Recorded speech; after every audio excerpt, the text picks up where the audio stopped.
All right, guys, we are back live for another episode, Muscle Discord, for the 2024 Chicago Pro. And we have athletes on the stage. We're starting off with women's bodybuilding, and then we're going into men's 212, and then either bikini or bodybuilding. Let me just check the schedule for you guys. You guys, thanks again for joining me. So the schedule today, we have, let me just remind you guys again, not a big show, so we won't be here forever. But we got women's bodybuilding on the stage right now. Let me just share my screen so you guys see what's going on.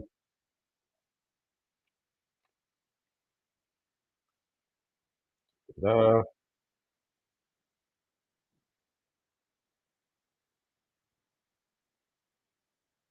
Oh, let me open this. There we go. There it is. There's the stage. Not a big stage, but we'll see how the lighting. No, the lighting. Let me see. Let me show you guys. Let's take a look here. Here, I'll show you the women's bodybuilding so you guys get an idea of what it's going to look like. Get this. There we go. Steve Weinberger, who I've had the honor of having on the Muscle Discord podcast, is the head judge. So great judge doing this show. Let me know if my sound is okay, guys. Can you hear me okay? Thanks again for joining. So that's how the stage looks. Lighting is a little, let's say a little dark, but hey, we're here to have a good time. They're giving us these live streams. Make sure you go look at the live stream if you can. If you can't, then you can watch it here with me. You're not going to miss a thing. You're going to get the play-by-play. You're going to get the breakdown, analysis, tell it like it is when you come here to Muscle Discord and watch along with me. This is what we do every week. There's a show. Next week is Dubai, which is crazy. I got Andrew Jacked, got William Bonax doing that show now. I got Nexzilla in there. You got Peruz in there. You got Nathan Diasha in there. So we're going to be in for a treat next weekend. So again, they're just going through women's bodybuilding, so you're not missing anything yet. Then we got 212 coming up, and then we have bikini. Yeah, bikini, and then men's bodybuilding. So they're mixing up the classes here, but they are putting men's bodybuilding last, unfortunately. So wait along with me if you can, but we'll get into men's bodybuilding. This isn't a deep lineup, but it's a solid lineup of, I would say, non-Olympians in this Chicago Pro, but we're still in for a treat, right? These guys are in shape for the most part, from what I've seen. I do not have Hassan Mustafa on my poll because I just saw updates of him. If you go to my Muscle Discord Instagram, you will see an update. Well, no, let me show you. Just show you that. That's probably easier. We can kill some time while the women's bodybuilding is on stage. Turn that down a little bit. Bob Ciccarello is there. MC show. Let's see here. So Hassan, I'll show you the updates of Hassan, just so you guys kind of get an idea like what's going on here and why I don't have him winning this show. I don't have him in the poll. Share. Stop that screen share. Here. All right, there you go. There you go. You can see there.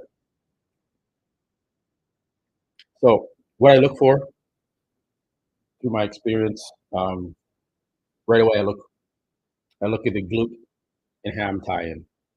to see, okay, is he in shape? When he steps on that quad like that, and there's no feathers, there's no striations in the side glute, he's not in shape. When he turns around, and you notice here, there's no back shots.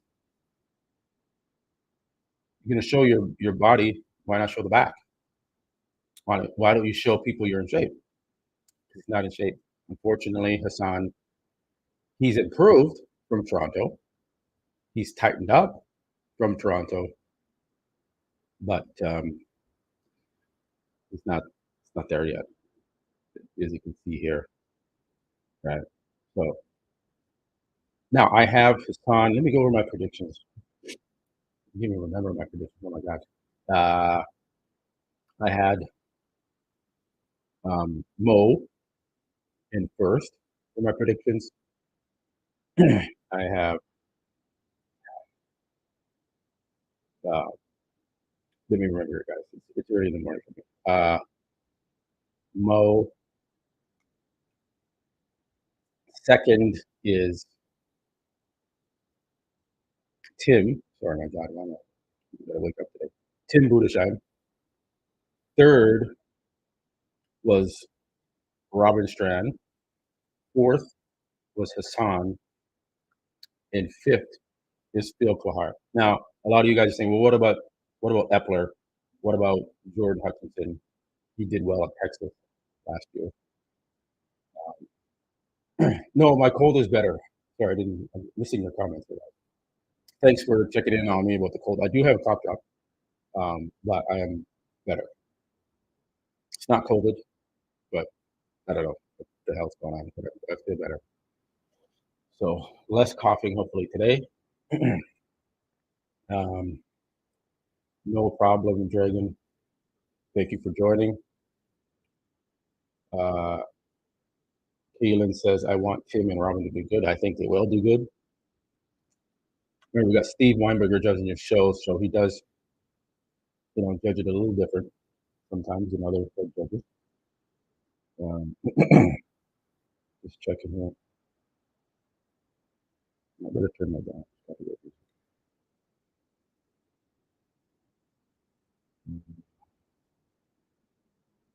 Just checking updates for. Okay. All right.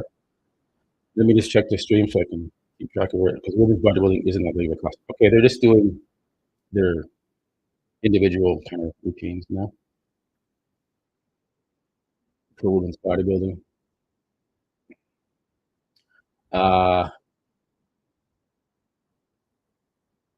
Yeah, no problem. Dragon, thank you again for joining. Next week I'm going to be insane. That show's crazy stacked. Yeah, it's going to be good. Like if Andrew Jack does the show,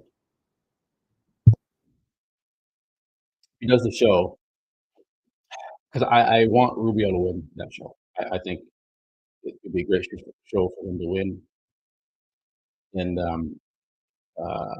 qualify for the Olympia. Andrew's going to qualify at Texas anyways. So why take a qualification from another athlete to show up at the Olympia? Peruz already has a qualification. Nathan already has a qualification. William already has a qualification. Andrew's going to get his qualification at Texas. Why not give it to Rubio in Dubai? So I kind of don't want Andrew to do Dubai because he'll take that qualification spot away from Rubio. This, come on. Andrew's an Olympian. He's the Olympia many times, right? He's got fifth last year at the Olympia. Is Rubio going to be the fifth place finisher at the Olympia? Probably not.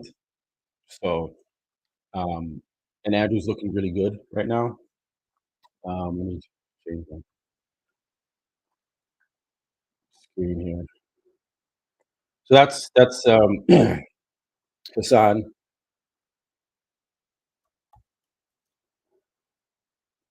And you saw that crazy photo of Andrew as well. Like He's looking very lean and vascular, right? So is Rubio. Rubio looks good too, but you can see in Andrew's face that you know he's not fucking around, and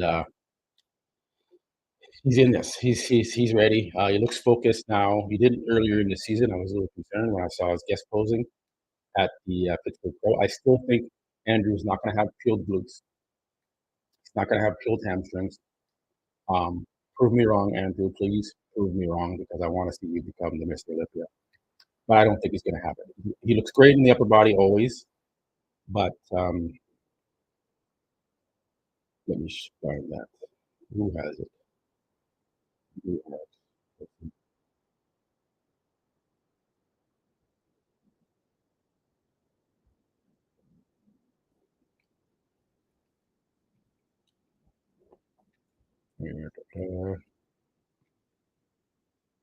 There it is. So while we wait for men's 212 to come on stage, right now women's bodybuilding is on the stage, so don't worry, you're not going to miss anything. Guys, thanks again for joining me. Please remember to like the video. We're at 21 likes, guys. There's almost 100 of you in here now. There's more and more of you joining. So if we could have 100 likes for every live view we have, that would be awesome.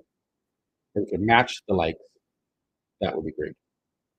So please hit the like button if you can. It does help the channel. Subscribe if you haven't, guys. You're going to get exclusive interviews. I just did an interview with Lonnie Taper. That's up now. Um, so many exclusive interviews with the best bodybuilders, icons of our sport. I've been on the show. I don't want you guys to miss it. And obviously, I bring you the live streams. I give you the recaps. I give you the predictions. Right? I give you updates with a Matt and Mac show. Lots going on here on Muscle Discord, and there's some big things coming.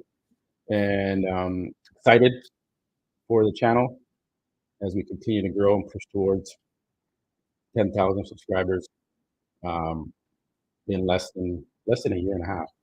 So quick progress, which is all thanks to you guys. And I love you guys, and I appreciate you guys' support and joining me, man. We're all becoming like, I know you guys now. I see the same names here all the time in the chat, so it's a good community, and thank you guys for coming along for the ride. So yeah, Andrew jacked. So this is him, what, 4.5 weeks out in the Dubai Pro, and we've never really seen Andrew in the progression up to a show, full body like this before. So he looks huge. He looks, oh my God. But he's got to drop all that water.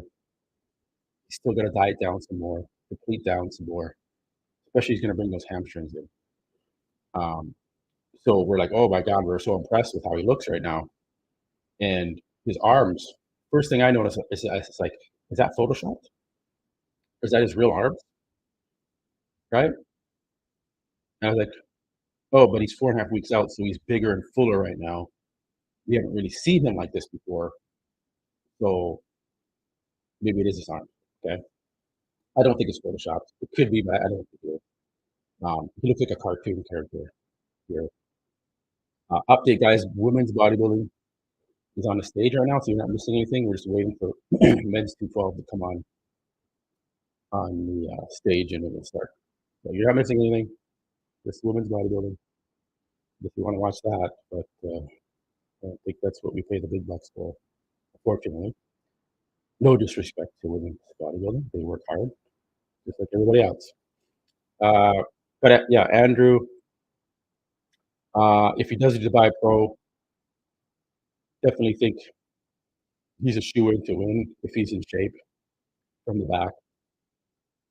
Um,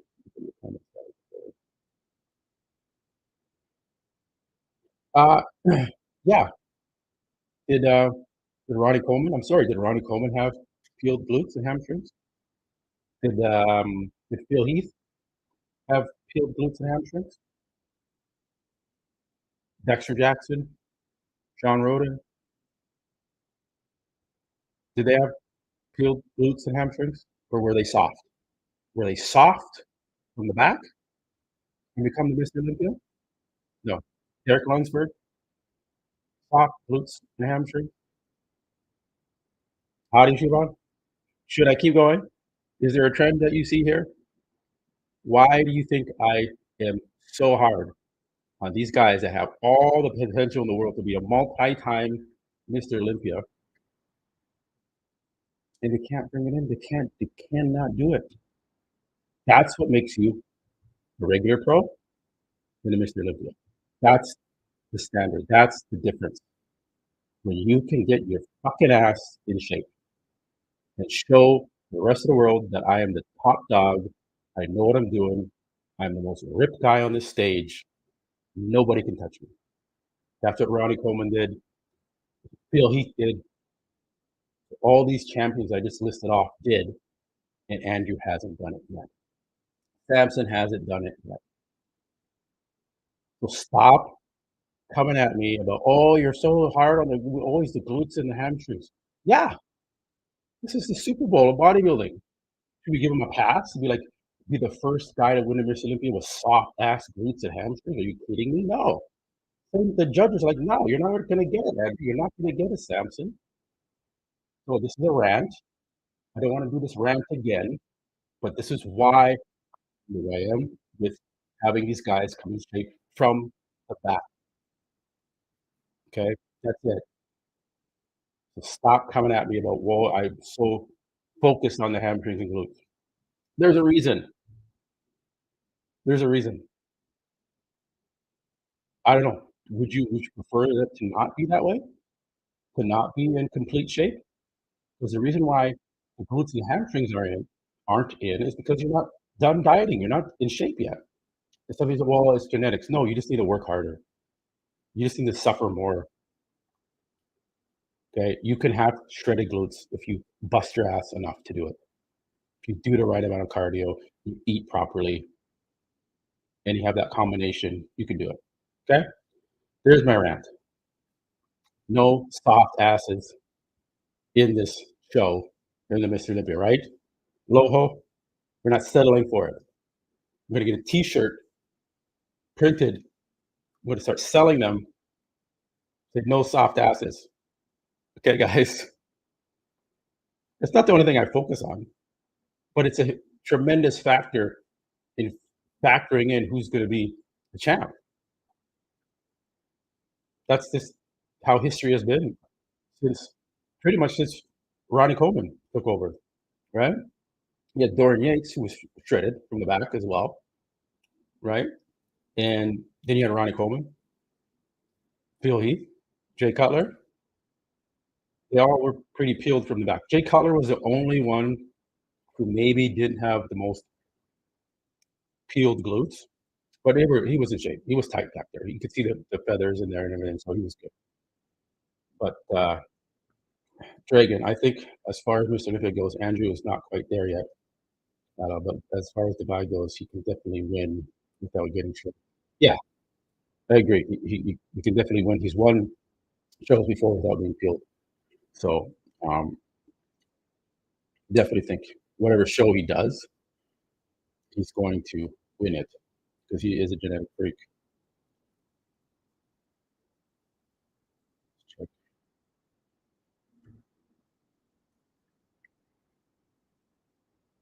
Just checking, guys.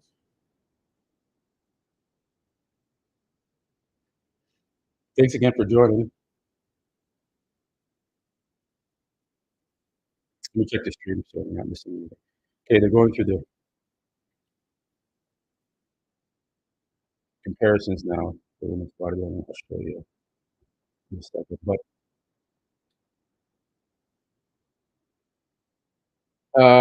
yeah, Andrew is 38 or 39 right now. So he is getting up there in age.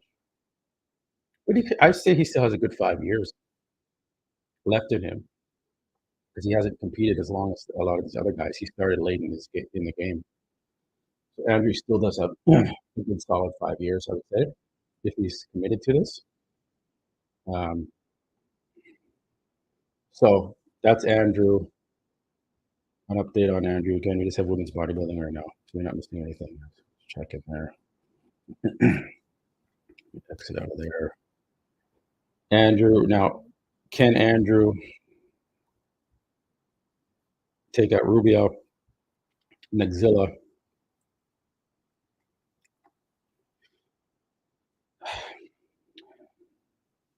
I don't know. I think obviously he can. He's got better shape and structure than Rubio. Is Rubio going to be peeled from the back? He has the ability to. He just wasn't at his last show, his first pro show. I think it was at Prague, if I'm not mistaken. But he's got the thin skin. You can see the vascularity in the lats. These are where I look for. I look for these details. Where is the vascularity showing through the body to see how thin that skin is? It's showing through the back, in the lats, in the side lats as well, underneath his armpit. So he's bringing in the fine detail. Crazy. The delts have improved. Chest has improved. Biceps have improved. Quads, don't worry about the quads. Look at the vascularity in the back there. You can see vascularity throughout the delts. So he's very lean. You know, he hasn't reposted any full back shots. So we'll see if Andrew does the Dubai Pro and takes away a qualification from Nexzilla. Doesn't mean Nexzilla can't do another pro show. There's not many left, I think. And he can't really come to. I don't know if he can come to the States yet. So I don't know. I don't know what shows are after the Dubai Pro. What does anyone know what shows are after the Dubai Pro? I can check. As we wait the women's bodybuilding to wrap up. Because I have a feeling that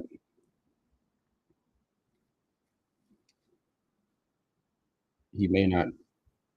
If Andrew's doing the show, but Andrew hasn't said he's doing the show yet. Okay, well, I mean, Nexzilla could do the Texas Pro, but can Nexzilla even get to the States? You have to get a visa. I mean, that's short notice. So, is there any European shows you could do? You could do the Italy Pro, which is the show Hunter Labrada is doing. So there's a shot for Nexzilla to still get a qualification. I think he would beat Hunter. It'd be a battle. Hunter's good. I'm just a big fan of Rubio. So there's the UK Pro in September 14th. So there's another pro show before the Olympia. There is the France Pro, another show he can do. And then that's it. So he's got 3 more pro shows that Rubio can do if he doesn't qualify at the Dubai Pro, because Andrew Jack enters the show. We will know 1 week before the show the final list of competitors. So we'll see if Andrew's name is on that list. I don't mind Andrew doing the show. It's going to make it an even better show if Andrew does the show. And it'd be a really crazy battle. That'll probably be the best lineup we'll have seen, because you're going to have Nathan, who's an Olympian, William, Olympian, Andrew, who's an Olympian if he does it. So 3 Mr. People that have been on the Olympia stage doing the Dubai Pro.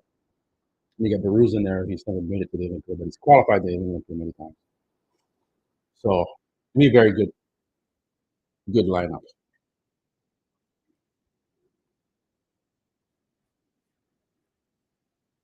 I'm just constantly checking for.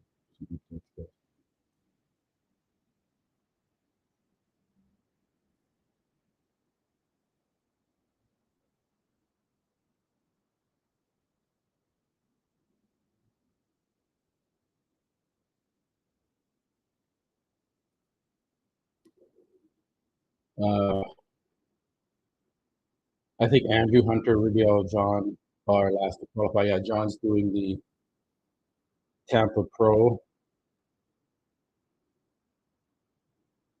Hope he comes out.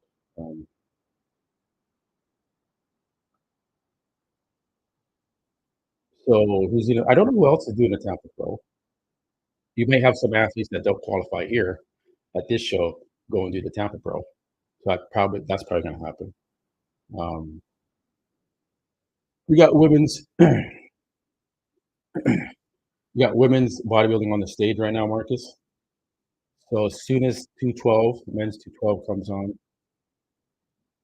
you're going to see it. You're not going to miss it. So don't worry about that.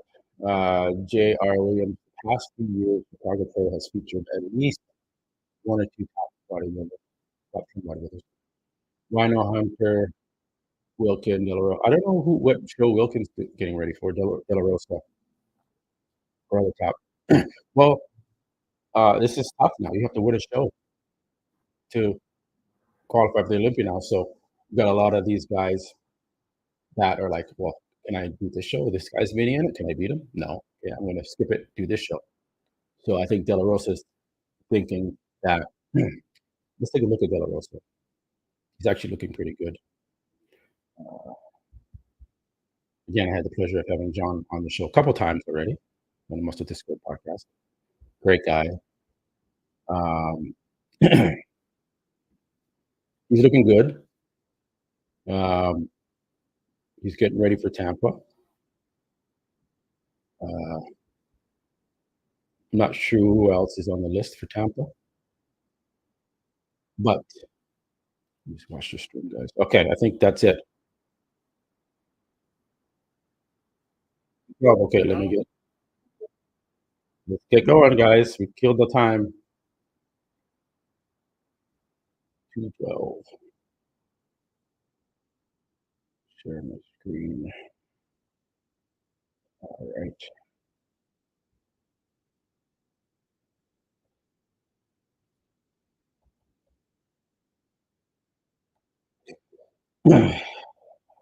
Full screen.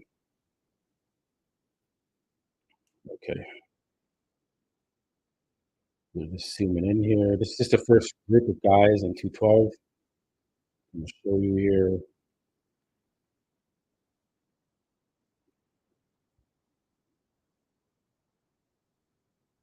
So there we go.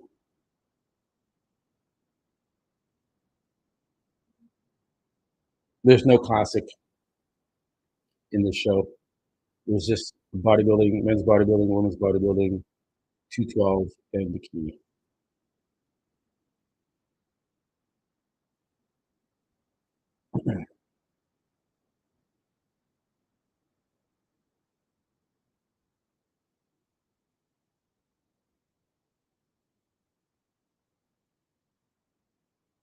Again, this is just the first group of guys coming out.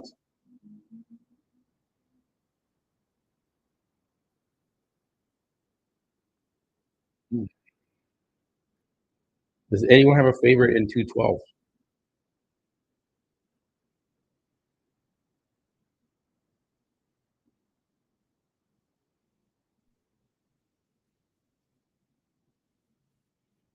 Do I have the 212 list?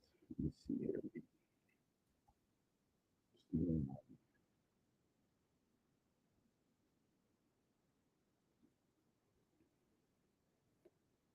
The next group of guys.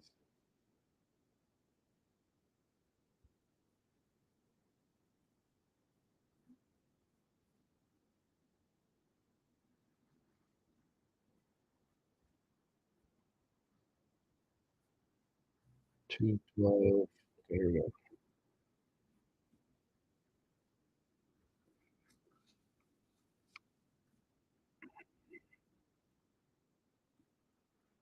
So 212, we got Marcelo Alfonsi, Peter Bunster, Peter Castella, Luke Connell, Bo Lewis, Daryl Mayfield, Gary Ulrich, Christopher Vitro, Morad Zalir. So yeah, there's not a lot of big names here. 12 guys. All these people I listed, I don't know who it is. crazy. Yeah, maybe you guys do. I don't know. So, but hey, it's not a big lineup. It's 1, 2, 3, 4, 6, 7, 8, 9 guys in the 212.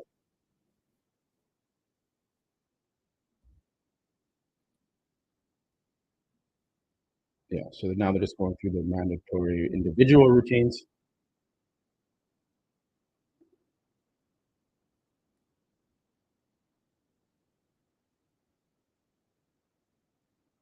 Show you guys some shots. This is Marcelo Alfonso from Brazil.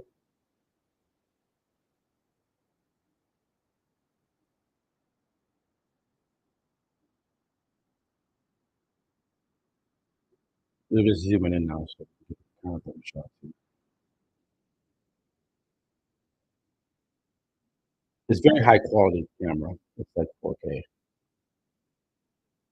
So that's good. Let me show you guys here. He zoomed in a bit. There we go. Okay. So it gives you a good idea of the lighting. As we go through that, so that's 212. Jay Butler and Ronnie Coleman. You mean Jay Cutler and Ronnie Coleman have a good chance to get it. What do you mean? Oh, Robbie Coleman? Uh, see that guy's,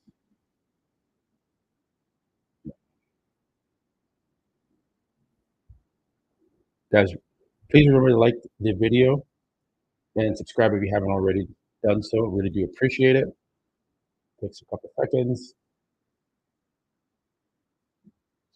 Men's 212 individual routines.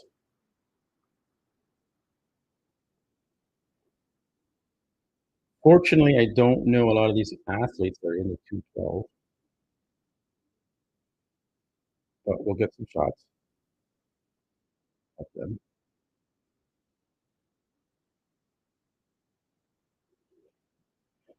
It is a little dark.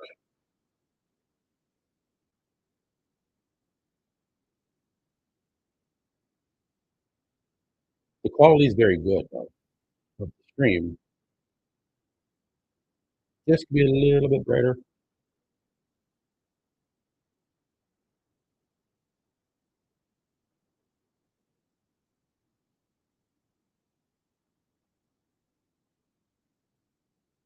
Um, a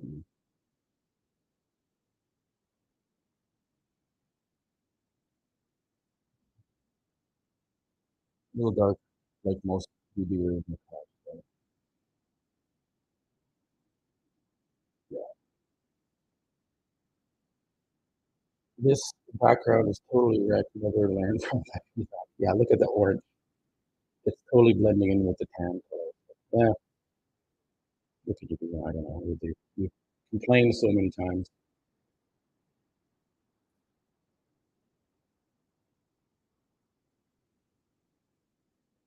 Yeah, it is better. Like the lighting isn't like be a little bit brighter, and then if the background was better, then it wouldn't be so bad. But the quality of the picture is very good, crystal clear. Um, so, and it's a lower angle where the camera's sitting as well.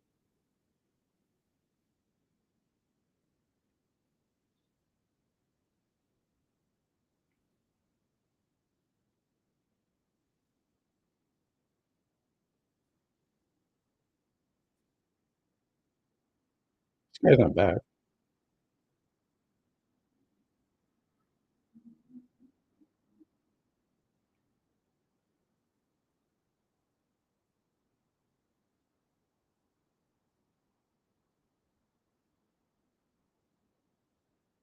This is Bo Lewis from Tennessee.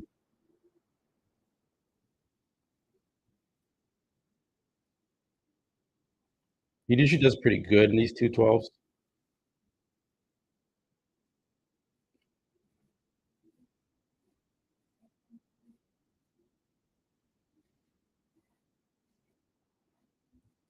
Right now on stage is Bo Lewis from Tennessee.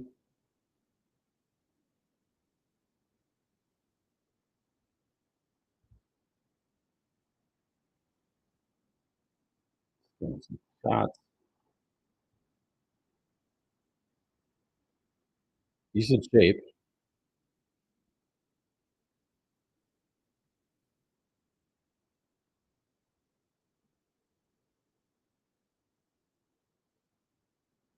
Yeah, guys, I don't know what's going on there with the trunks, man. Like, it's just weird.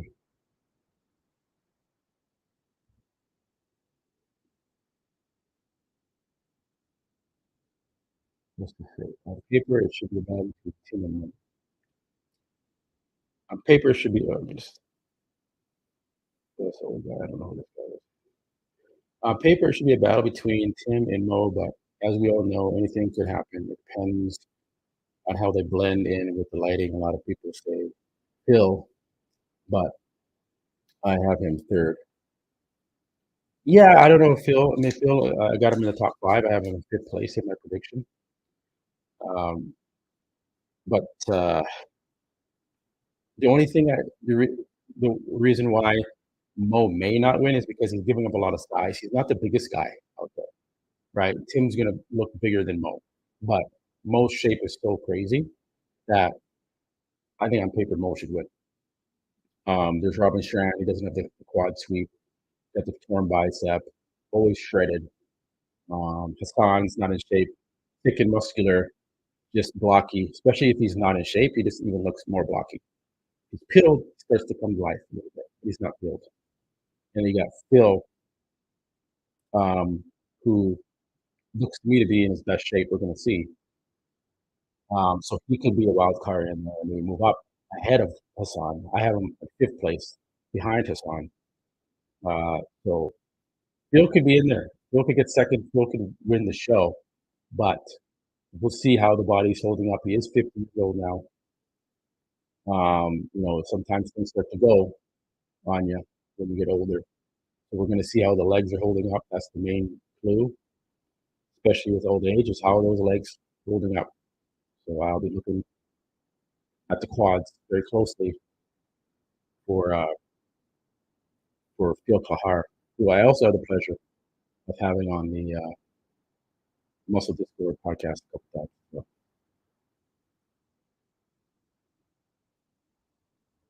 I don't know who this guy is. I missed his name and now came out on the stage. Thanks again, guys, for joining. If you haven't done so, please remember to subscribe to the channel.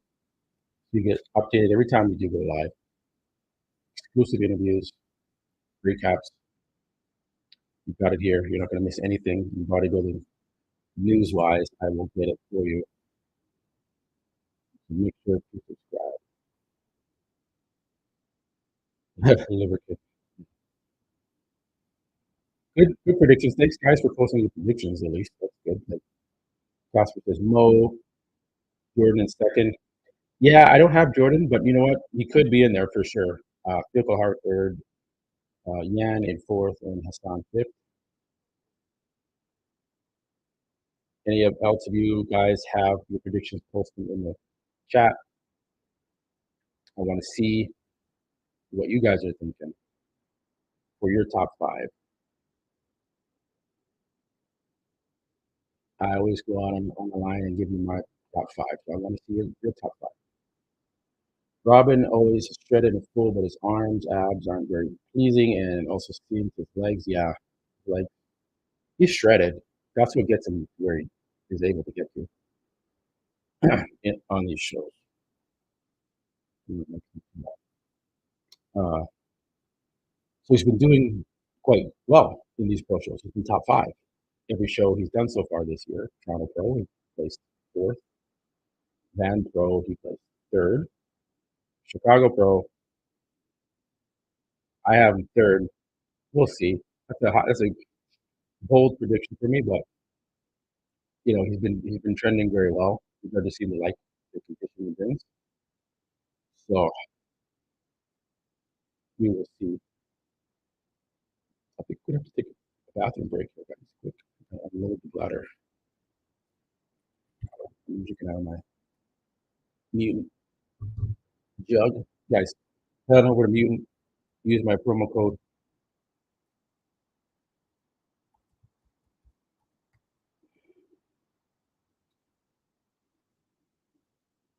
Think20, TSINK20 at IamMutant.com to receive 20% off all your mutant supplements.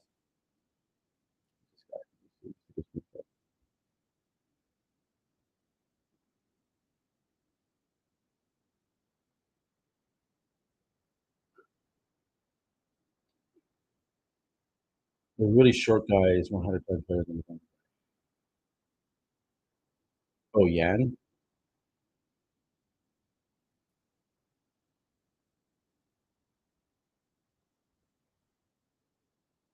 There was another guy named Leanne. She something. So Hunter is doing Italy, and De La Rosa is doing the Tampa Pro. So that's why they're not here.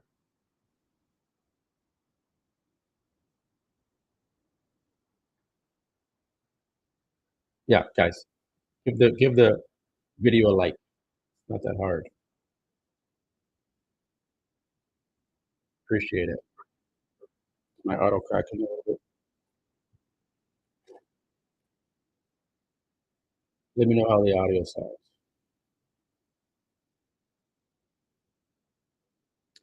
Uh, I think it's $15,000 for first place.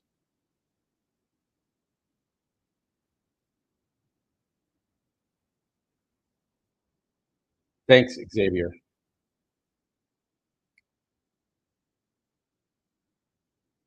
Please press that like button, guys. It does help. Appreciate the shout out there, Xavier.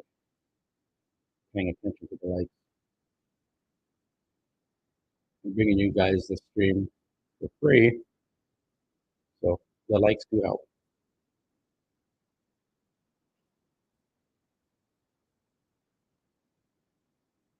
Tim in first. Yeah, Tim can win the show, but I don't know. I just think we got an update from Tim too, but I'll keep it on the stream.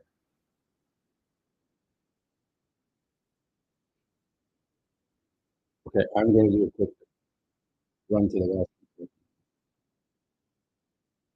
drain this out, and come back because I want to stick it. So I believe you're right. Back, guys. You're not missing anything. You're just doing the 212 mandatories or individual. 1 second.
All right.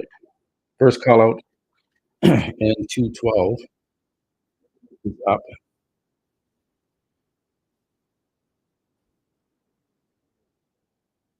Let me show you guys.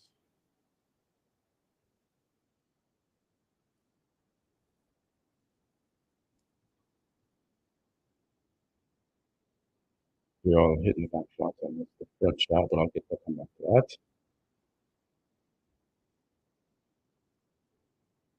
What's his face? Bo Lewis is in there.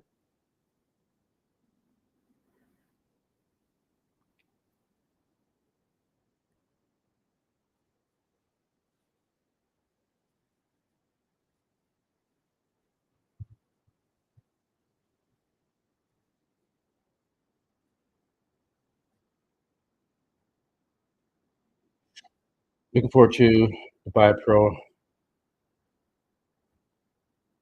Yeah, the Dubai Pro is turning out to be a good lineup. Really good.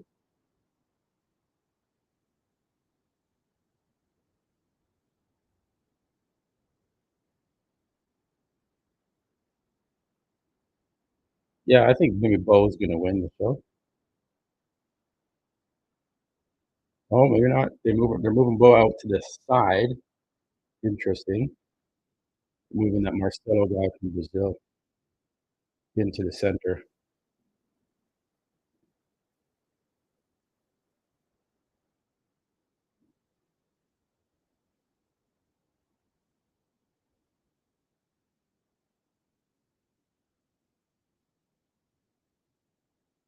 You can see they moved Bo out to the side. Interesting.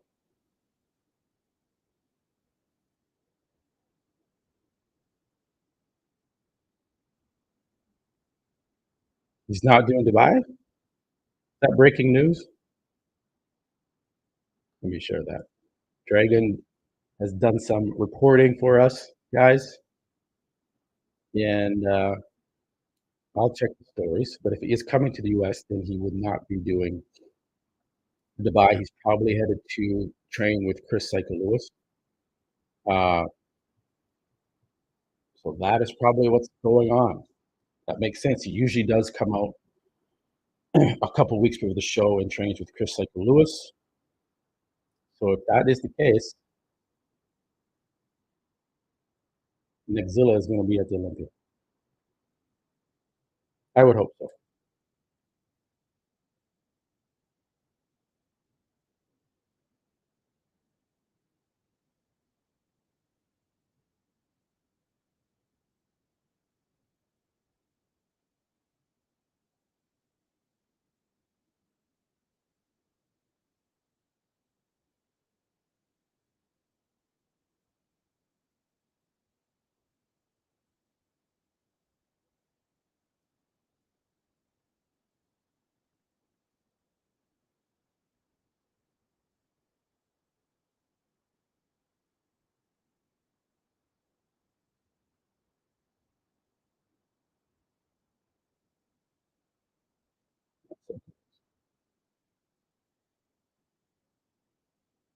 That's good. That is good if that is the case. If Andrew is headed to the States, which makes sense,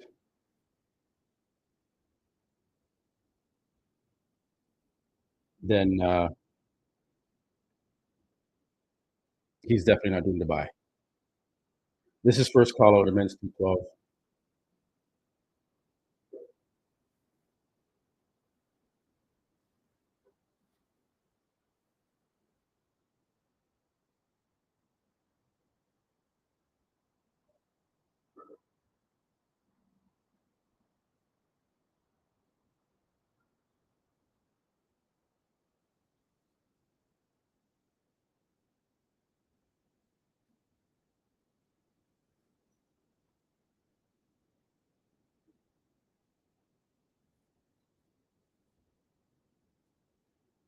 Just catching up here, guys. What's up, Mark Lowe? They're really pushing. Okay, so they moved Bo Lewis back into the center. You guys can see here.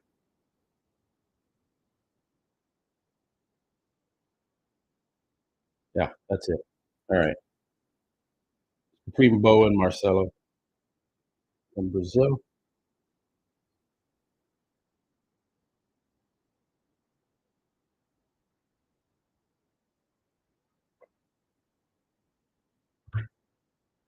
What is this? Yeah, it's a bit of a mystery why Andrew not in the lineup for Dubai, going to miss a good payday. Get along with the organizer. Yeah, he's over there, so you would think, but he decided to do it to Texas, bro. It's a shorter flight for him to go to Dubai than Texas, but head judge is Steve Hamburger.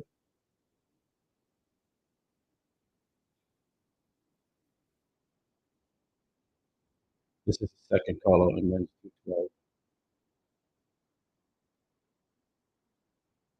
Thanks again, guys, for joining. If you haven't already done so, please remember to subscribe and like the video.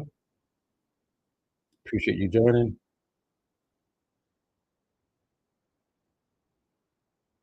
Oh, Paul. This is 212. There's no big names in this 212 lineup. And then I think up next is Bikini. And I'm unsure on how many Bikini athletes there are. I hope there's not too many, because then we go right into bodybuilding.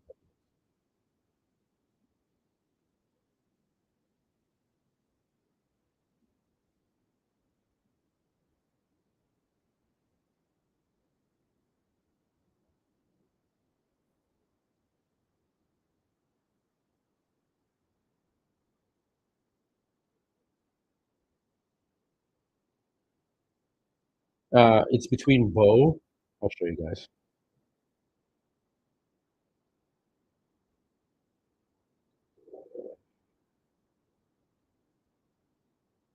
So it's between Bo Lewis and Marcelo from Brazil in the first top two in the men's 212.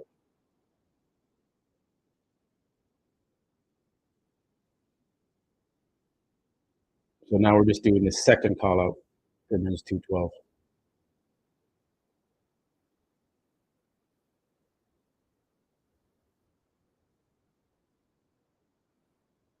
Yeah, it does. I'm not sure how long, if 212 is going to stick around. I'm not sure if they're going to keep it.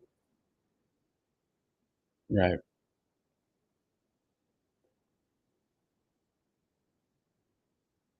Mike,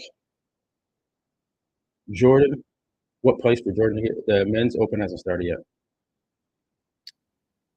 That's after Bikini, so I'm saying about 45 minutes or so before we see men's open. And then finals is at 4 p.m. Central Time,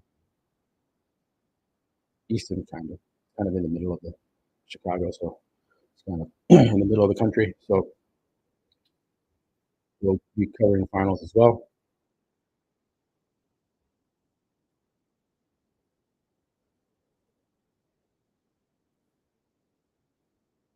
1% because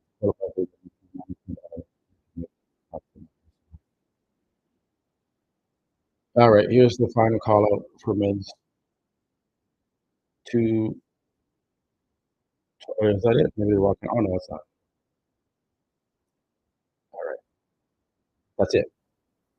Let's see what Bob Chick has to say here.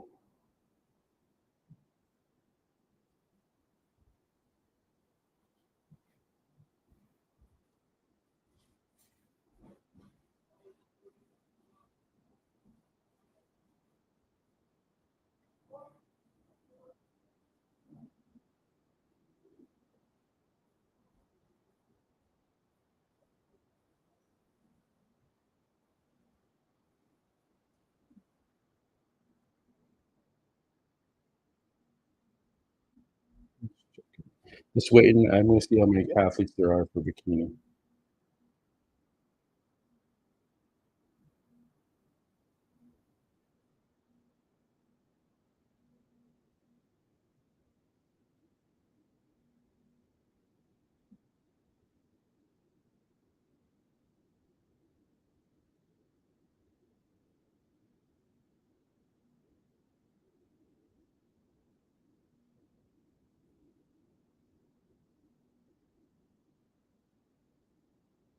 Okay, the bring out the women's bikini. Trying to find out.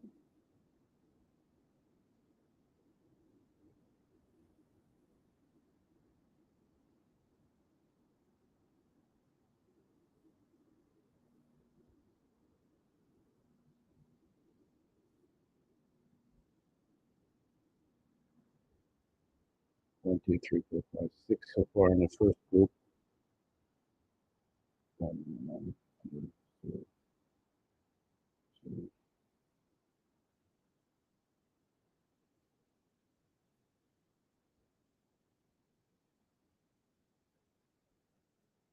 So not missing anything right now. It's just bikini on the stage.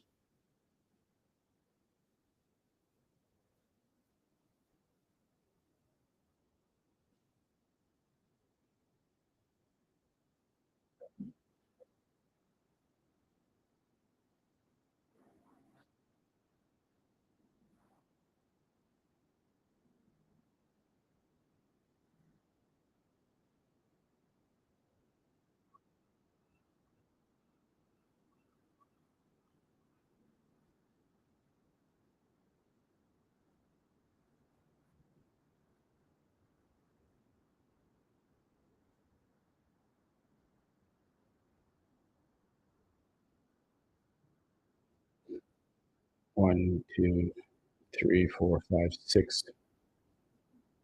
So it's 12 so far.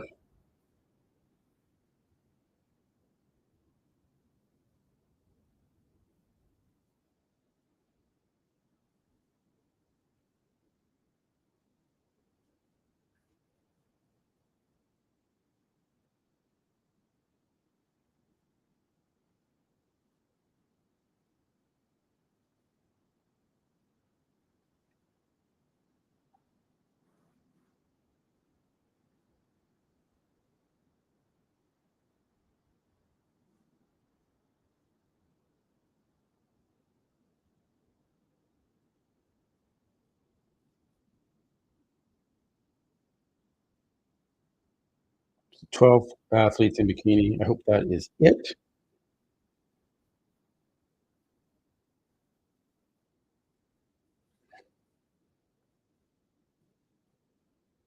Open is after uh, bikini. So it's coming right up, guys.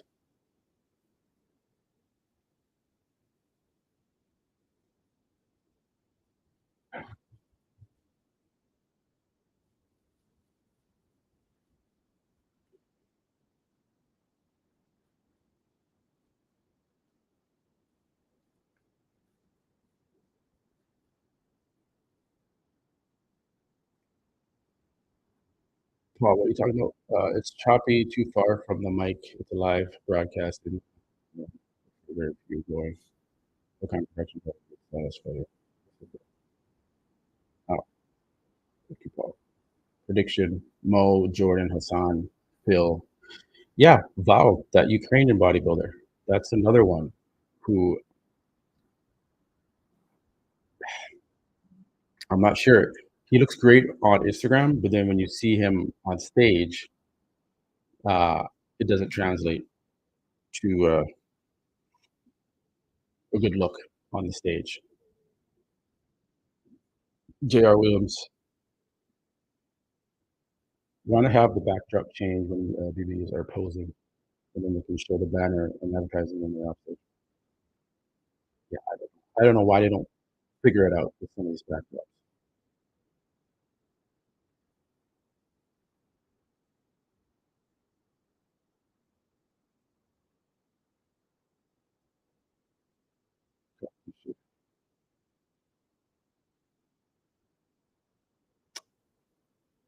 Yeah, I don't know if vaping does anything.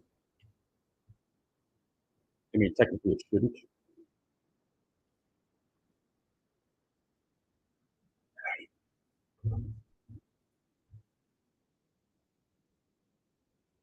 Paul, hey Matt, have you had Phil Cook?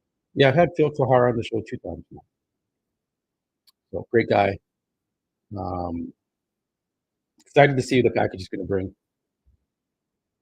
He is 50 years old now, so I think he's going to be the oldest guy up on that stage in the men's open.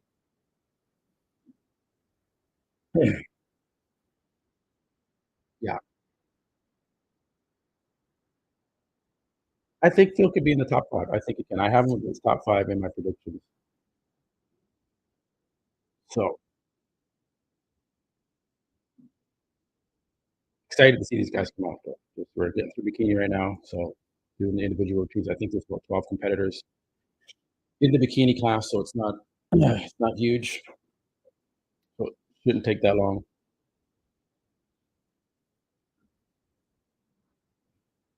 Mo, coached by Stefan. Now let's see how. Okay, I think you're right. I think he is coached by Stefan. So if he is, we should be in for a treat to see him bring in the condition. He looked shredded at the check, really dry. So I do have Mo winning the show, but anything can happen. It's kind of a toss up, really, out of the top 5 for who can win the show. They're all capable of winning. Maybe not Robin Strand, but I think everyone else in that lineup potentially. Yeah, make your picks. Tim, okay, Paul is moving to Tim winning the show. Mo Bald and Hassan Benta. Yeah, I'm not sure. We're going to see how this Ukrainian Bald guy looks. Uh, men's bodybuilding is up next after bikini. Actually, what I'm going to do, I'm going to go check. We're going to do some. Well, we wait for bikini to finish. Share my screen here. Tim did post an update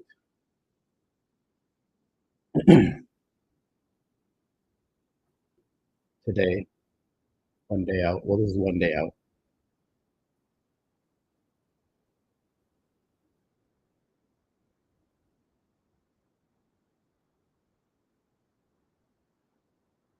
Yes, we heard that earlier in the chat. I think it was Dragon who reported on that, saying that Andrew Jack is headed to the U.S. to prepare for Texas Pro. So he is out of the Dubai Pro. Gotta ask you. Gotta ask.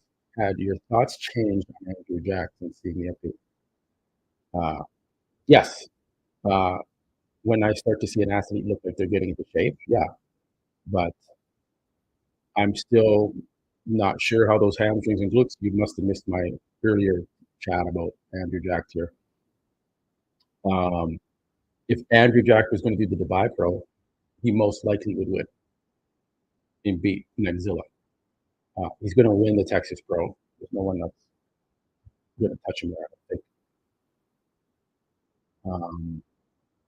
Will this be the best shape Andrew's ever been in? We're going to see. Right? We're going to see. But like I said, if you can't bring in those hamstrings and glutes, then you're never going to become the Mr. Olympia. I think we've seen that Samson now. Same thing. If you can't bring that in, it's not going to happen. Yeah, Stanimal's going to be there. You know, Stanimal could jump into that top 5 if he fills out enough. I spoke to him this morning. He said he's continuing to fill out, and he's going to try and bring it. He's going to try and bring it. See how he looks filled in now.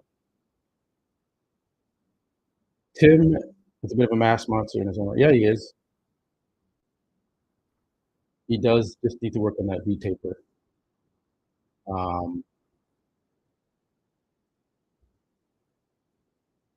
And then we have Jordan.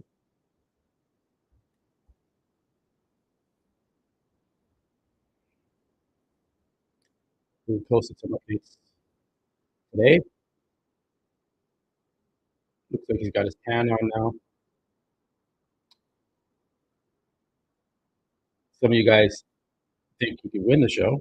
I don't think he's there yet to be able to win the show.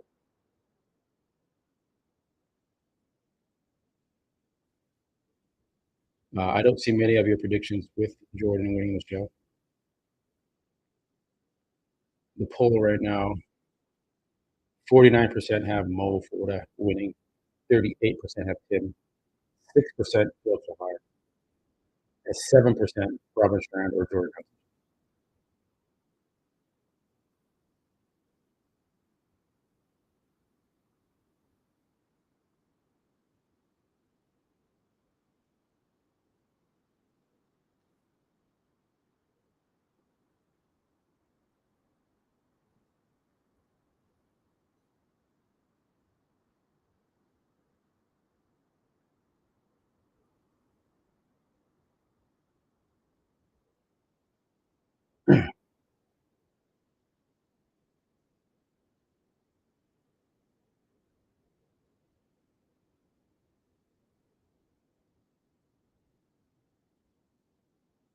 Who needs more BT? Oh,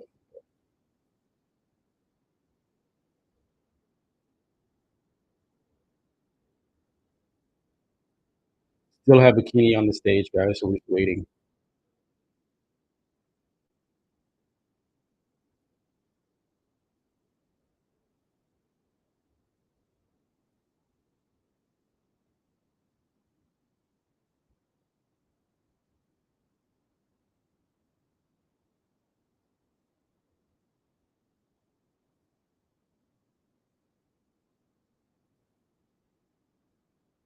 Let's check something.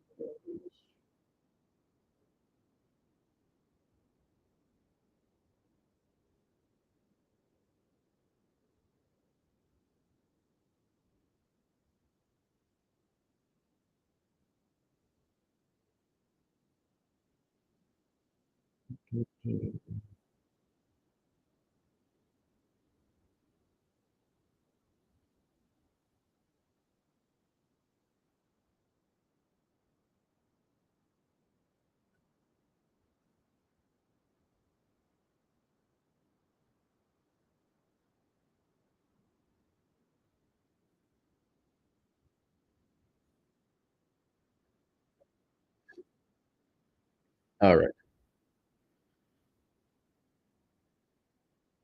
With Mac, I'm gone.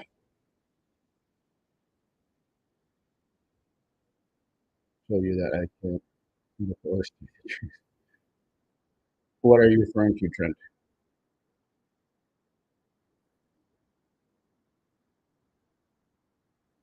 Now, where? Okay, I think I might have accidentally removed someone that I didn't need to. Cat.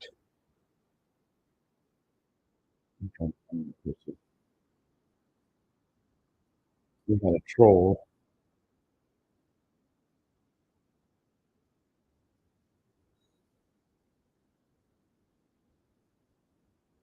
Let me see what I can do here. While we wait for Bikini to wrap up.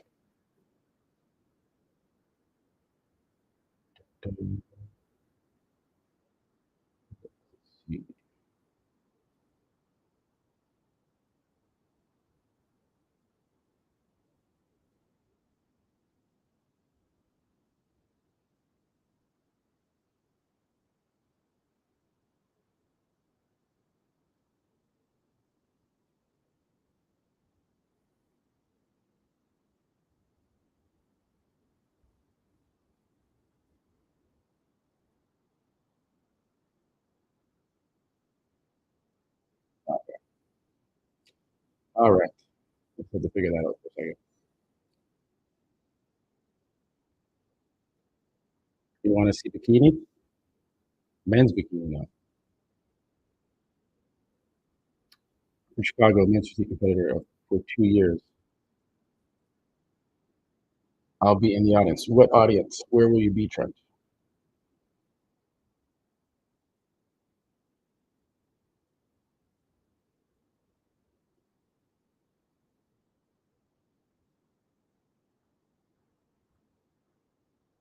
So there's Jordan. Sorry, I was just trying to figure something out, guys. So I'm back here. Jordan Hutchinson, can he win the show? If he's posing like this, no. He's got to, that's just not the correct way to hit your back to the bicep. His elbows are way too low there. I'm not sure why he's posing like that, but maybe it's just shot. I don't know. but he's got a really good physique. I think it could be a little sharper still. The skin looks a little thick still to me. Glutes and hamstrings are in, but then on other areas of his body, the skin is a little thick. Okay, they're calling out the women's bikini first callouts. We're getting there, guys.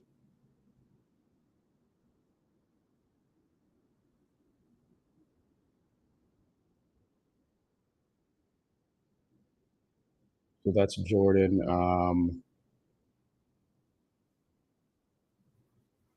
Phil hasn't really posted much.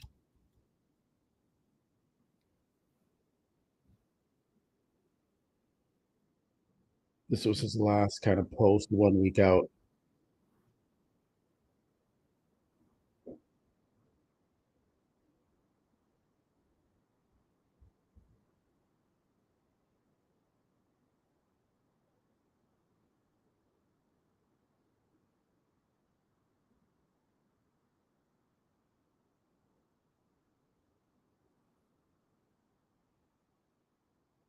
Okay, first call out in bikini.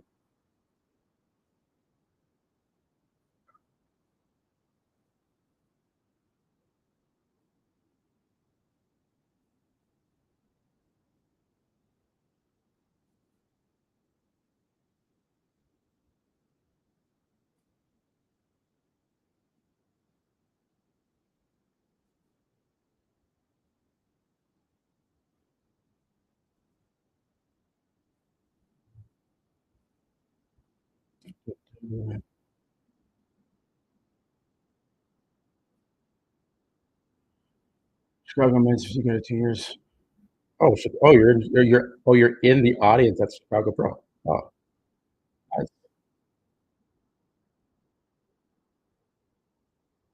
I was an open bodybuilder when I had to move to classic because blah blah. Started going too much. Wow.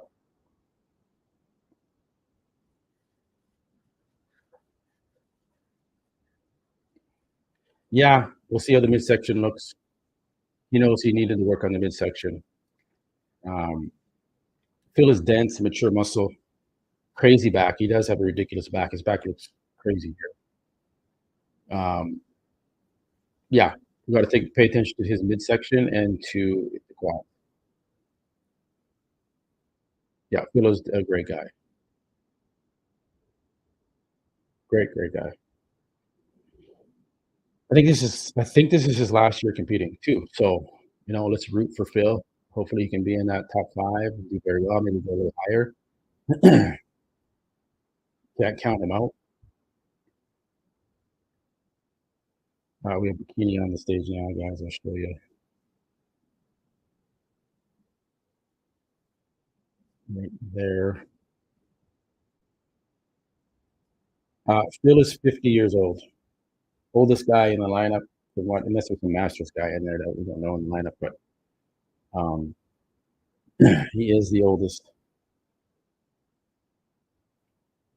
on that stage. But he doesn't look it, does he? I don't think he does, man. He's almost ageless.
That's Bikini. I think we're wrapping up.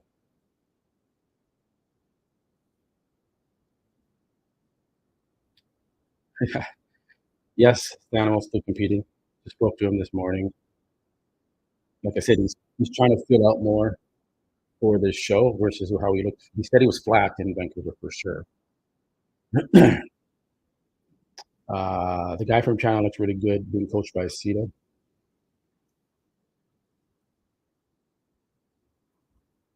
There isn't a lot of talk about Cloud. Am I saying it right? The guy from Ukraine, sorry. Uh, we're gonna see. He could be a wild card too in this show.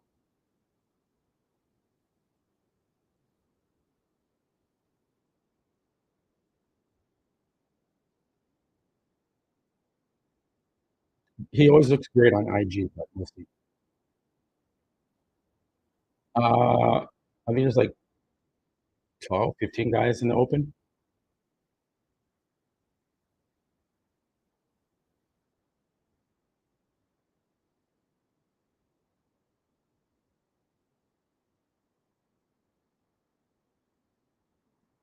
Yeah. Okay. Let me take a left field here. Sorry, guys. Um,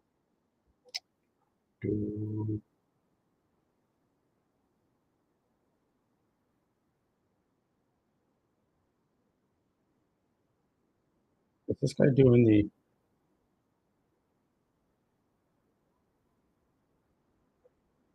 Oh yeah, so he is doing the Chicago. Yeah, I don't know. I don't know how he's going to do. He's done open before. He hasn't really done a whole lot, but we'll see. We'll see how he does. To me, he just looks like a 212 to me. I can't. Right? If he would have done that 212 class, although I'm probably sure he wouldn't have made weight, he would have won the shot in the 212. But he's trying to do open, and I just think he's limited by his structure. Like Derek Lunsford is the same height as this guy, probably maybe a little bit taller, a tiny bit, like an inch or two. And Derek Lunsford doesn't look like this. Like a very, very compact, short. He doesn't look like that. So he's kind of like you can't be Derek Lunsford and think or be as short as Derek, but can't have this type of physique that's so compact. It just makes like you should just be doing two top. You shouldn't be doing the open. That's what I get when I look at this guy,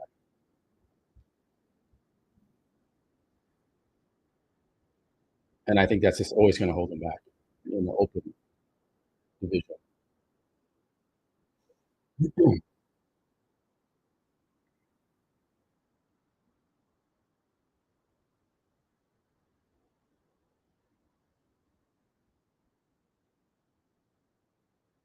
Uh, a lot of extreme position guys like Stan, you don't see it. Let's be real around these muscle bellies with signature separation will always be preferred over just pure. Yeah, I agree with that. I agree with that assessment. I think that's it for bikini guys. I think we're going into the open. Let's go into the open. Let me change my screen.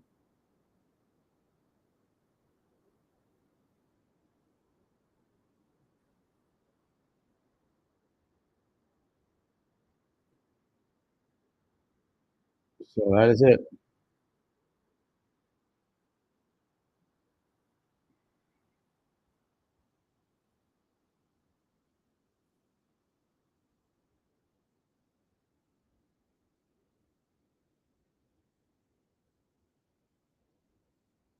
Here we go.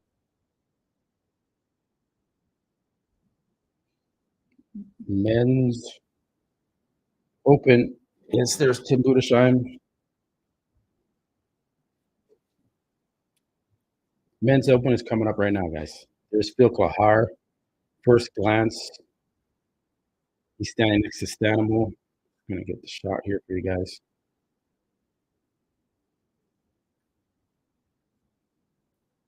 There it is. Still looks good. The quads look sharp. Stanimal looks fuller, but that midsection is a little full now too. Tim Budesheim looks like Tim Budesheim always does, the same. So we'll see how that goes. This is the first group of guys coming out on the stage. Tim is very sharp from the back. Phil, not so much in the glutes, but he looks good though. Phil looks good. Back to a bicep. Tim looks very good. Stan looks to be a little bit improved. Fuller.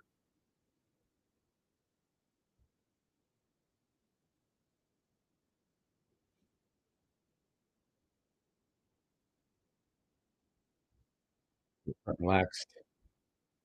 Yeah, that was your first group of guys. What's the assessment of Phil and Tim and Stan that we got to see there? You guys think?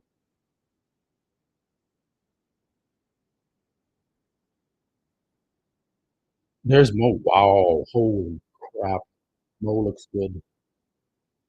What the hell?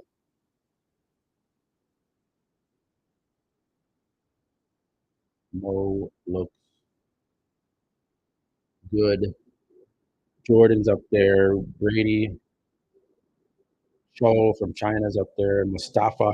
Mustafa looks tighter, but not enough to win. It looks a little watery. Mo's quads are just crazy. I wish they could center the camera, but they're not. They're paying attention to what they're doing.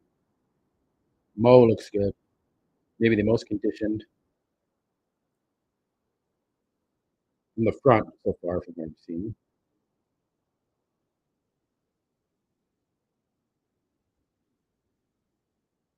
Mo, yeah. Hassan is soft from the back, as I expected. I just knew he wasn't going to have time to get in shape. Jordan Hutchinson very sharp from the back next to Mo. You can see there on the far left.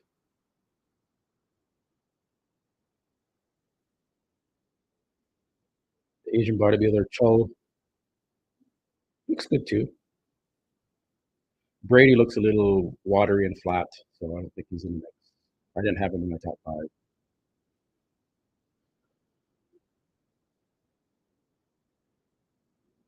Phil had problems in the glutes last year, later years, but looks good. Yeah, Phil looks good to me overall. He can be in that top 5. We're going to see.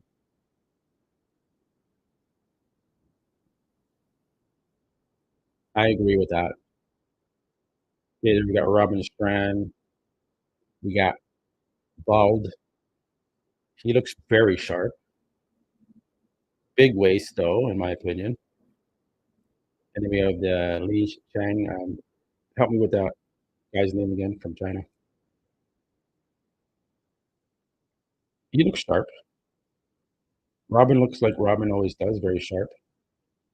Yeah, the guy from Ukraine. Once he starts posing, you can just see this. He's not. That waist is pretty large.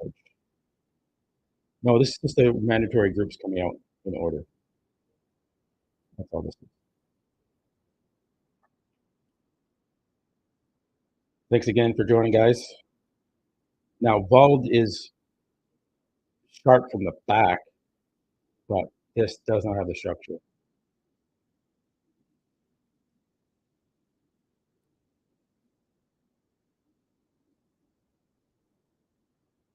I wish it would zoom in a little bit here.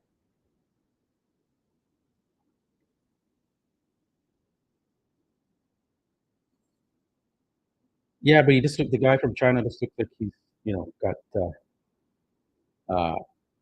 yeah, the live stream, if you go to my description, you can buy the pay-per-view.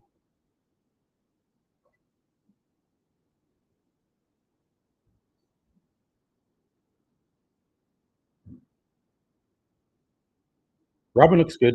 I would say Robin is beating all these guys in this group of guys for sure.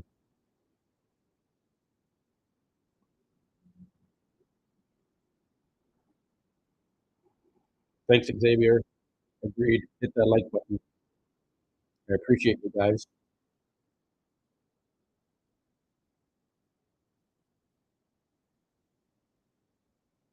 So they're going to do the individual routines now, so I'll get some shots of that.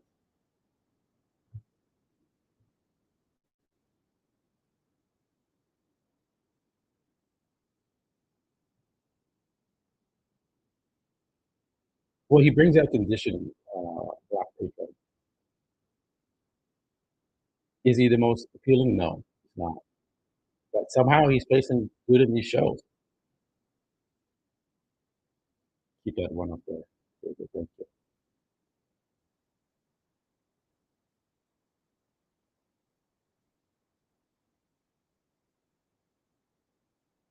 They have a weird camera angle on right now. I don't know. There we go.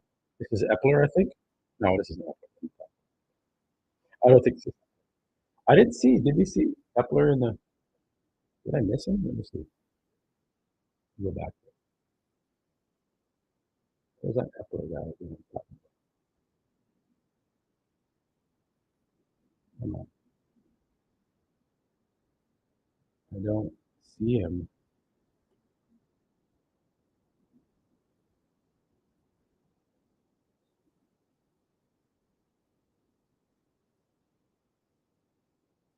Is that Epler? Where's the Epler guy? Might trip it out.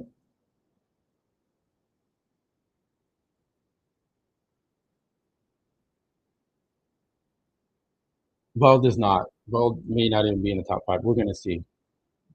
He might be in the top five, but he's lucky. That waist. Look at that waist. It's just too much. He's very sharp. He's in great shape. Hassan. No, that's too far. Way too far. You can't really see Hassan because he's way up to the side. He's tighter, but he doesn't have the back end. Is not in shape. That's Grady King, the guy with the beard.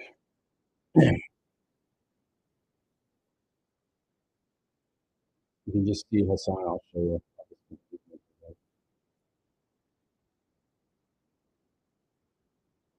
Right, you can see Hassan's not doing it. But anyways, Tim's up on the stage. Let me get back to get some shots for you guys. And he moves so fast, I can't get it sometimes. Side chest. Tim looks good. Tim's right in there, man. This may be the best conditioning, or maybe it's just the stage lighting that we're getting to see Tim really good here.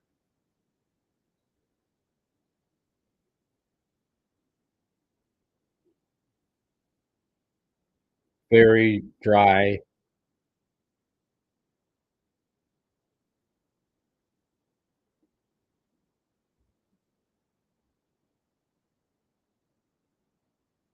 Tim looks good, guys. He's right there. He's first or second.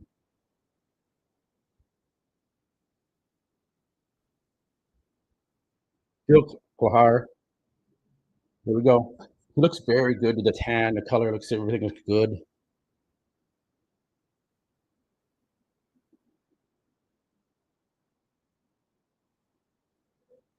The midsection seems to be under control.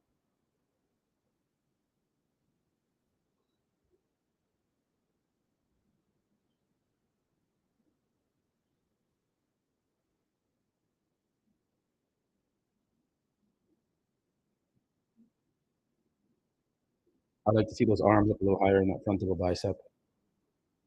We're going to see how he does. We're going to see if he's in that first call out. But he's very polished. Excuse me, he's very polished. Here, let's see how the back looks.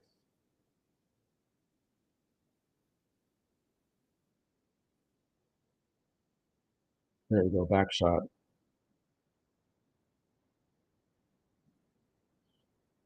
Seems to be shaking a little bit on his poses, but he looks very depleted down. But he is very sharp. Again, that midsection is a little of that loose skin at the bottom, which I know can be a bit distracting.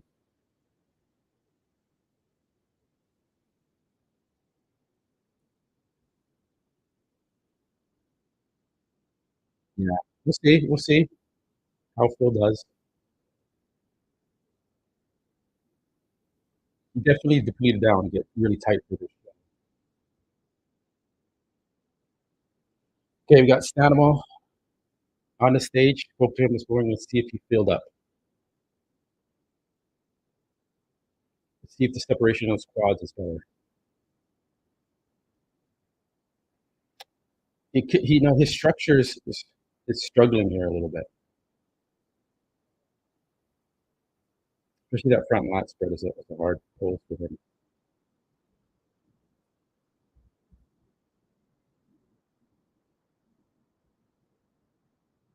There's a back shot.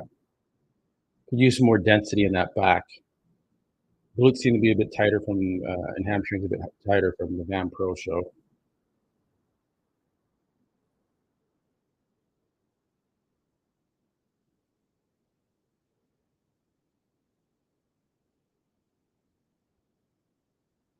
Midsection is very tight.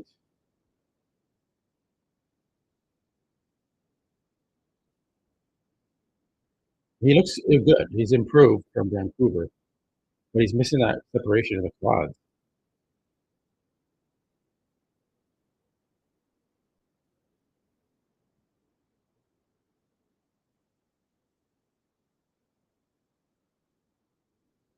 Right? Like the separation of the quads. He's not flexing it properly.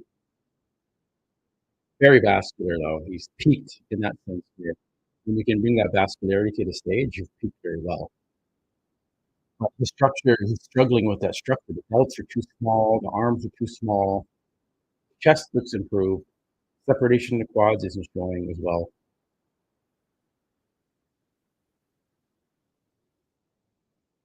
Is this Epler? Yeah. It is. I think this is Epler. I think because he was wearing a baseball cap before, I was like, I got thrown off. I haven't seen his hair before. It is him, yeah. Okay. He looks good too. Got the vascular veins in the lower pure drop of the quad there. Like Nick Walker does. Okay, back shot. Very good from the back.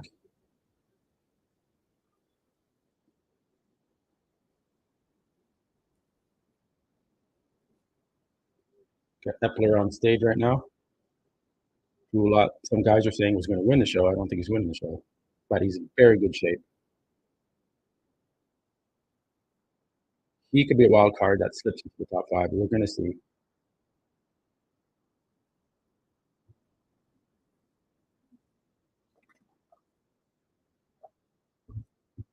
Epler looks good. Epler looks good. Wow, we've only been streaming for an hour and a half. It seems like I've been on here for 3 hours. Okay, here's Mo. Wow. Mo is ready for this show.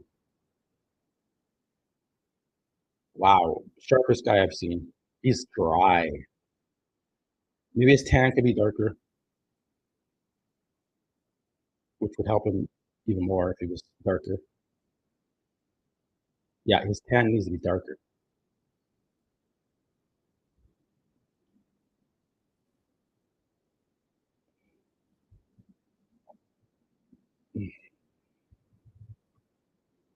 I like Mo's physique. I'm the most impressed with him so far, everyone I've seen.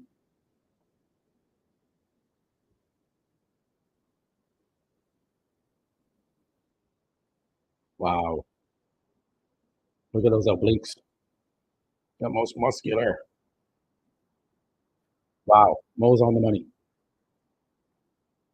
Mo is on the money. And I guarantee you it looks way better in person versus the live stream. Okay, got Jordan Hutchison. Feel like he needs to work on his posing a little bit. Get to flare out that leg a little bit in the front of a bicep. Because he's got good symmetry. That chest.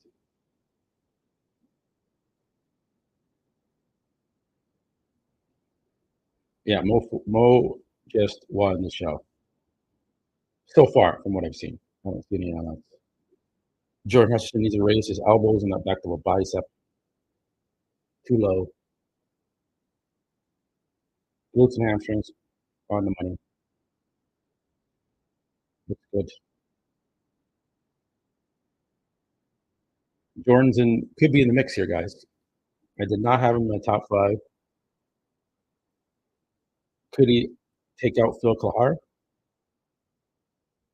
Potentially.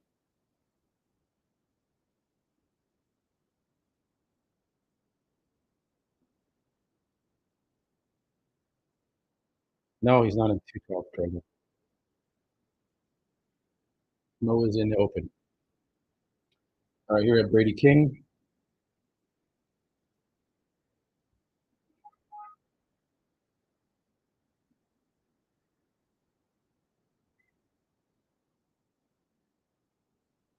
Looks to be a little on the flatter side.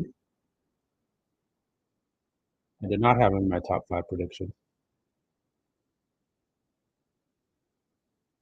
Do I have influence over the judges? I don't think so. Our judges are there at the show. They're just judging the show. This is Steve Weinberger's head judge, so he does what he wants to do. I've had Steve on the show, one of the few podcasts that had the biggest head judge in all of IFBB on my show, which was an honor to have him on my show. A couple of days before the New York Pro, which was crazy, but he came on. But yeah, that's a very good interview. One of my best interviews I think I've done was with Steve Weinberger, and he just opened right up and was very blunt about everything. Okay, this guy from number 28, Chou from China, he's trained by Milos. He looks good. He's sharp. Good, very good quads. Good front lat spread. He's very full. He could be in the mix as well. I don't have him in my top 5.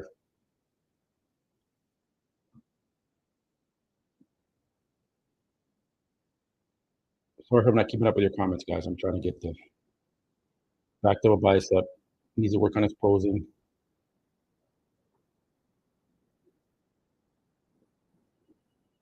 You think he's with Milos, he'd have better posing, but it's not the case. Korea, sorry about that. I'm not a racist. There we go. Well, I appreciate you guys correcting me in the chat.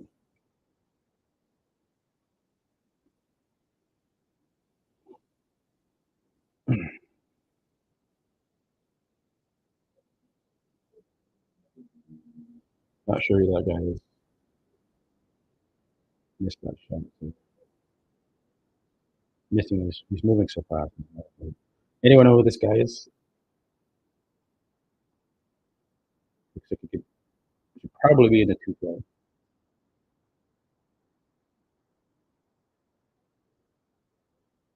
Yeah, I should just say Asian.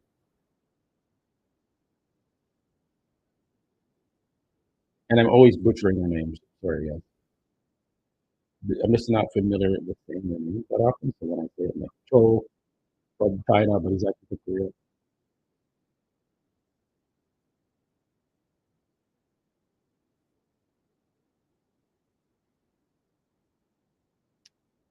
Sadiq, yeah, Sadiq was just off. He already admitted to that.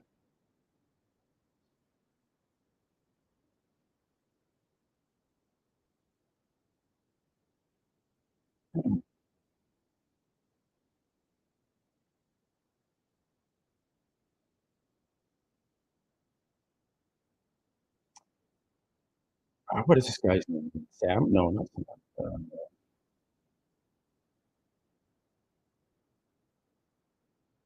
Yeah, I got another guy that looks like he could be in the 212.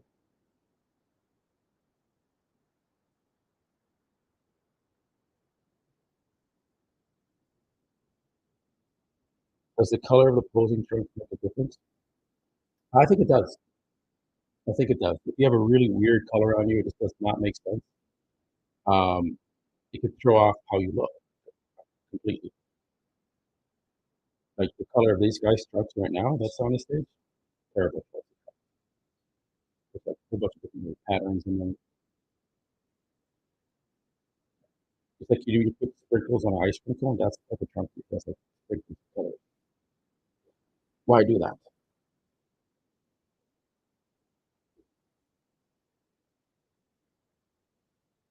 So I do think it's a strategy to have the color trunks.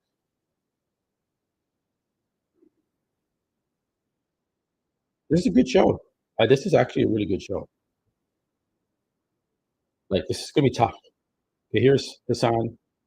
His color is very good. Man, this top five is gonna be tough. But he's watery right off the bat. I can see it. Look at that water. He's got to drop 10, 15 pounds of water. Maybe 10. He's so big, but he's just not been able to get in shape. And Hassan. If you guys ask me why isn't Hassan in the poll? Well, to win the show. Well, this is why. Guy just holding so much water. He's working with Dorian Hamilton. I know Dorian's tried his best to get him in shape, but Dorian said this is the hardest client he's ever had. And I can imagine. Look at the glutes. Oh my goodness. Hassan. Great guy. Hassan is a great guy. Just I wish you could find the magic formula.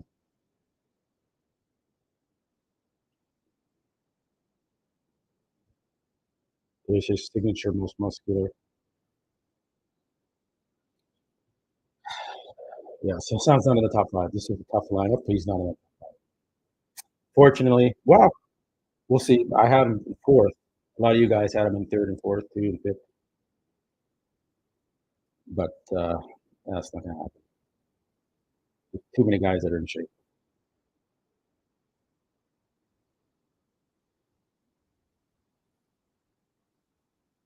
Yeah, it could be a diet thing. He's not eating the proper things because of his religion. I don't know. But that shouldn't be an excuse. But it just seems to have a real issue. Like this is his full-time job is to get on a stage and compete, and he just can't figure it out.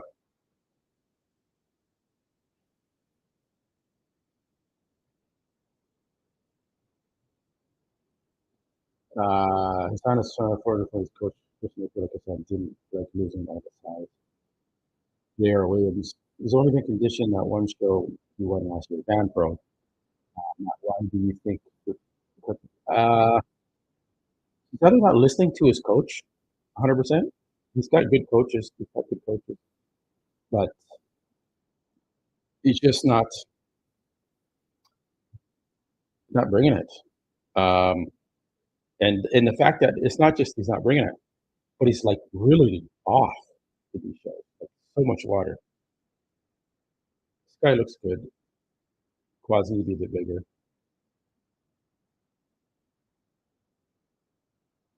If Hassan can't do anything this year, I don't know what he's ever going to do in this sport, guys. To the point where you're like, man, I've had like multiple coaches. I can't get in shape. What am I doing wrong? I don't know. I don't know. It's sad because he's got such potential. He's got such potential.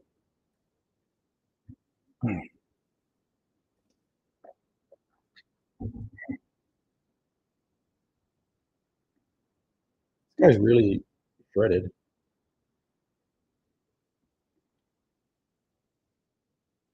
All right. I'm not sure if that's the last athlete. Where we go into our call outs? No, it's not. Robin Strand. We got out Robin. Okay.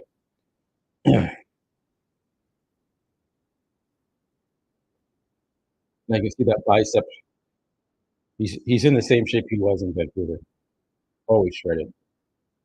He is a master at just being shredded at every show, just like Tim Budesheim.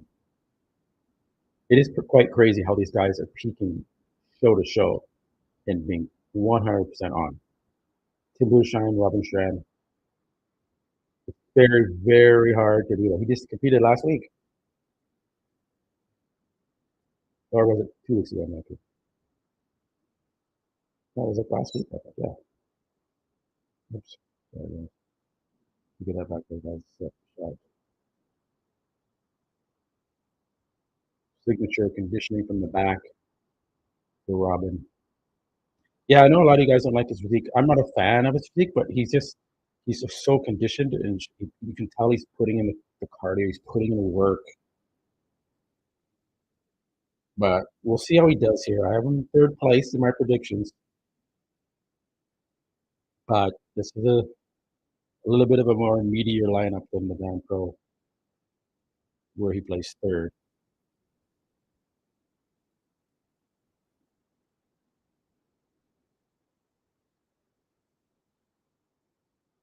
So I'm sticking with my prediction for Mo to win.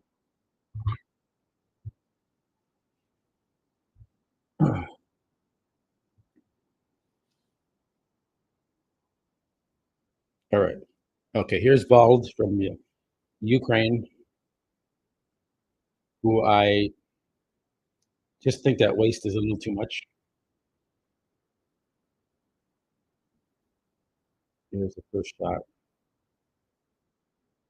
Then the quads are a little not symmetrical with the upper body.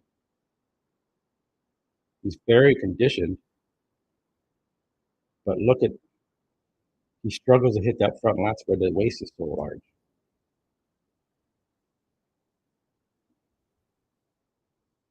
He's got all the muscle, he just doesn't have the shape. He's got the conditioning, very, very good conditioning, very hard. He's dried out. He's going to look great from the back.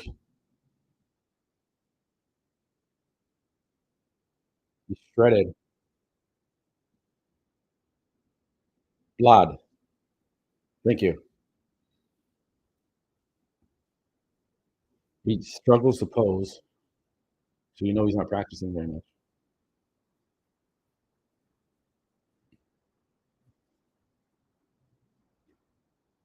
Let's see the back door bicep. Yeah, he needs to work on his posing, but the side chest is a crazy, one of the best shots. His best shot is a side chest. But as you can see how he's hitting these poses, is not very good. Needs some practice. Good side, good obliques. The delts look a little pointy and suspicious. The delts overpower his chest. Look at the details, guys. Delts are overpowering the chest there.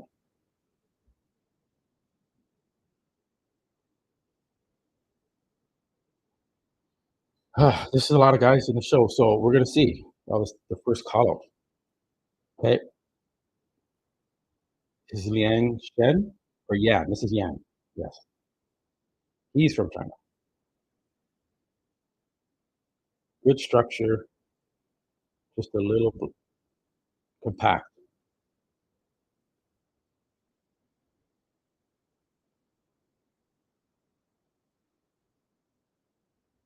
He's hitting some classic shots.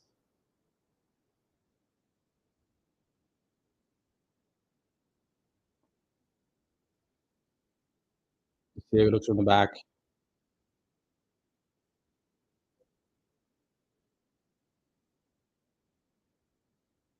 Yan from China. Don't think he's going to be in that top five. This is a very thick lineup. Lots of guys are in shape. So it would be hard for him to get in there. But he looks great.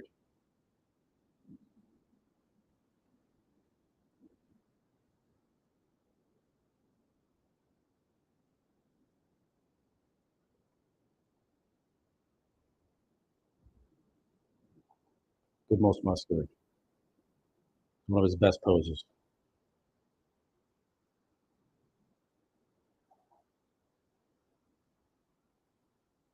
All right, guys. Is that the last guy?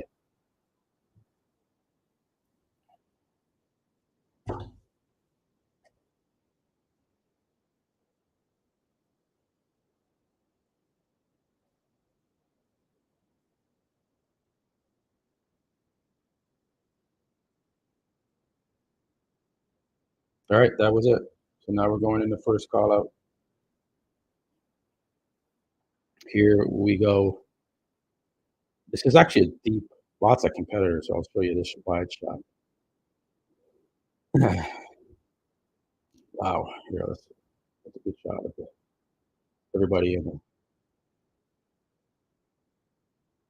the show. Everyone's ready to battle for the first call out.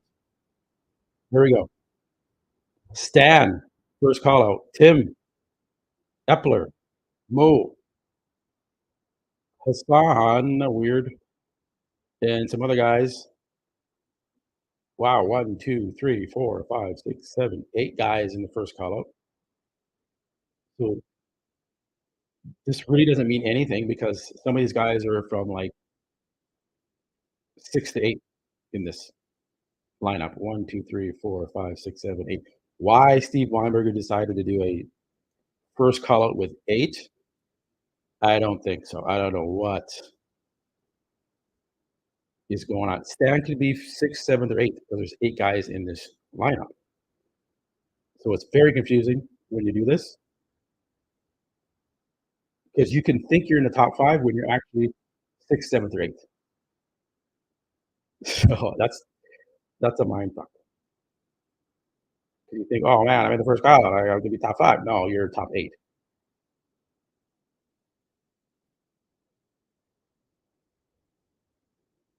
Yeah, and Stan,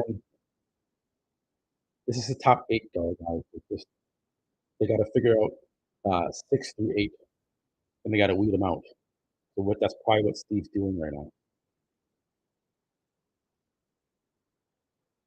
I know Hassan's not in the top 5. I know Yan probably not in the top 5. Staniple's probably not in the top 5. Jordan Hutchinson is not in the top 8. Phil Kahar is not in the top 8. Interesting. Uh, Pro from Korea not in the top 8. I'm not sure how Hassan is even in the top 10. I don't know how he's ahead of Kahar. I don't know how he's ahead of Jordan Hutchinson. Guys, what is Steve Weinberger doing right now? Do you agree with this?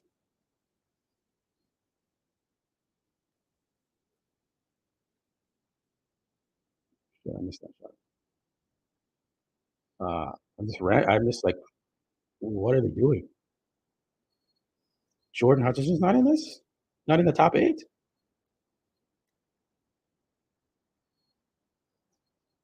Guess I missed him. Is he? No, he's not in there. Epler's in there. Anyone know the guy in the green trunks? The beard?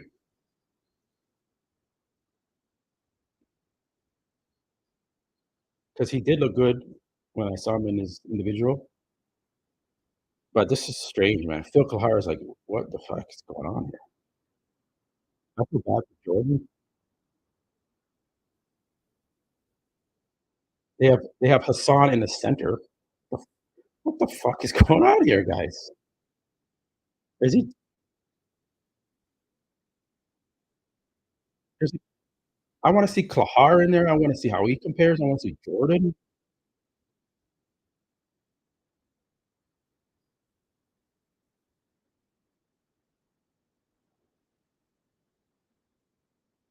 Okay, there we go. Fuck's sakes. Okay, Mo's in the middle now. Let's push these guys from 6 to 8 off the stage, man. Just work on the top 5 right now, Steve. No, Hassan's way off to the side now. I know what Steve's doing, but I don't know why he's trying this method of top 8 first call out. Just stick with the standard way of doing it. There's Hassan's way on to the very end now. You got Mo, you got Vlad, and you got Tim. Don't think Vlad should be 3rd, but we're gonna see. I think Jordan Hutchinson is getting way, way overlooked from what I saw earlier.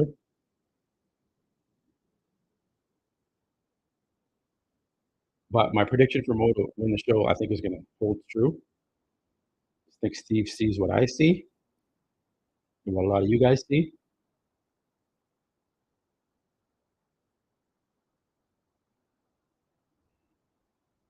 You got Mo. It looks like Mo first, Tim second, Vlad third,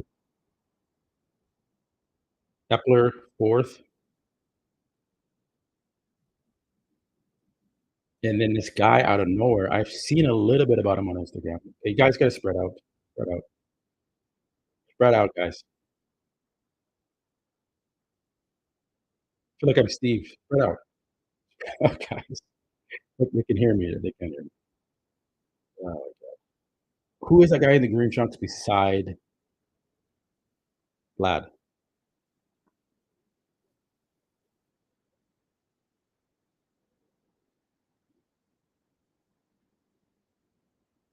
And this is the problem, Steve. When you have all these guys on the stage, there's no room to pose. God, sometimes it baffles my mind what they do with these shows. And you can't see them because they're way off to the side. How can you even judge them properly? It's dark on the very ends. Then the guys in the center have the best lighting. Why do this? Why make it harder?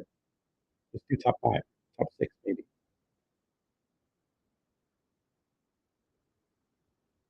Mo would look much better if he had darker tan. It almost looks like he doesn't have tan. Again, these little mistakes can cost you.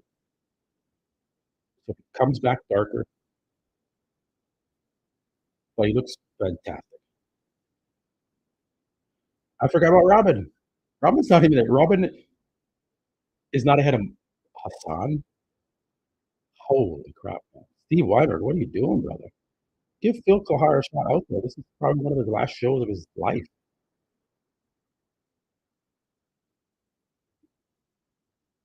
They moved Vlad. I always want to say Bald. So I'm like, they moved, and then I pause. Oh, Vlad. Okay, they're moving Yan closer to the center.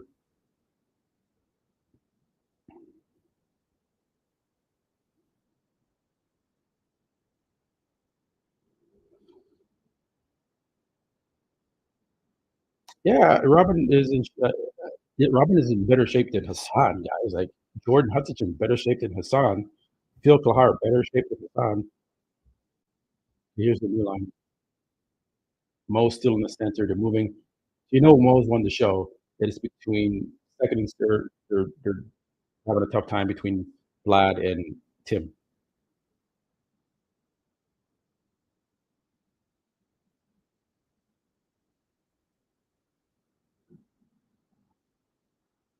I hope they narrow this down to a real top five and get these other guys off the.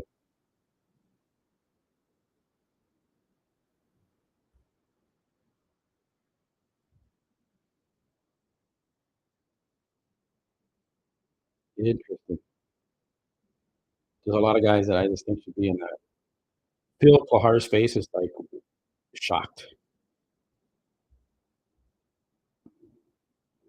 They at least deserve a look, a comparison.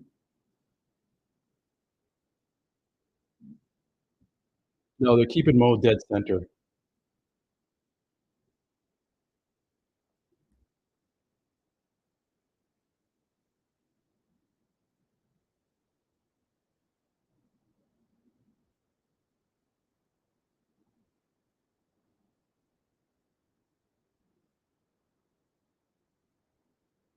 Let's see what they're going to do here. They're moving Epler, move it in, moving Stan.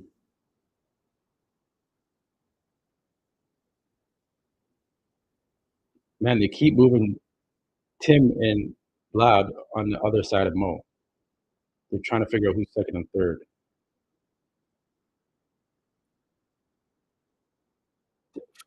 Steve, for the love of God, just have top five. There's not enough space on the stage. This is a small stage.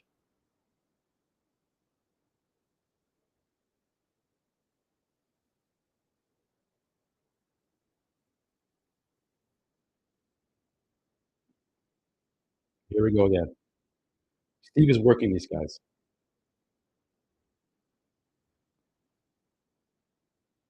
Mo's very good at posing. He's hitting the shots right. He's flaring that leg off to the side a little bit in the front of it. That's how you should do it.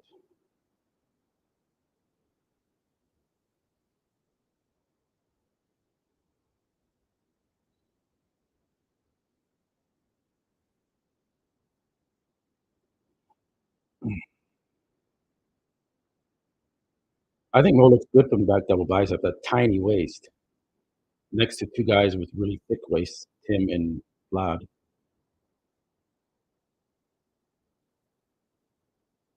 Epler's in very good shape, yeah.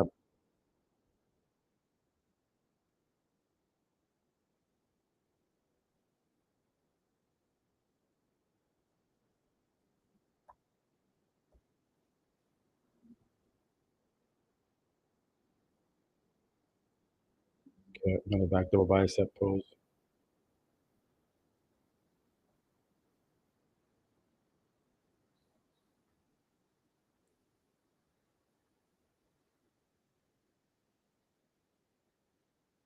Back lat spread.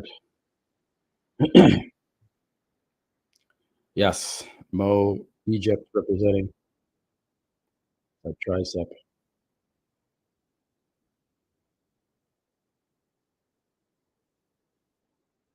Ab and thigh.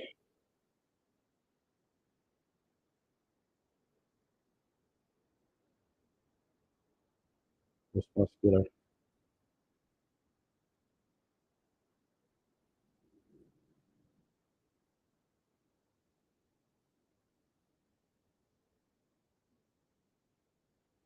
Weird. All right. That was the weirdest. I have to say, guys, I've been doing this for 20 years. I've been watching shows over 20 years. I've never seen a weird top first call out like that in my life, where I feel like so many guys were overlooked. Very strange. Like, how would have Jordan Hutchinson looked in this lineup? I guess we don't know now. How would Phil look?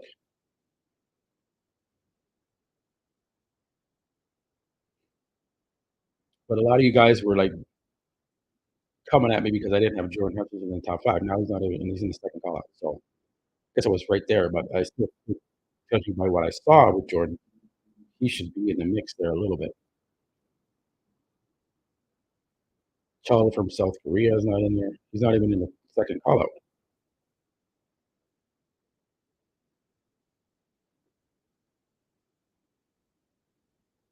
It's just terrible, guys. I'm sorry. I just feel like Phil got shafted. I feel like Jordan got shafted.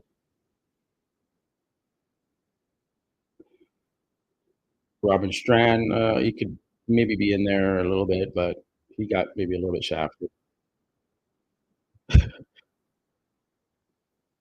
Two of the guys I had in my top five are not in the top five.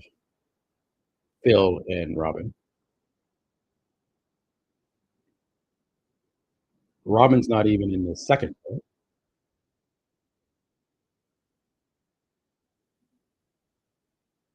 I know. Steve's gonna get some clap back for this one. It's a very weird. I just would have liked to have seen Phil in that mix just to see how we compare with that. That's not gonna happen. I don't know how Hassan's in there, guys. I don't know how Hassan was in the first, in the top eight at least. He's probably eighth or seventh.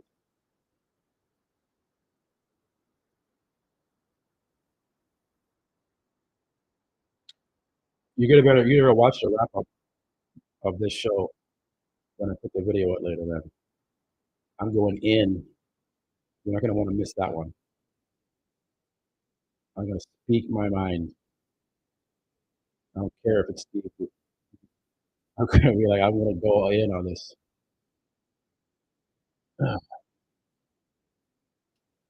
Third call out coming up.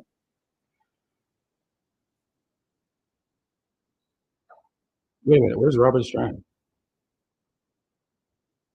Oh, there he is.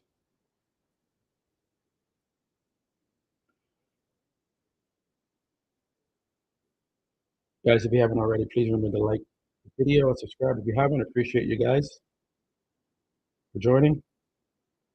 Hit that like button. Donations are also accepted, any amount. Does help the channel. Continue to bring this to you.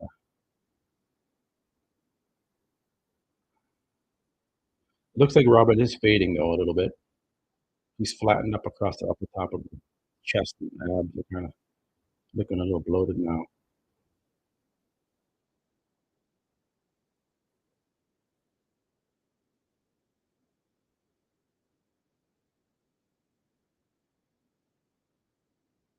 There we go. Oh, there we go. Wow. From third place at the Van Pro, Robin Strand, to third call out in Chicago.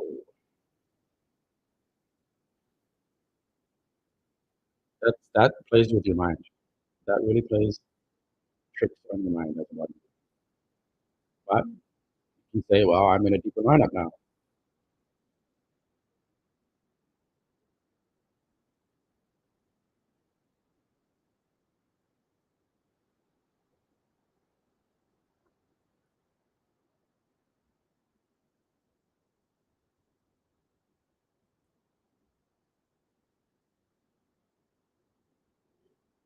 Wow.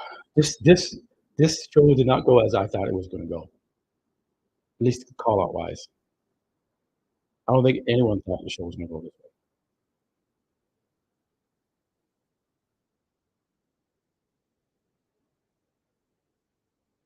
Robin is like way down. He's probably like 15th or wow. Crazy times.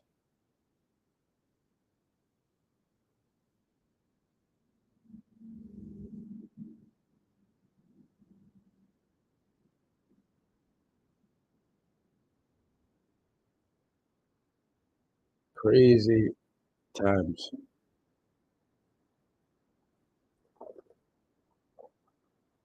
So that was the third call. I think that's the last call.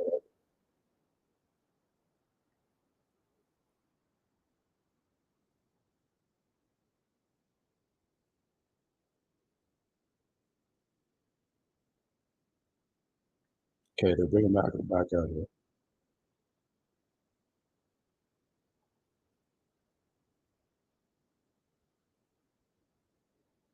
Okay, what is 1, 2, 3, 4? Okay, now they're bringing the top 4 out. Epler must be happy.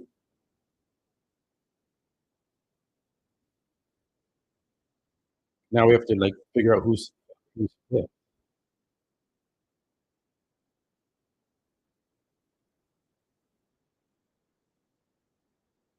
Got a closer look now. You can see how tremendous Mo is. Nobody touching him.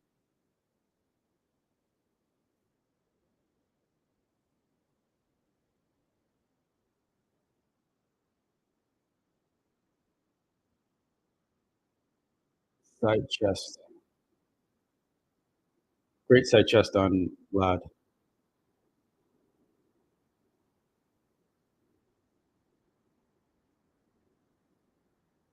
Back double bicep. The fact that Mo doesn't look much smaller than Vlad.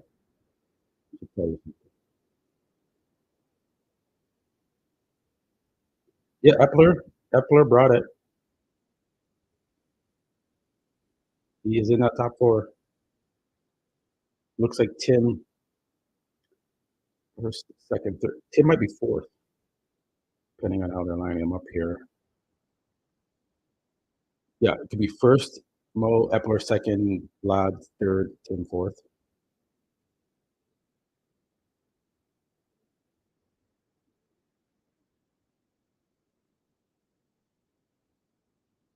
Haven't I?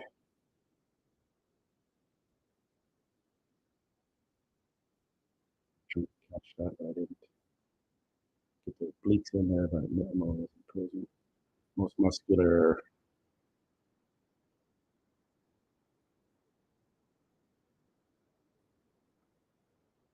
Yeah. Congratulations to Mo. At least I got first place position. Sorry, Paul. I'm not sure what you're seeing there, but, Vlad's waist is too big. But surprisingly, he's could be 2nd. I don't that's to me, that's not bodybuilding. That's just mass. That's not well proportioned together. The only shot Vlad looks good in is the side chest. That's about it. And the most muscular is good. That is it. That's it, guys. That is it. Wow. So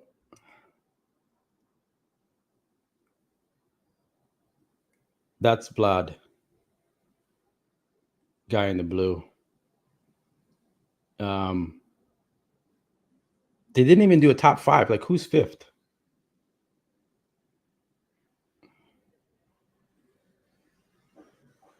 Time is it? 11:45. Yeah, going back through these photos because when I'm doing the screenshots, it's hard to really analyze things, so I like to go back.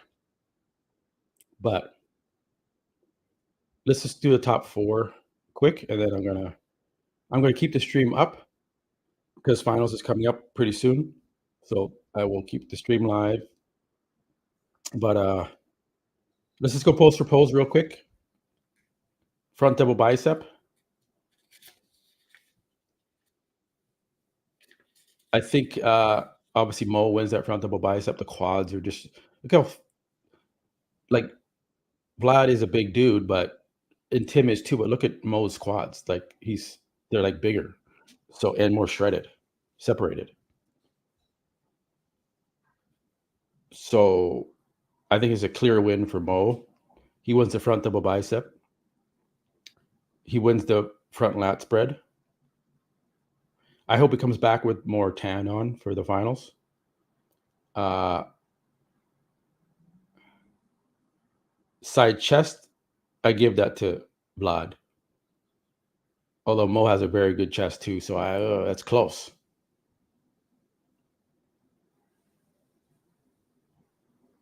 Actually, the more I look at this pose, Vlad has a good side quad, but the chest isn't striated. It's a little flat. Mo has more roundness to his chest. He could twist his torso a little bit to show it. Like Epler, you can see Epler's striation in the pec. You can see the striation in Tim's pec.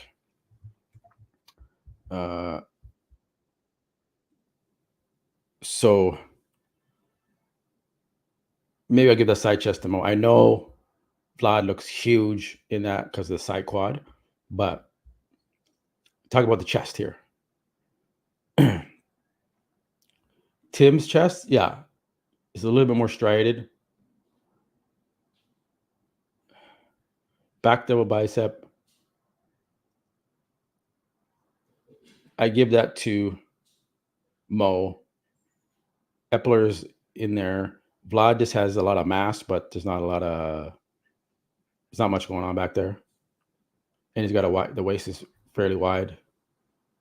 Tim, we know, doesn't have a good back double bicep. To me, that's between Epler and Mo for taking that pose. I give the back double bicep to Mo. Epler is very close.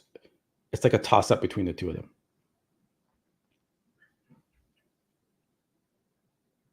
Mo needs to work on how to hit that back double bicep like Epler is hitting it. Open it up. He's crunching his arms. He's squeezing his back in the rhomboids in the middle there. You're not supposed to do that. So that's an easy fix. Rear lat spread.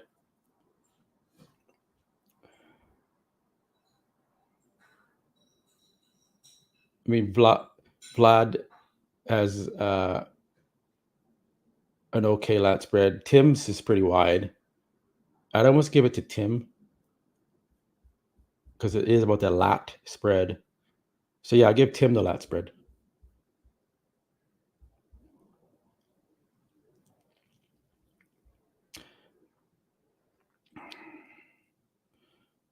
Side tricep. I'd actually give that to Vlad because he's hitting it. His midsection looks tight, even though he has a big midsection. Just kind of like how Nick Walker's midsection is a little large, but when he hits the side tricep, it looks great. And he beats a lot of guys in the side tricep. Same with Rubio. Bigger waist, but when he hits the side tricep, he looks like you can't touch him in that pose. So that goes with Vlad, in my opinion. Ab and thigh, I give it to Mo. Mo's abs are just shredded. He's not fully in the shot there. I didn't catch it, but yeah. And then most muscular, I give that to Mo. Big delts, chest, just needs more tan. Huge arms, huge quads, calves. He didn't fit. I didn't catch the full pose. He wasn't fully flexed. Let me see. Get the most muscular. There we go. Most muscular. Yeah. So Mo wins majority of the poses. Maybe one or two he's not winning.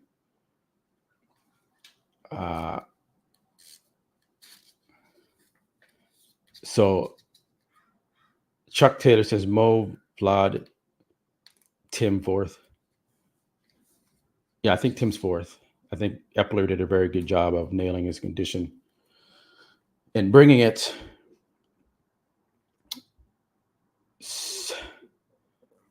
So that, after going through these photos, yeah, I'm seeing that's how I'm breaking it down, guys. Yeah, I agree with you, Jet. He does need the tan. I said that was the first thing I noticed about him. That's what I said earlier on in the show, that his tan, if his tan was darker, he would look that much better. Like it's just crazy how he's missing that. So I'm sure he'll come back. I'm sure he's going to get feedback from people saying, get the fucking tan straightened out, guy. You've won the show, but now let's just polish it and come out even better for finals and really show him. So I'm sure he'll be darker in the finals. I'm sure he will, if he's smart, if his team is smart. I'll message for Mo and just to double down on the tan thing. What do you disagree with my breakdown? Which poses? We all agree Mo's winning the show, unless you think someone else is winning the show. All right. Yeah, I don't expect you guys to agree with my opinion, but I'd like to hear your guys' thoughts on why you disagree or who you think is the better man in this show. Tim for the win.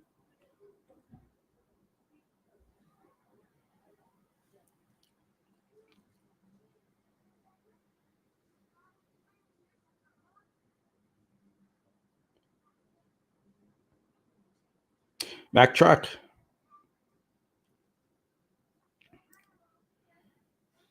Mac, who do you have winning this show? Mac Truck.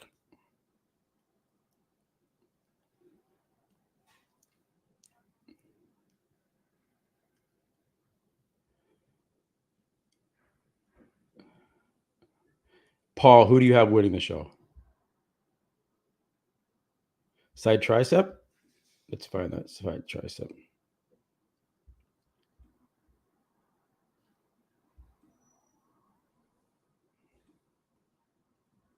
There's your side tricep.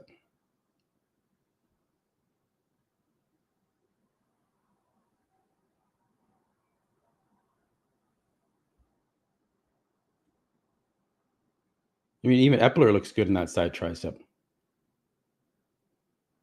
I just think Mo is not hitting this right. His abs don't look good in the side tricep. He needs to tighten that waist in the side tricep.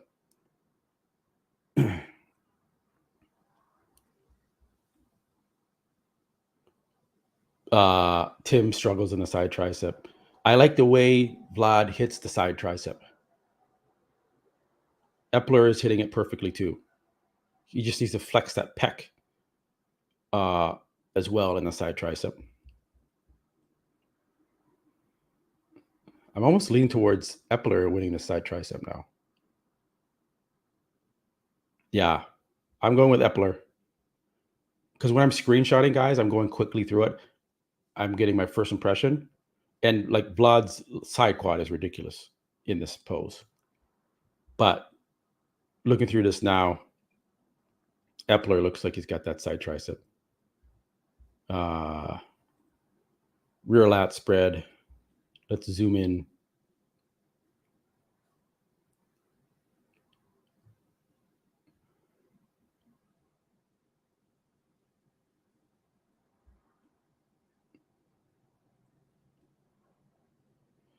To me, Tim with the widest lats, the glutes to hams are in. So I would say Tim, my opinion, wins the back lat spread.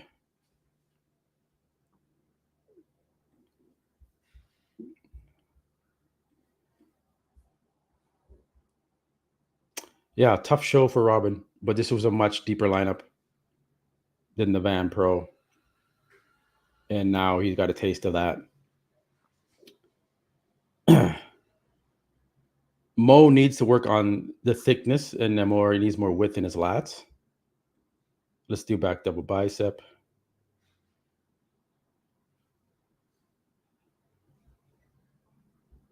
He needs to fix how he's posing the back double bicep. He's got size. I was really thinking Mo was going to look smaller in this lineup, but because of the illusion of his physique, he's got the calves.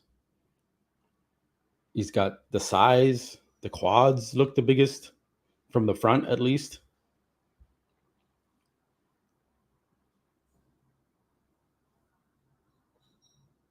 You can see Tim's lats are just nothing there. It's like flat. Vlad has a little bit of flair. Mo, a little bit of flair. None of these guys have spectacular back double bicep pose.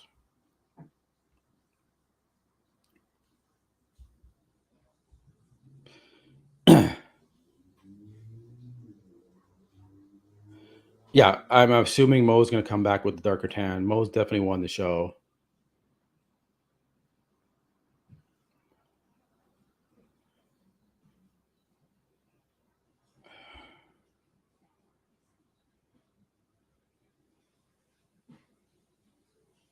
Yeah.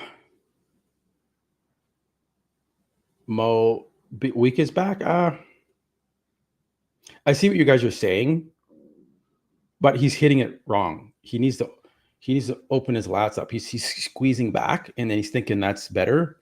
That's not. He's thinking his muscles pop more when he squeezes his arms back more, but he needs to open up more. You know, some of these guys have so much potential. They just don't know how to hit some of these poses. Epler is hitting the back double bicep properly. It's just that he doesn't have the thickest, densest back.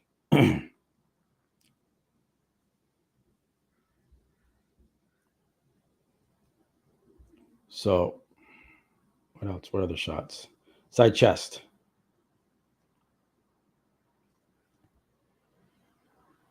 Let's zoom in here. Oh, you guys can't see. Let me just go there. Okay. All right. Let me remove that comment there. They all have pretty good side chests. Who's winning the side chest?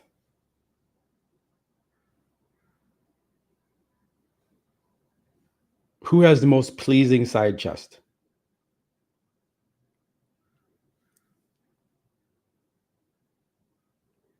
I like Epler's side chest. Pecs are full. Same with Mo. Tim has a good side chest. So does Vlad because it just looks massive.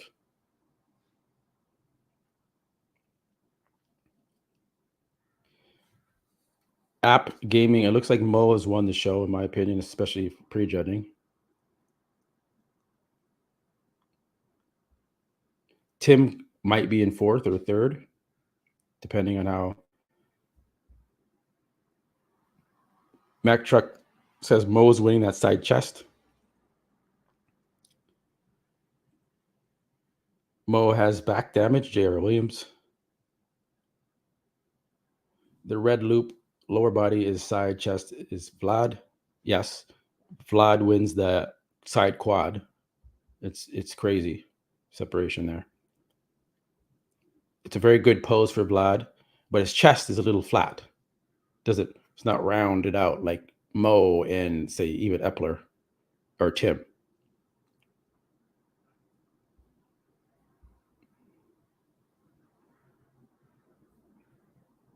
Martin A says Vlad is winning the side chest.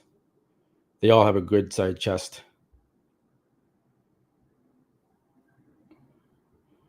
Which is crazy to see. These top 4 all have great side chest. I have Mo winning. As soon as I saw Mo come out, I was like, he won the show. And that was my prediction going into the show, that Mo was going to win. Front lat spread.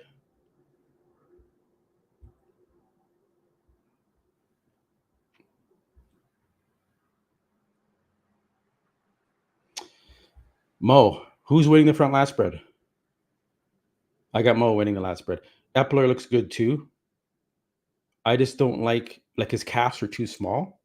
So that throws off the symmetry portion of that pose. Vlad, his midsection is too large. Tim, midsection too large. Clear winner. Tiny waist. Full pecs. Shoulders are huge. Arms are round and muscular. Quads are feathered from the front. Separation. Calves are the biggest on that stage. Easy front lat spread goes to Mo. And if he had better tan, he'd look even better. This is Mo without tan, and he's still beating these guys. In the vascularity, in the quads, the sharpness. That's probably Mo always hits that front lat spread in his progress photos for a reason, because it's probably one of his best poses.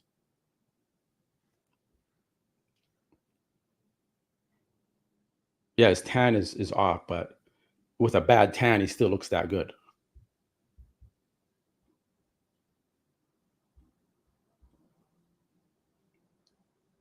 Look at the quads compared to Epler and Vlad. Crazy genetics on Mo. Even Tim's quads are big, but like Mo's quads look bigger than Tim's. So that's front lat spread. What else pose did we miss? And then front double bicep. Last one to go over, guys. I think it was ab and thigh. We'll go to that one.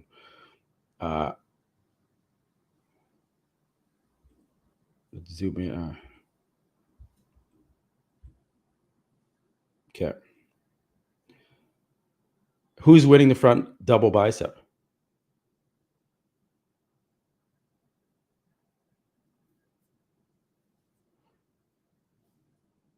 I give that to Mo all day long. Then second, I would say Epler. Third, I give it to Tim. Fourth, Vlad for that front double bicep.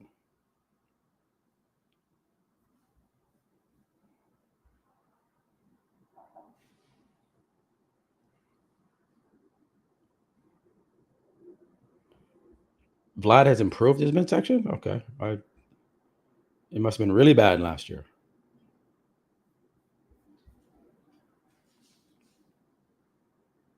Yeah, look at the tiny waist compared Mo to Vlad. Even Epler, Mo's waist looks a little bit tinier.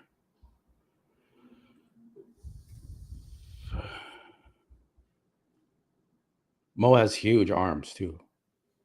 I wonder how tall Mo is. Because isn't Tim tall? Like, isn't he taller? Isn't he like 5'9", 5'10"?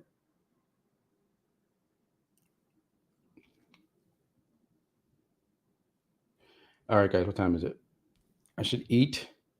And then finals starts at 4 p.m. Eastern Standard Time or Central Standard Time. Yeah. Basically,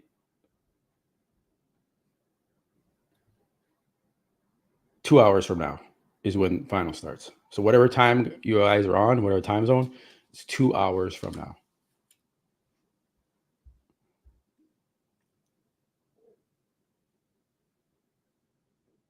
That is not true, Paul. It's about symmetry.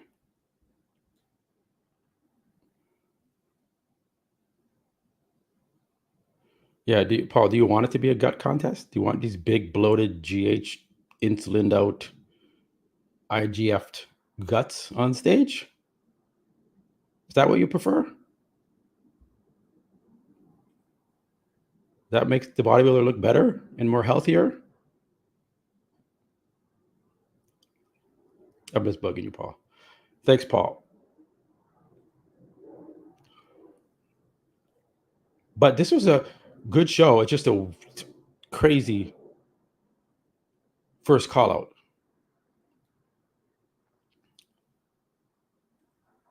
I'm just going to change my banner here, guys, because I'm going on a break. I will keep the live stream rolling. Appreciate you guys joining. Guys, please remember to like the video if you haven't. The goal is to get to 150 likes. We're just at 100 likes roughly. So I know we can get there. Please subscribe if you haven't already done so. I do appreciate you. Always have fun chatting with you guys here in the live stream and covering these shows with you. Seeing the same guys in the chat is awesome. Crazy. 2 of the guys that I had in the top 5 are not in the top 5. Phil Kalhar, Robin, and Jordan Hutchinson not in there. Epler, I kind of was like, maybe I should have him in there, but I haven't really seen him do too much yet. So I was like, yeah, I don't know. I don't think I'm gonna have him there, but he could be second in this show, which is great for him. I appreciate you guys. I'll leave it up. So just come back a couple hours. We'll be here. It's going to be women's bodybuilding again, finals, then 212, then bikini, then bodybuilding. Should go pretty quick since it's finals.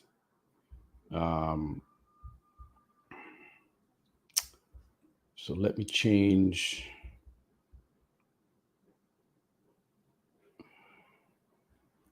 this.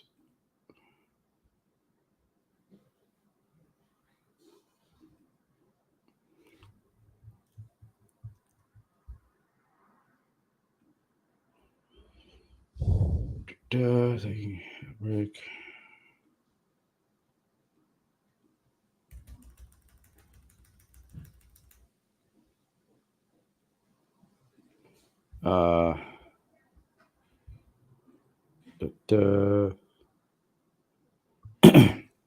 CT time, Central Standard Time.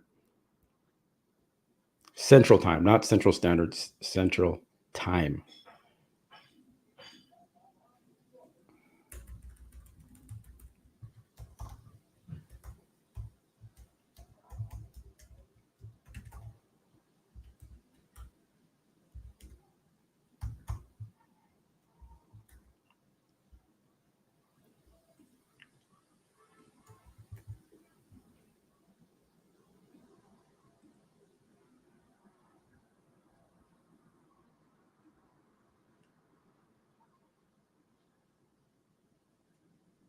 Just write this.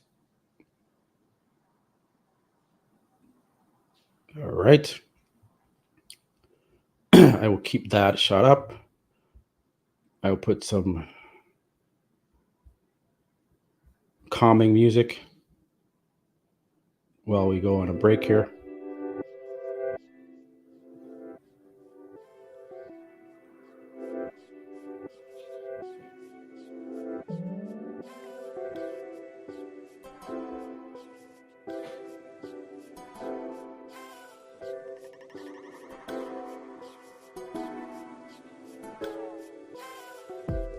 There's the banner.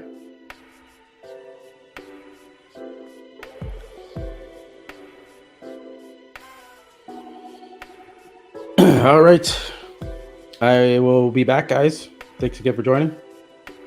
And we'll see you guys in a bit.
All right, guys, we're back for the finals.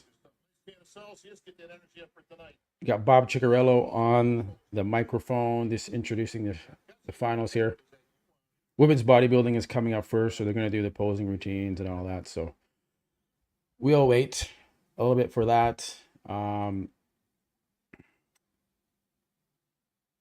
me just get this all situated first. Now, I want to apologize.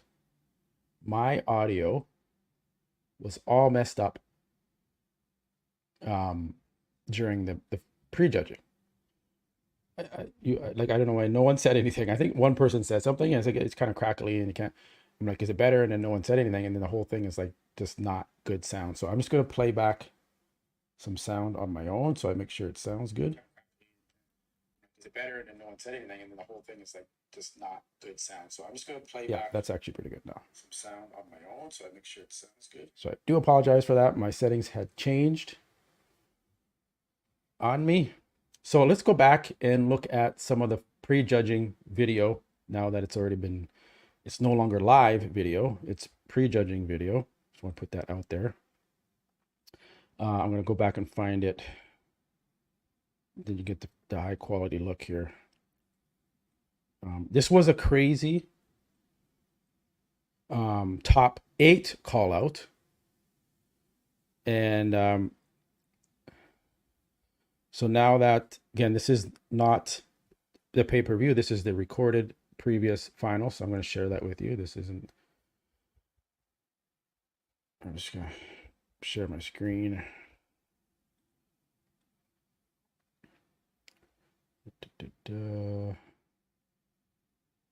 I gotta stop the share. And then I gotta share my screen here. There we go. There. Looks good. Okay.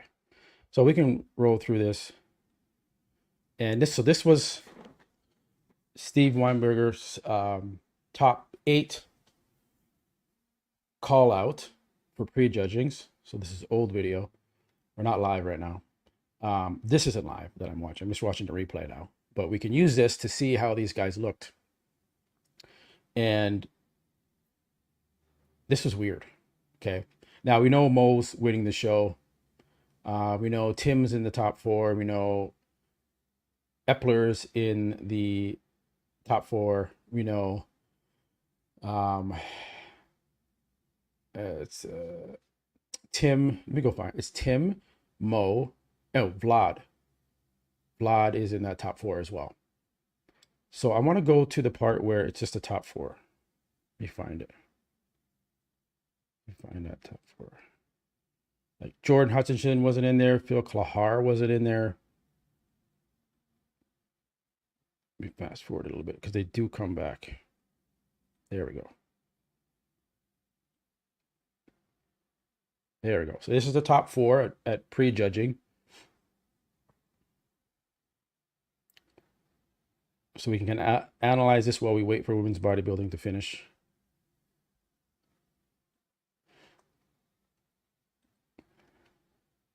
Got Tim Budesheim there. My screen is kind of covering his face there, but that's Tim on the very end.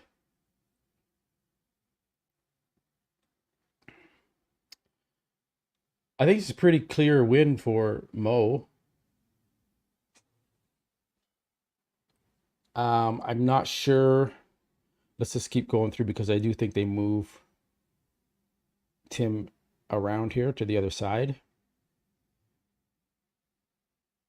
But I think I would prefer Epler to be in second. He's got a great physique. What a great show for him to show his physique and get himself into the mix here, because he was kind of an unknown, and now he's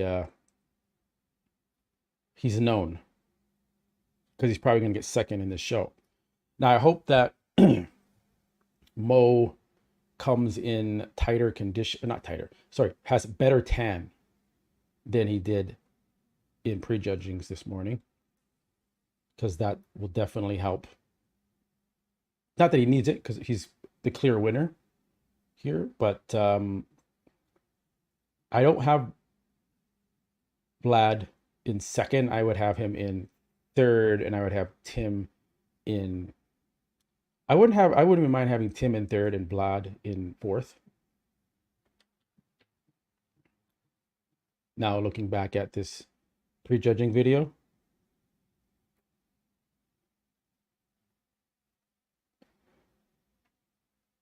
Yeah. And if Mo can just come in with that little bit darker tan just to solidify it, to show, you know, just to polish it up for finals. The judging is pretty much over. But that was your top four. But it was a crazy first call out, I have to admit. So let me stop sharing that. Let me go back to the live so I don't miss anything. Yeah, okay, women's bodybuilding is on. We'll get out of there. We're gonna go to share this instead. Bring this back up. There we go.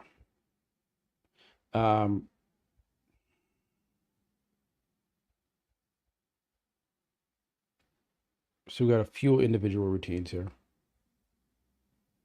while we wait for 212 to start. Mo looks fantastic.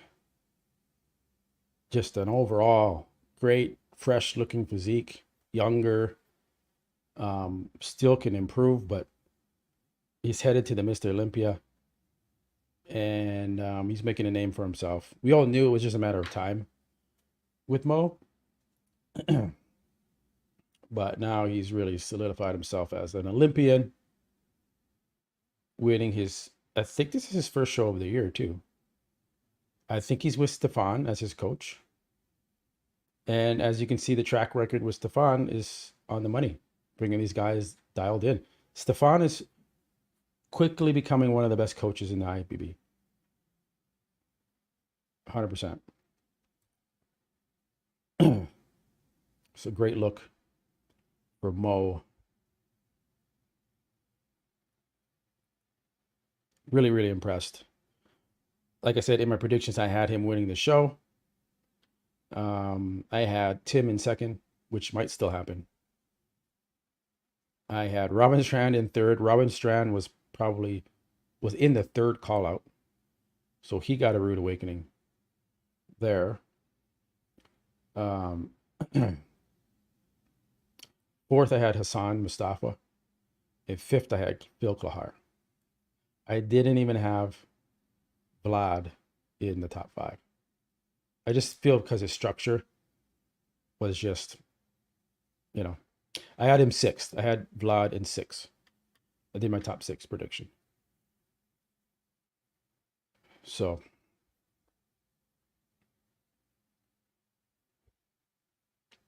that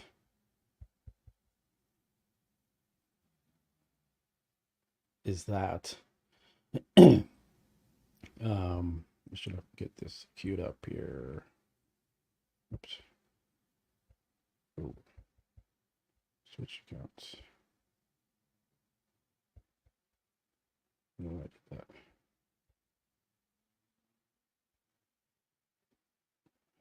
So yeah, that's Mo. Let's look at, I think there's one of Vlad. Yeah, there we go.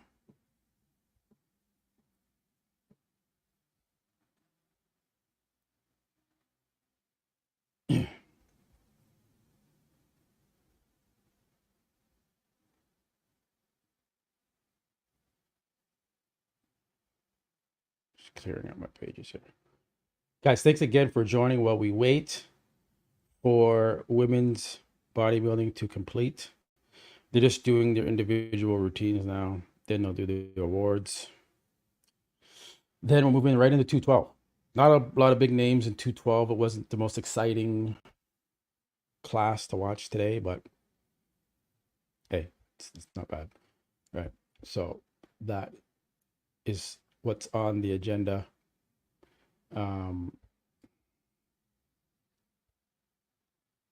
And if you haven't already, please do subscribe to the channel. I really do appreciate it. And please hit that like button. It does help the channel. All right, let me go back to my screens here. I'm going to close this. It's slowing down my...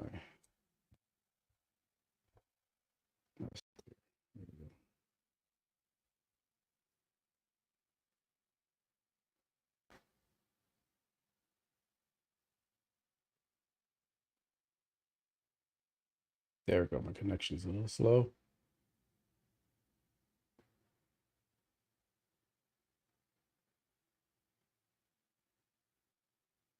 There we go.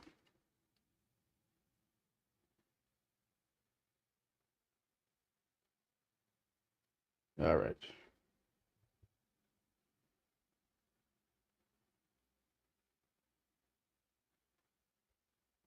So,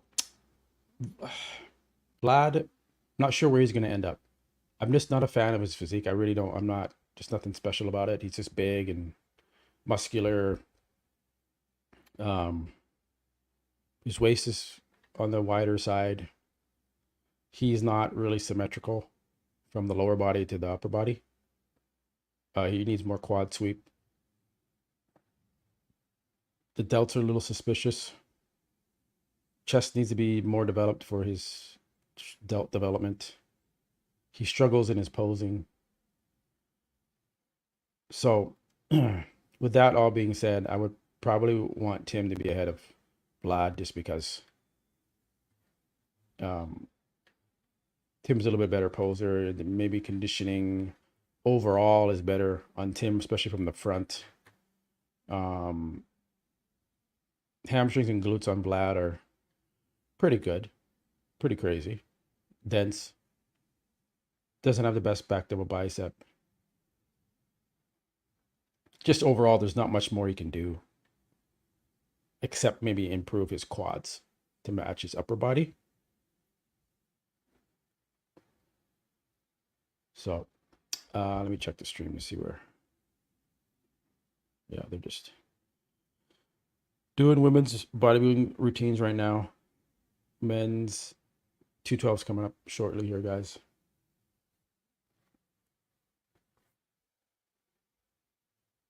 Let's see what else we got.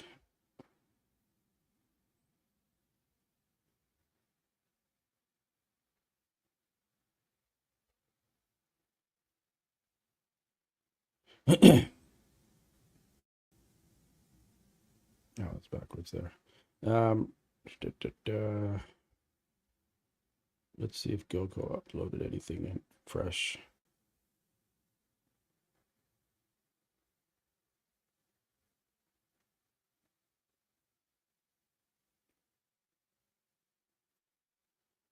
Stanimal was not in the top 6.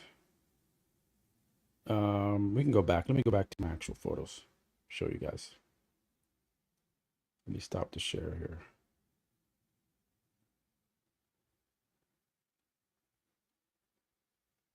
Let me go back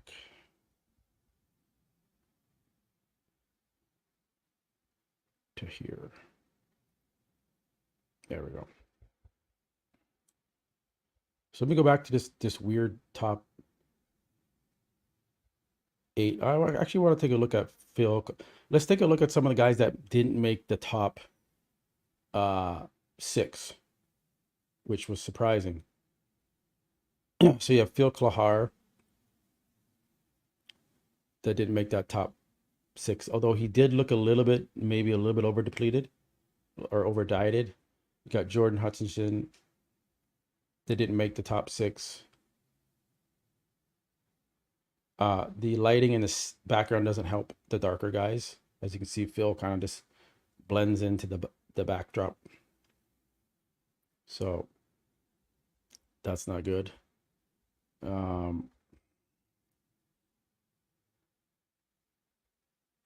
it's a tough one for Phil. Hassan is also not in the top 6 from what I can see.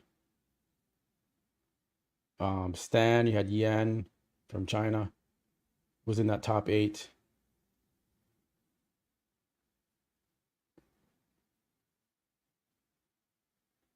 Just trying to remember that guy's name. That's in. He was in the mix there in the green trunks, or turquoise, or whatever you want to call it. That is. Let's see. Get the list.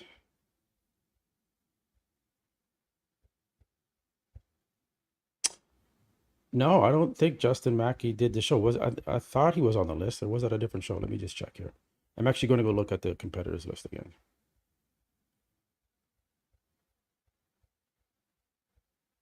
There it is. So, yeah, Justin Mackey.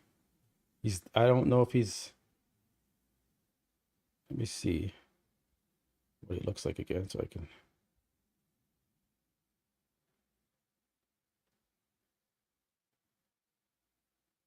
Oh, it's a private account. I gotta follow it. Okay, Justin. I don't know why professional athletes make their accounts private, but oh well.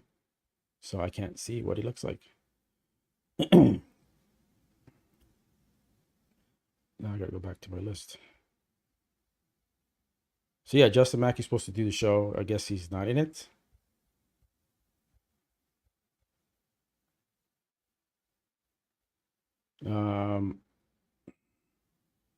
Trying to find the guy that I'll show you which guy I'm trying to find. His name.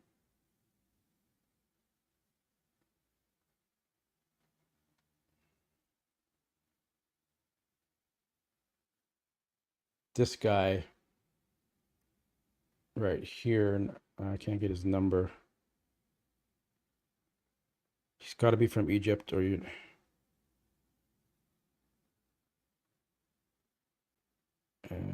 Da, da, da.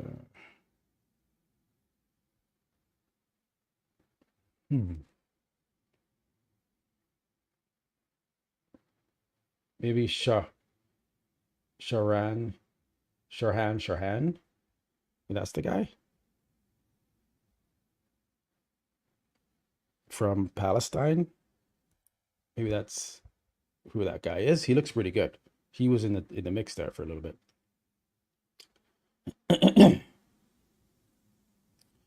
Go back and look at the front lat spread at the top 5 and look at the difference between the left and right lat and Mo.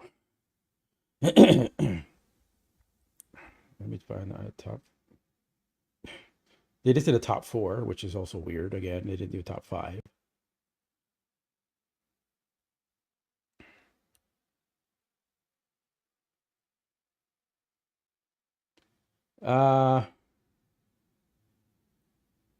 It does look like one lat is longer down his torso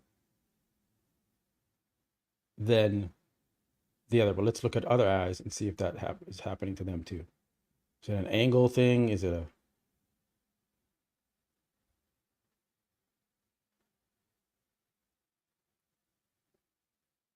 Can't tell on Epler there.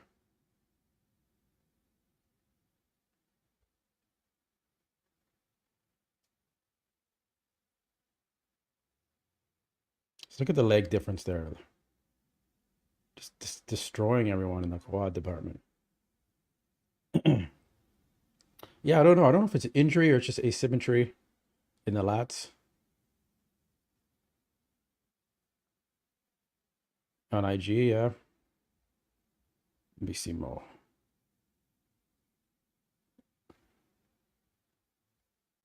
Let me see this. Just checking his IG. Yeah, it is. It's way more clear on IG. What the hell? It is one lat is lower inserted into his torso.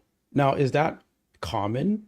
I'd have to go look at other athletes like Ronnie Coleman and Yates and like just anyone and see if that is just a normal thing where a lat inserts lower.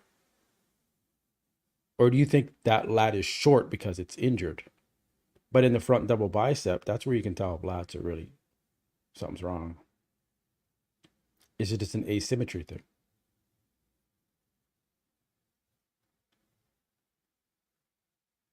Well, Vlad has it too. Look at this.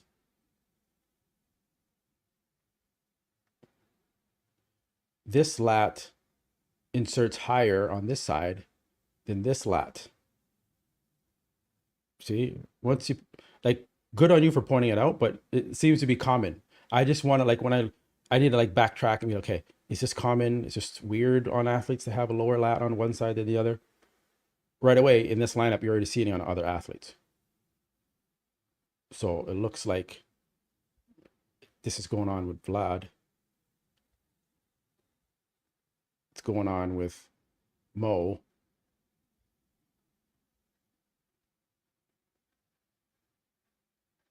Can't really tell on him because he's kind of angled, but this lat seems a little higher inserted than this lat down here. So maybe it's just common. Maybe it's just very clear, more glaring on Mo, but it seems to be kind of common that the lats aren't perfectly, they're just off a little bit. So I don't think it's an injury at all. His lats are full and round and bursting out. So doesn't look like an injury.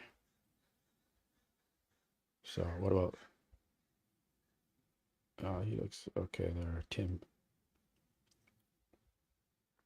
Yeah. It is more glaring on Mo, especially in the front lat. And even on the front double.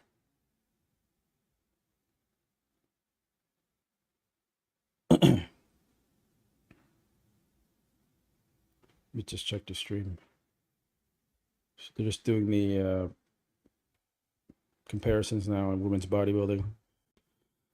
So you guys aren't missing anything.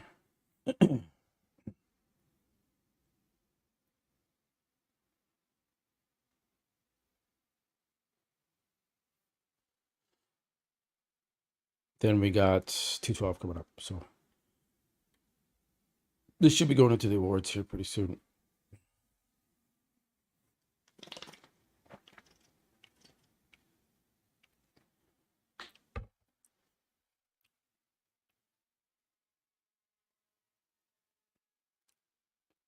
Yeah. This was a tough, very close top 10. Like all of these guys in the top 10 are close. Like it's crazy. The condition is good on most of these guys. Yeah, you can see it in the back too, I guess. Excuse me, guys. That the lat is lower on that side, right? Than this side. That's just genetics. So nothing you can really do about that.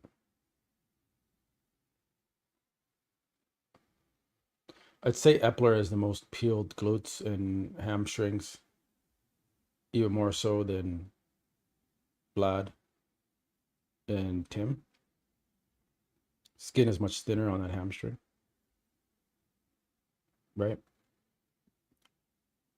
When you see this in between these little rips, like the skin is almost stretching, it's so tight. That line right there, that's very, very lean. Excuse me. All right. So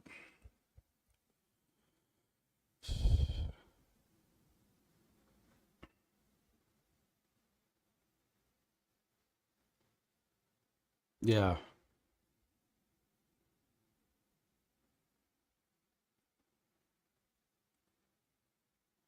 Lat spread.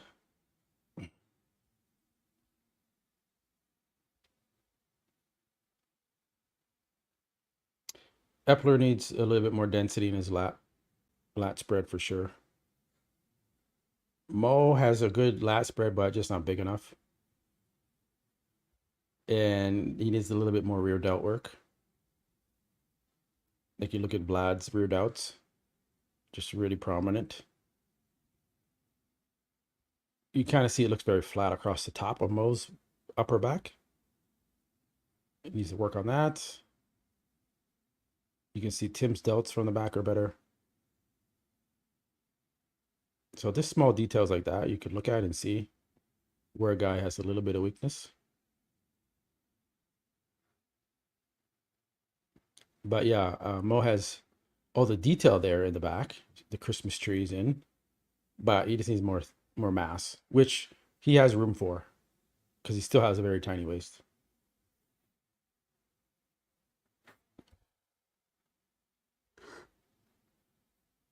Where are we at with the women? All right, the women bodybuilding doing the pose down right now. 1,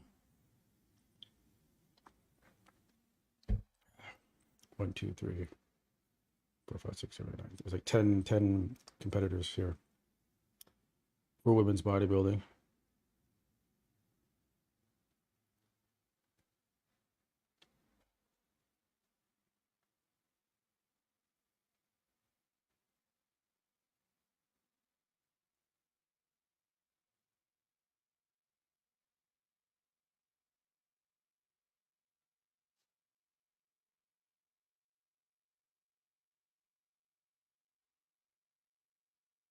All right.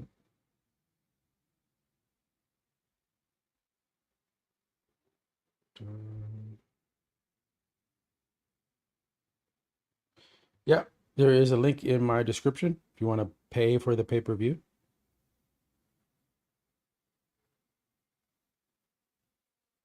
I think it's $30 US.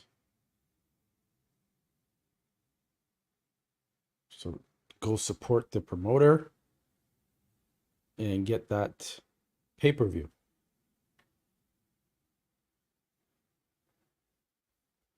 Okay, they're just doing the awards. Let me just unmute this.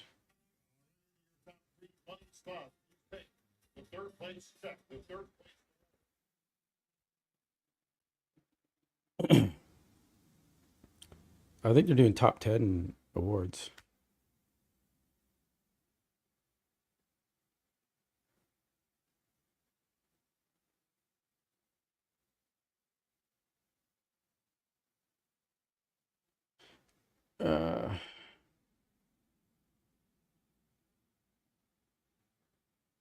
Yeah. If the IFBB sanctioned it and regulated it where they controlled all the live streams, then they could do that. But because there's different live stream providers, there's different, right? Like it's different, all this individual privatized way of doing it. But that would be smart for the IFBB to standardize it, and they control all the live streams through one provider, and they can make money off of it. But they're not modernized enough to like think ahead and do those type of things. So people like you and me think about those things, but they don't. That's another revenue stream they could add to the IFBB Pro League.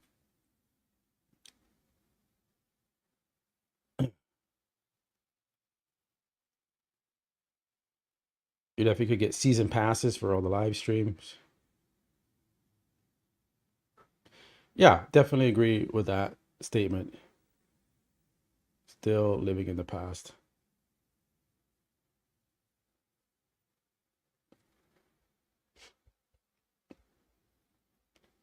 Let me see if there's more updates on here. Hottie's been stepping it up, posting more updates. I'm just hoping that waist stays in control. It's getting a little dense. But man, is he is a freak. And he's definitely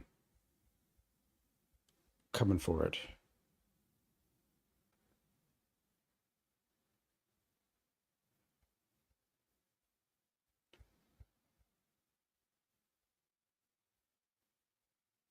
Just trying to find some more updates for you guys. I think Flex.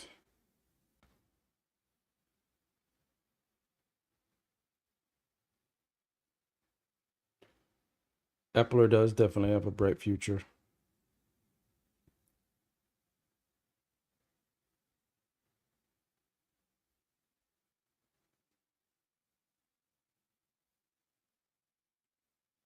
These are okay photos. A little far back.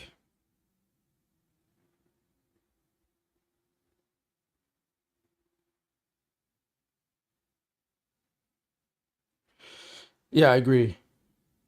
Epler's wasn't even on my radar, but now he is. I'm not sure how he'll do in other deeper lineups with if you have like hunters in there and stuff like that. But this was a great show for him to get his name out there. Um,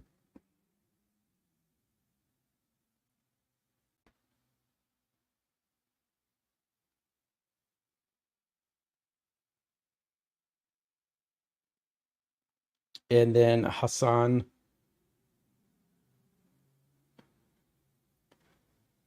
definitely not in that top six. Stanimal is not in the top six. Yan is not in the top six. Klahar is not in the top six.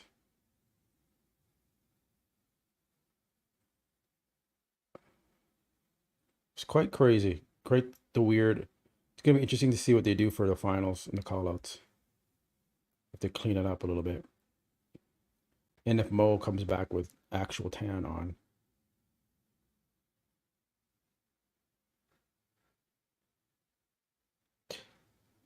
I'm not sure if Hunter would destroy Mo. I think Mo is quite impressive. Hunter has a lot more mass, so yeah, he would beat him, but I don't think it would. I think there's some poses where Mo would beat Hunter in, but not many.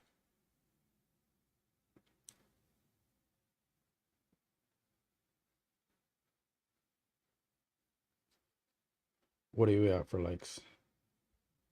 130. We're trying to get to 150, guys. So hit that like button and subscribe if you haven't already done so. Poll, there's 838 votes on the poll. Mo is at 48%. Tim at 41. Tim's climbed back up there. So Epler is not in the mix. I didn't have Epler on my poll. I should actually create a new poll. Yeah, why didn't I do that? It's between Epler. Let me update this poll and end this poll because it's now inaccurate.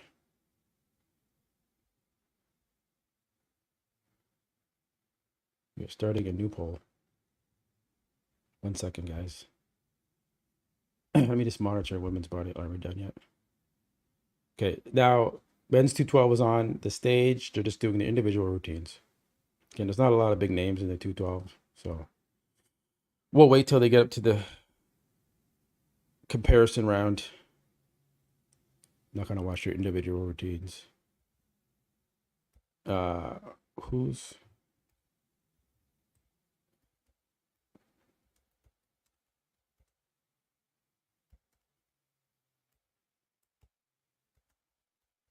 got look around like? We're gonna put Mo Foda. Just gonna put Tim. I don't know how to spell his last name without looking it up.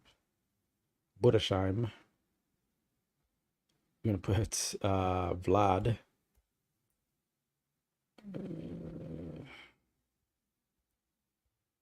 And we're gonna put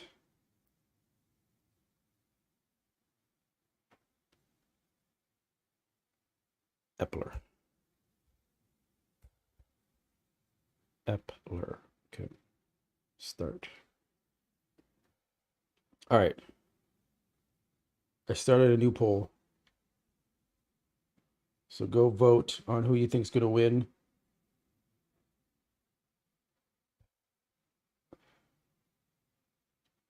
We got Tim at 50 now. We got okay, votes are coming in. Tim? Tim is at the show. That's where Tim is. I mean, where is Tim placing? So go vote in the poll that I put in the live chat.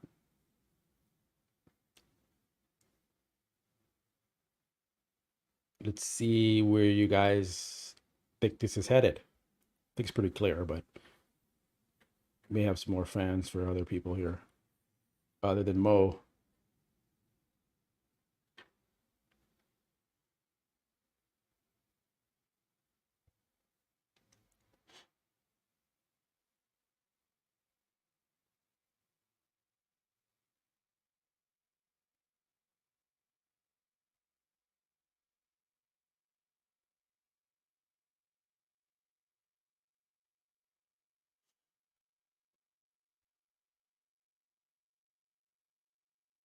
So like I said, they're just going through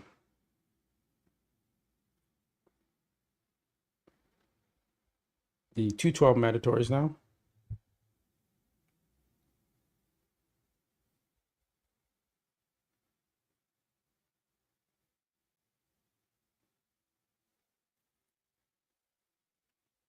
Let me go to,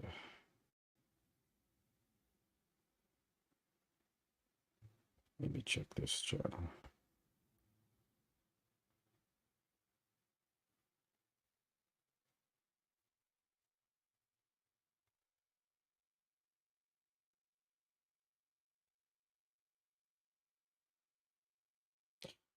Yeah, let's share this.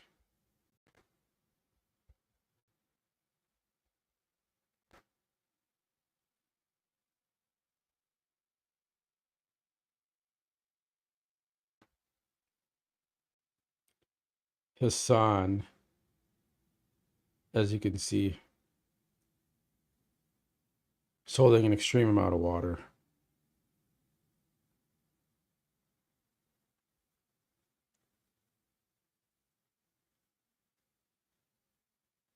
I don't think he actually really tightened up from Toronto at all, really.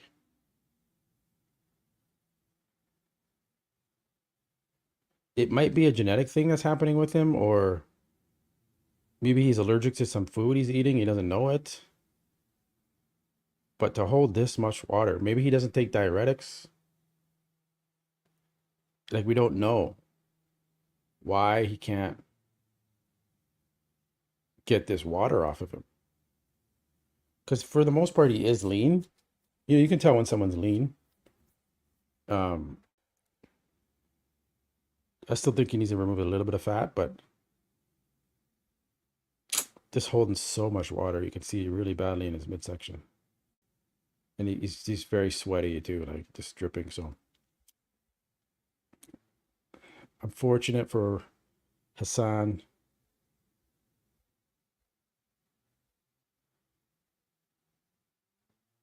That's a great shot of Mo.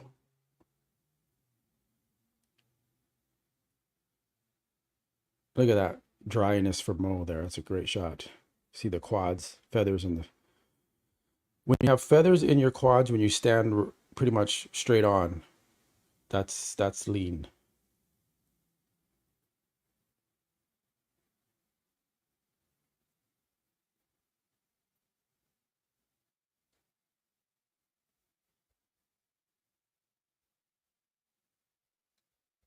Great shot. I wish there was more shots there.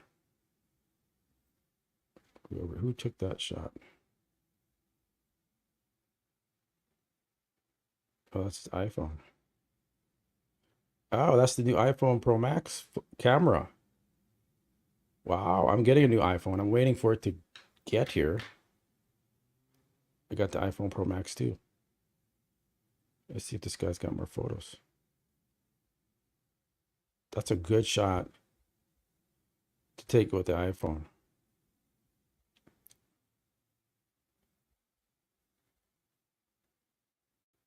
Look at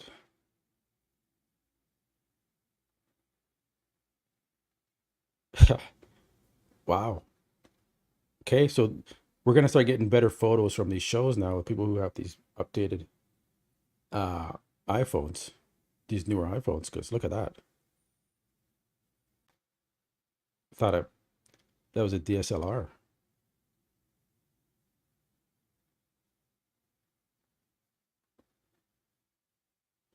Where are we at? Okay, 212.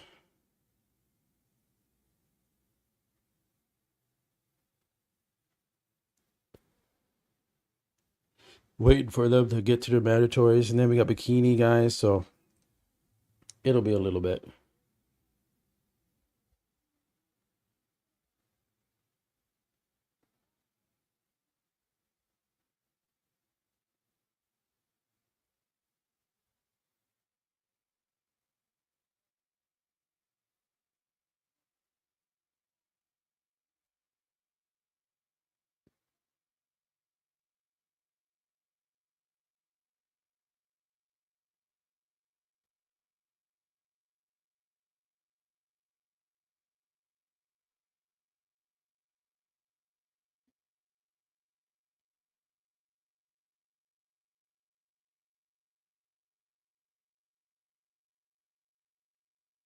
Is that what it says in there?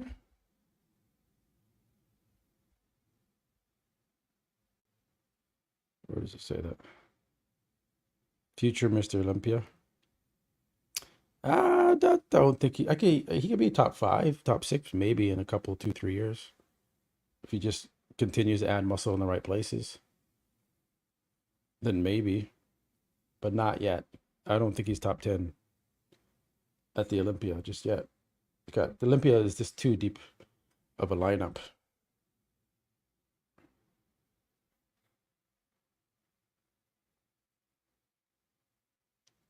Too deep of a lineup.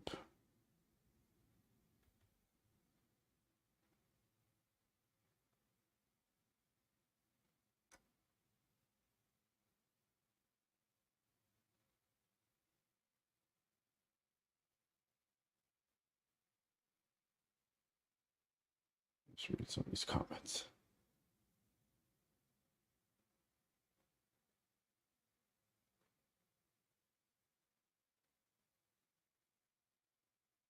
Let me see.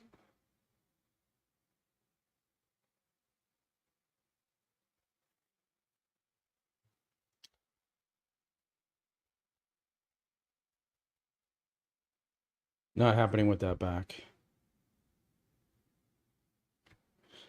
Still going through the posing routines for 212 guys. And I think they're doing the top 10, so that's takes a little while.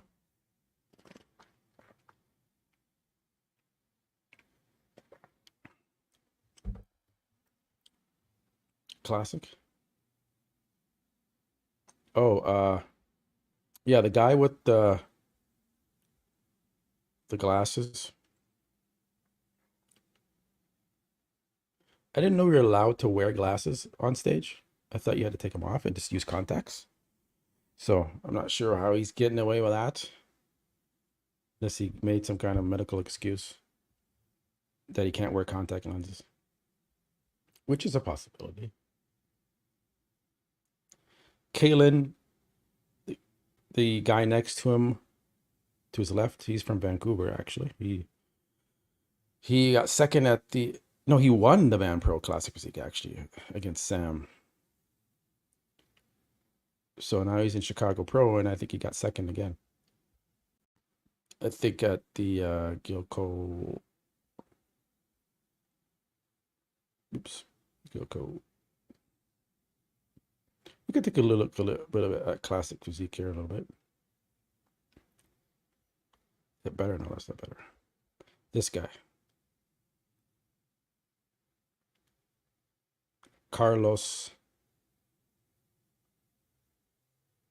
Domar.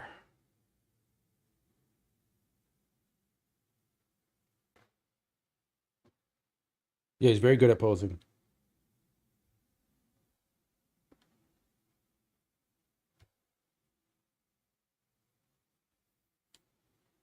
Good shape, shredded glutes, hamstrings, back. Wow, very good back.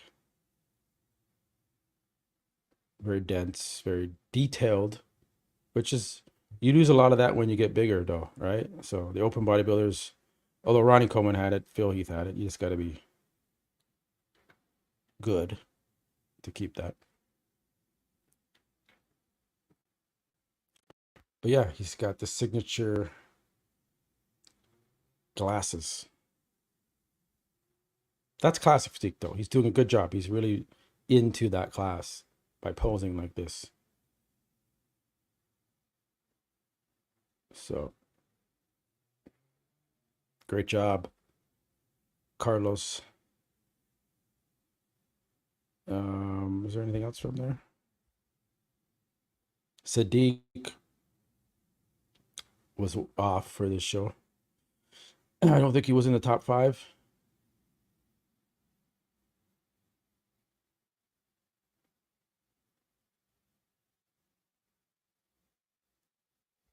Check the stream again. Still doing the routines. His abs just got washed out, Sadiq.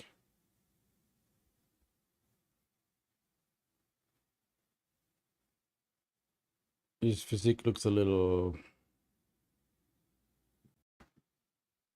It's not as symmetrical as you'd like it to be. Shoulders are maybe over, too over. I don't know. It's just he's very lean, but something was off there. And then this is another classic physique competitor, Austin.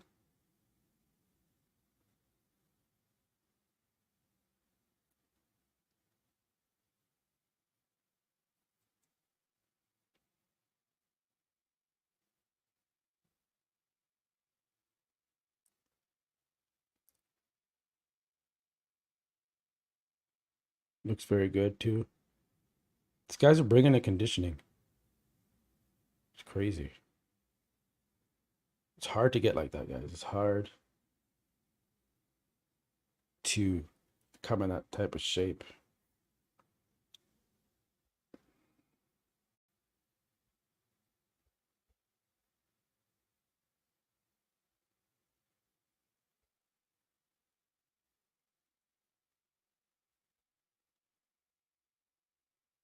It's going to the Olympia.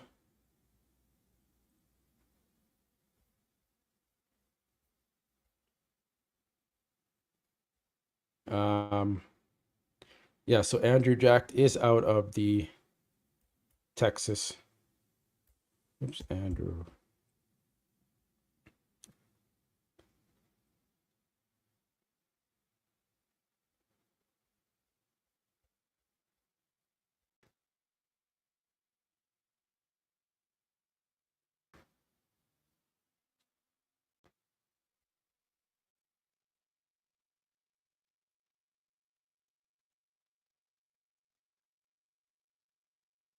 And Bonak still looks big though. He's still got big arms.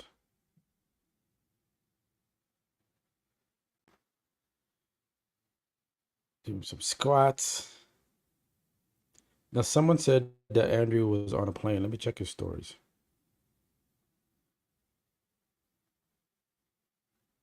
Oh, there it is. Texas Pro. Look at that. Was that like elite class? See, I don't think Andrew's worried about making 100,000 at the at the Dubai Pro. I think he makes lots of money out there. I don't know what he does, but I don't know what he does other than as a full-time bodybuilder, but and sponsored, but he's making money doing something. What's his how many 773,000 followers? It's doing something. That Dubai money.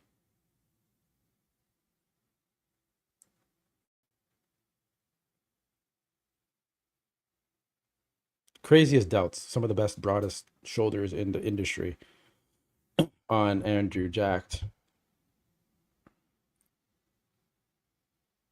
Well, we wait for the men's. Okay, I think we're going to go into the comparison round. Yeah.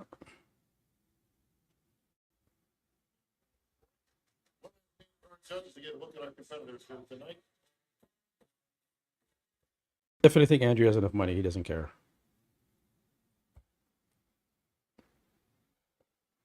He's doing some type of business over there in Dubai that they're flying him like first class elite cabin, right? Gold trimmed TVs on the plane. I think it was at Air Emirates or something. Yeah, I don't think so. He just has to get down. He has to get to Texas. He has to acclimatize. He needs to train. I think he's. I think he's probably going to stop. I don't know if he's staying in Texas or if he's going to California first to train with Chris Psycho, and then go to Texas. That's probably what he means. He's headed to the U.S. All right, they're doing the second call out first in men's 212. So we'll go watch that. Let's go there. Let me stop sharing this.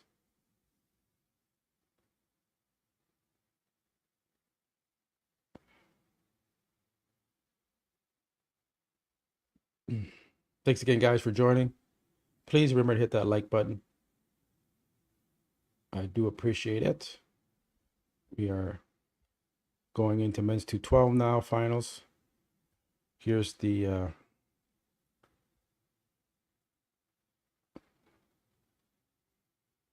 I guess the second call out coming out first.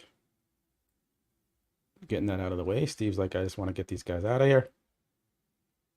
Get that.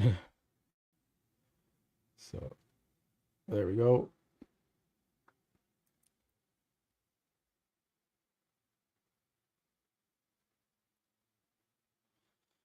Again, I couldn't name one competitor in this lineup. Unfortunately, I don't know any of these athletes. In some of these shows, it's just crazy how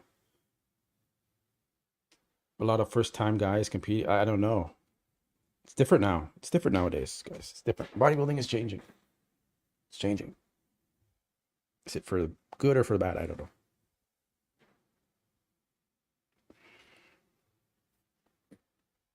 Do you guys still think we need a 212?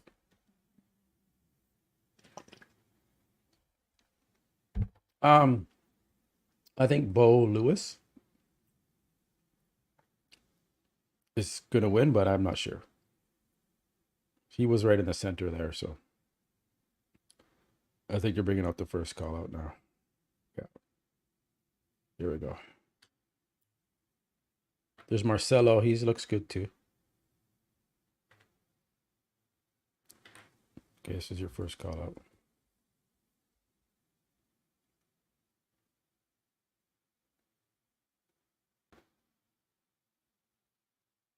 They move Bo into the center. You just need to zoom out there a little bit. There we go.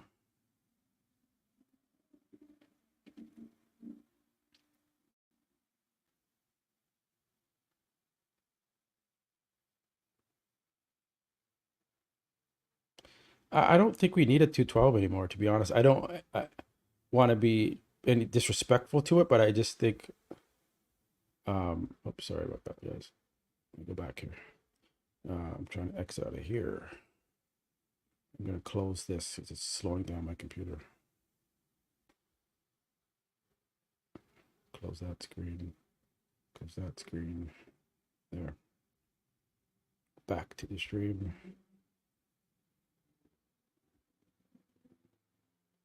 Yeah, I don't know. I don't know if we need 212 anymore. You got Sean Clarita in there. He's already won an open show. Derek Lunsford, Dottie Shupa, they're all 212 guys. It would definitely hurt guys like this that are in the 212 that would never do well in an open show, unfortunately. So I understand why it gives them an opportunity to compete, but it's pretty much saying, like, you know what, you're not good enough to be an open, so we're going to give a division for people that just aren't good enough to be in the open, unfortunately, which is what it is. Let's be honest. But Derek Lunsford came from the 212, so he was good enough for the open. Adi Shupan. So, you know, the 212 can definitely produce some great champions, as the top two in the world right now are from the 212. But what it means is it's just like, it's a division just to give a division, like, to get more people to compete, and registration fees. I don't know, because there's no 212 in the NPC, in the amateur ranks, right? It's just bodybuilding. And then you go to the pro league, and then you get to go into your class. Now, once you get your pro card as a bodybuilder, you can go to 212 or you can go to open. They're just doing the pose down now, guys. So that's what I'm saying. Yeah, 95% of the 212 guys would never do well in open. So you'd have a lot less people competing on stage. But what I think it would help do is give more money for the promoters to spend on the open class than having to divvy it up between the 212 guys. Think about that for a second. There'd be more money to go around for the open division guys if 212 wasn't around anymore. Let's say, what is 212 first place, like 5,000. It's not the same as open. Open is 10 or 15,000 first place. So I think first place in 212 is like 5,000. It's not that much, right? So add that 5,000 for first place at 212, added on to the check up the first place at open. Instead of 10 or 15, he's getting 20, right? It would just improve things more. I don't see the need. Like, why did we give them a class? You don't need it. Hadi Chupin and Derek Lunsford proved it. You don't need it. Even if Flex Lewis were to do the open, he probably would have won some pro. He would have definitely won some pro shows, open shows. I mean, so it just, we watched these 212 classes, guys. Like, I started watching the live streams all of last year when I started doing my channel here, and I've only been doing my channel for a little bit over a year. It's about 14 months I've started this channel, and going through this process and watching almost every single live stream, you come into some of these shows and you don't know any of these 212 guys, and you're like, I don't know who he is. I've never seen him before. It's just, it's too much. It's too much for the promoters to have to pay all this prize money out. So anyways, I'm just ranting while I waste some time here. Did Mo win? No, he didn't. He got second. Not Mo. Bo Lewis got second in 212 here.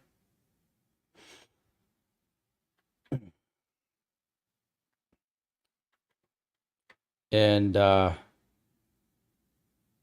who got first?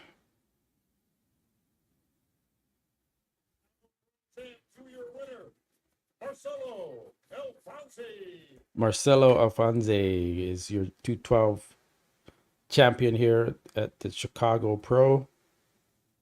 I'll take a shot here if you guys aren't seeing it.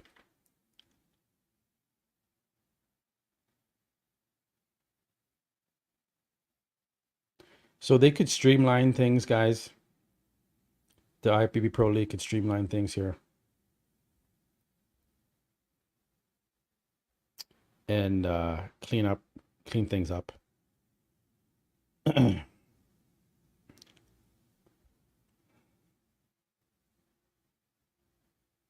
Like, I get classic physique. I get that. It's drawing a lot of people that would not be interested in bodybuilding to bodybuilding. So I think that needs to stay. Men's physique also draws, hater to love it. Men's physique does draw a lot of people to the sport as well, because it's more attainable. So I think probably keep that.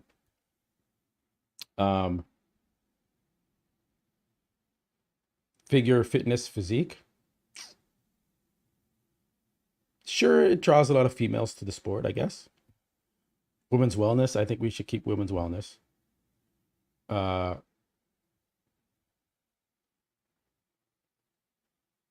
Figure, I'm not sure.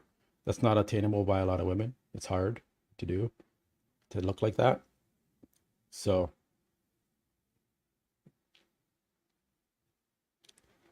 yeah, that's just my kind of take on it. It's just kind of weird watching these 212 guys, and it's like, well, where do you go?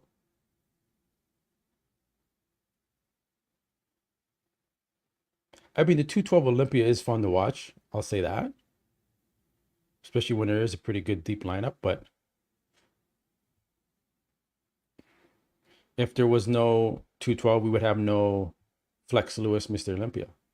We would have no Derek Lunsford, 212 Mr. Olympia. Sean Clarita. Now Keon Pearson. So where would those guys be? They would be probably not doing much. They would try to do open shows and they would be struggling, and they may give up, and we wouldn't see these great physiques. So there's a bit, it's hard. It's like, what do you do? Bob's just interviewing the winner.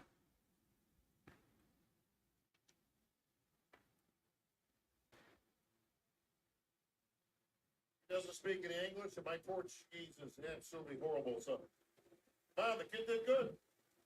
Yes, it's the international. He did good inside. Portuguese, American, doesn't make any difference, but you know, it's a testament that you're up here in the winner's circle right now going to the Olympia, and you just got your pro card last week. You know, we hear a lot of negativity in the world of bodybuilding all the time. The judges get more than their share of grief. It's politics. You got to pay your dues. You got to be around. You got to compete for a whole bunch of times. No, all you got to do is present the best physique out there in front of these judges, and they're going to give you whatever it is that you're due. And it's a great testament. Hats off to the judges in the IFBB Pro League because we get our fair share. But you know what? When it's earned, it's earned. Your mother, second place, bro. Very close. Very close. But, Mom, the genetics are there. There's obviously a lot of people that I want to thank, but I won't take their time. The only person I have to thank with the bottom of my heart is Chris Aceto, my coach. He's very, when he is ready.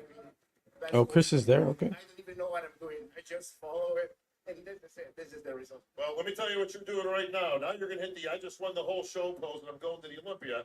Then I'm going to see you in Las Vegas on the Olympia stage, my friend. Congratulations. Suck it up. So good little speech there. But also promoters can decide what classes they put on. Yes. Yeah, true. That's how you can put more prize money for open. But I'm not sure some promoters get pressure from the league to put in some of these 212 classes. Because some pro shows only have 212 classes, right? There's no open.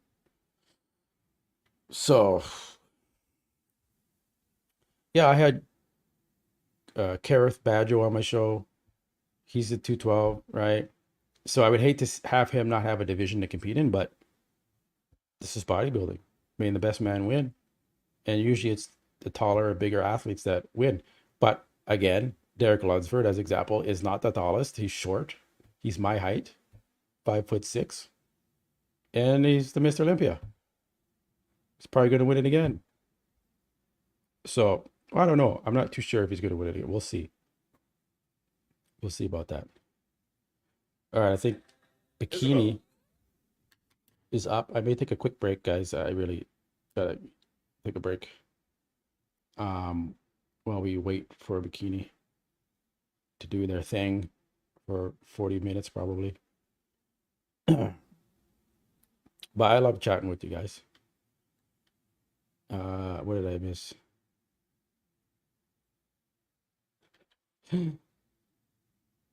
That dude, Bo Lewis, should be disqualified for using synthol down below. Jeez. Is that what it is? Is that what they're doing down there? Let's I don't know, man. I don't know what is going on there. But it is messed up. To each their own. To each their own.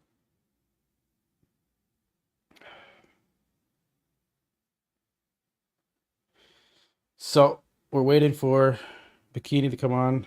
What is this? Okay, I don't want to play that. I want to get copyright. Wait for Bikini to come on and then men's bodybuilding. Then we're done.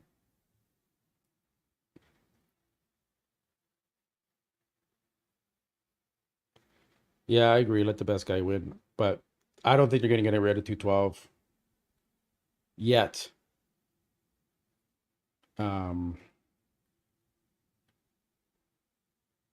It's been around for a while now. It used to be the 202. Actually, Sean Ray came up with that class. He started at 202 division. Because that's kind of where he competed around that weight. So he was advocating for the smaller guys to have a platform, have a space to do something. Because these guys in the open were just getting bigger and bigger and bigger and bigger. So, but it's like the NBA doesn't have a short class for shorter NBA players to play in. So they get their chance. If you can't do it, you can't do it. We're not going to create a class for you. But Again, it's a touchy situation. No, there used to be the 202 division. If you guys are old school enough like me, you'll remember the 202. And then that was too low, and so they moved it up to 212. They added 10 pounds to the division.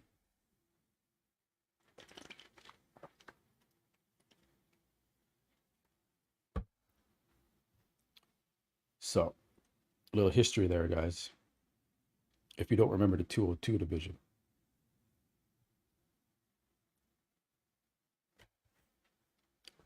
Check my settings. Okay, good. Oh, to 222? Nah, now you're a lot of guys in the open compete around that weight. Like Tony O'Burton, he competes at 227.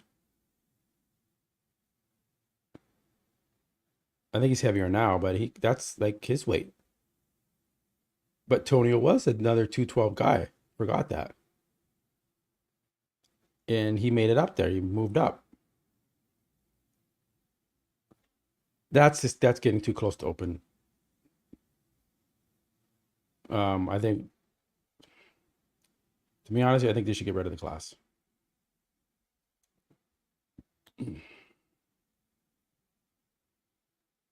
Because they threw out the window that a guy that's 5'4" or 5'5", like Derek Lunsford, can win the Mr. Olympia. It's been proven now.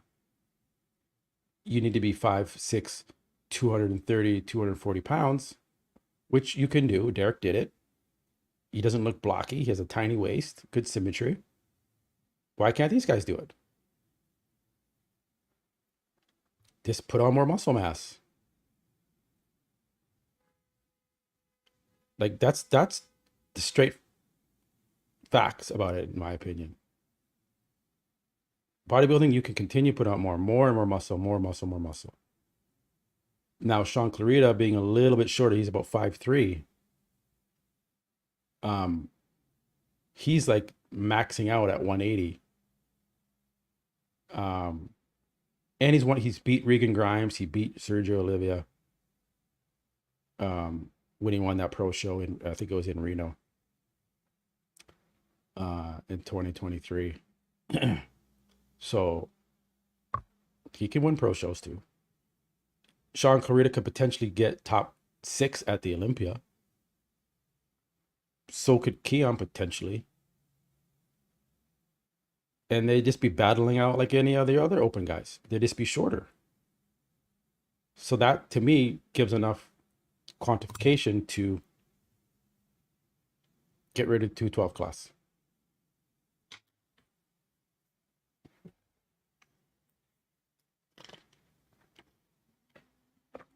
Yeah. Why do they get the easy way out? Why do they get the easy way out?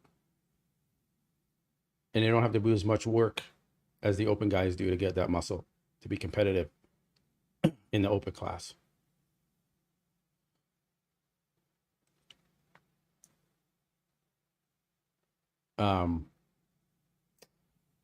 Instead of just looking at this one photo, let's go to Instagram while we wait for Bikini. Let's look at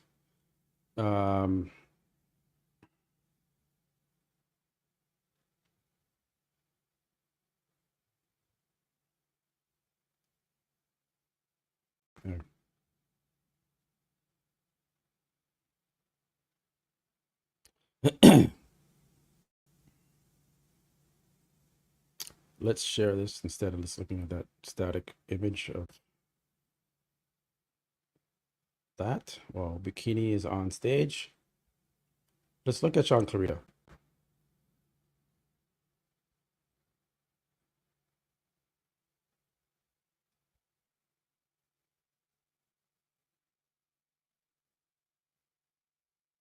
How would Sean do at the Open Mr. Olympia?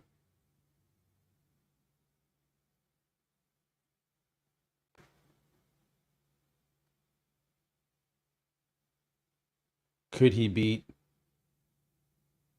Hunter Labrada?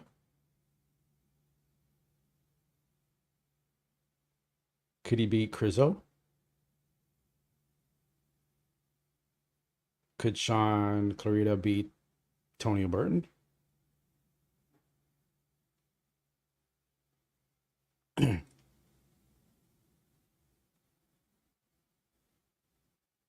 Could he beat Akeem Williams?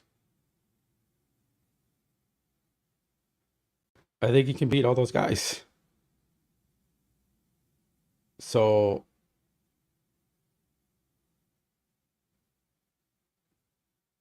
it's possible. It's not a weight issue to gain 10 pounds of muscle. They just need to put in the work to get there. And some guys can just max out and they just can't get any bigger. They just can't do it. So they end up being smaller guys.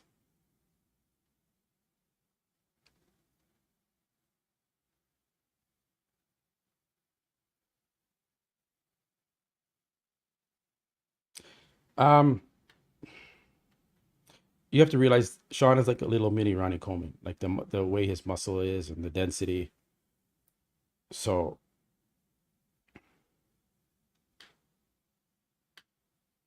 yeah, he could definitely be in the top 10. He could really push it in there. If anyone's off, he's moving right past them. And again, he's beaten guys like Sergio. He's beaten Regan Grimes that are just mass monsters compared to him.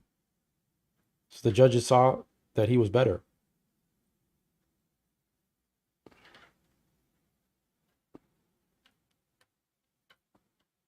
Yeah, okay, you're right on that. But again, I'm saying they can be competitive. It doesn't mean they're all going to win the Mr. Olympia, these 212 guys.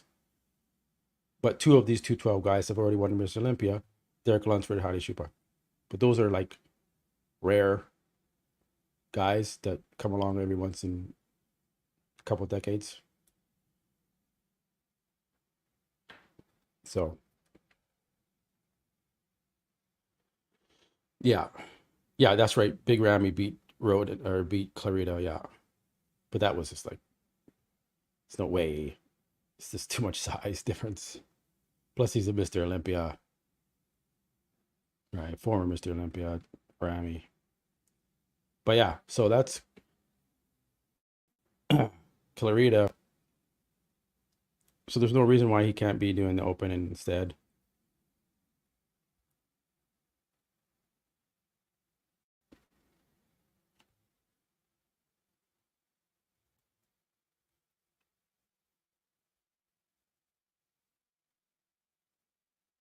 Keon can get way bigger. He can get way bigger. Imagine this frame with like, because he's already struggling. Not struggling, but he's at the top of his weight class, pretty much at 212. So he could go to 225, 230, and be right where Derek Lunsford is. I think he's probably going to do that if he's smart, because he can follow in Derek Lunsford's footsteps. Look at this, right?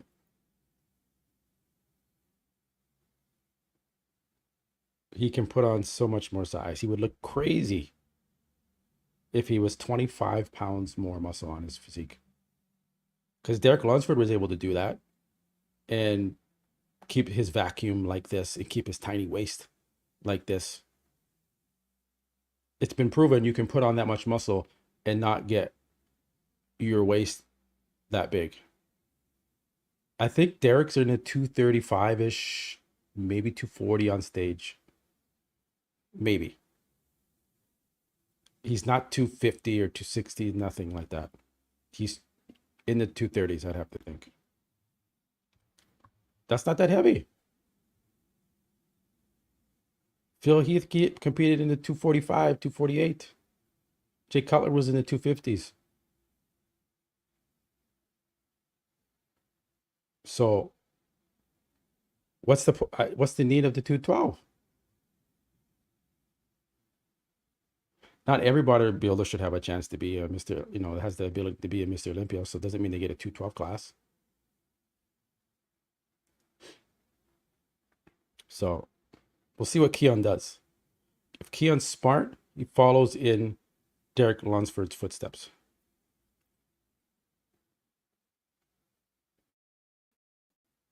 But first, win a couple. Well, Derek won one, and then he just left and went to the open. He's like, I don't need this. I'm going. I know I got it.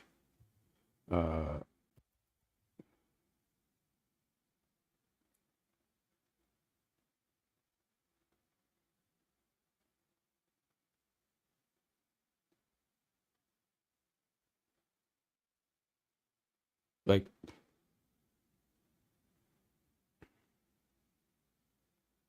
there's no way Derek's any heavier than 235 pounds here. If he's that.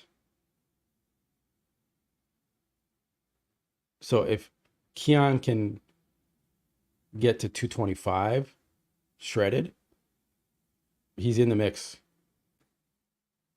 at the Open Olympia. It's got to do a lot of work still, but he can get there.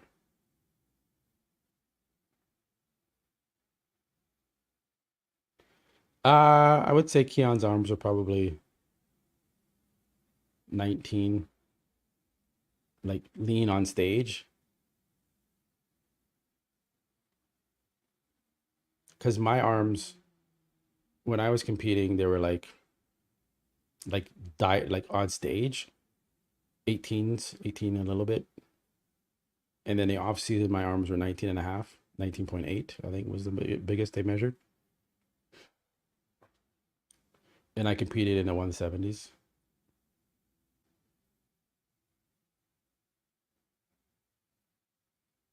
So yeah, it's possible. I think I made the case that we don't need the 212. And again, if anyone in the 212 listening to this and be like, oh, you hate the 212. I don't hate the 212. I think you guys can do better. Don't limit yourselves to a weight class. Reach for higher, goals. Reach for higher ground.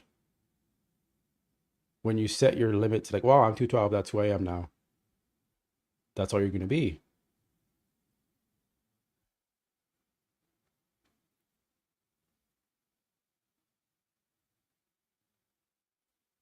The 212 winners for the Olympia are announced on Friday, not even with the other men's classes on Saturday. Yeah, exactly. Like it's a sideshow in a sense.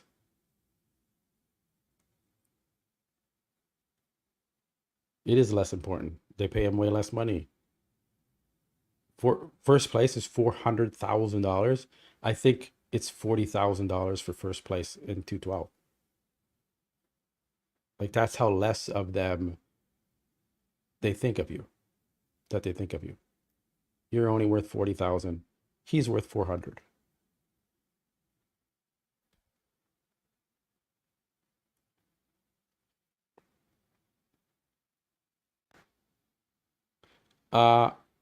I did a lot of cable work for my biceps. And dumbbells. I like dumbbells. I used to do skull crushers way back in the day.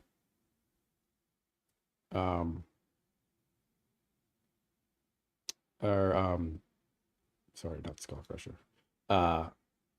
Overhead tricep extension and a lot of rope work. A lot of single arm movements on the cable machines.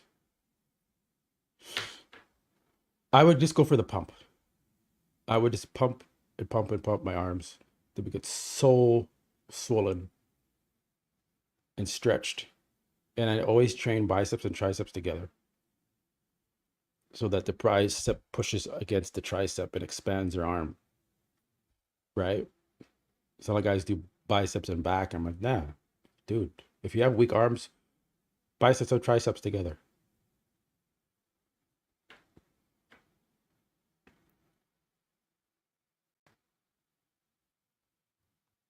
I don't know why people. I never. I don't know why people do biceps and back together. I just never. You're weakening your leveraging strength when you fatigue your biceps on back day. Like I know it's two pulling movements, but I just never really understood that. Yeah, Derek looks good. He's just not very good from the front. Let me stop sharing this video of Derek.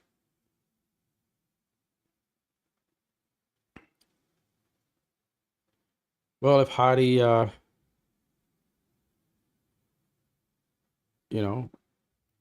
looks better, we gotta admit Hadi wasn't the sharpest from the back last year, so he left the door open a little bit.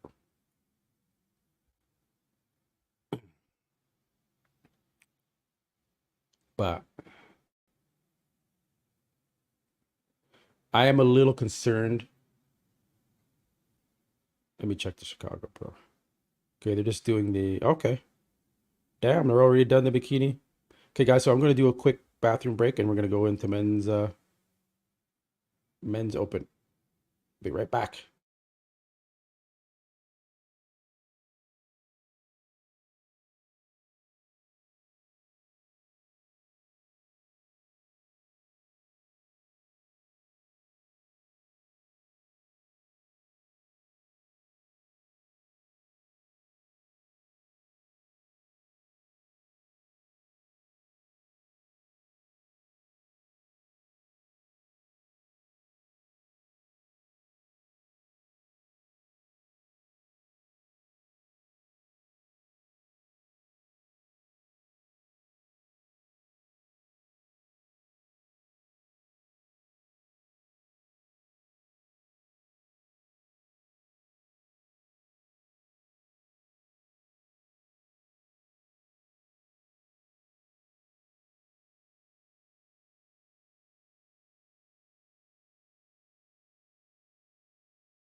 YouTube. Well, we're gonna get in the men's bodybuilding here to just finish up bikini. Um,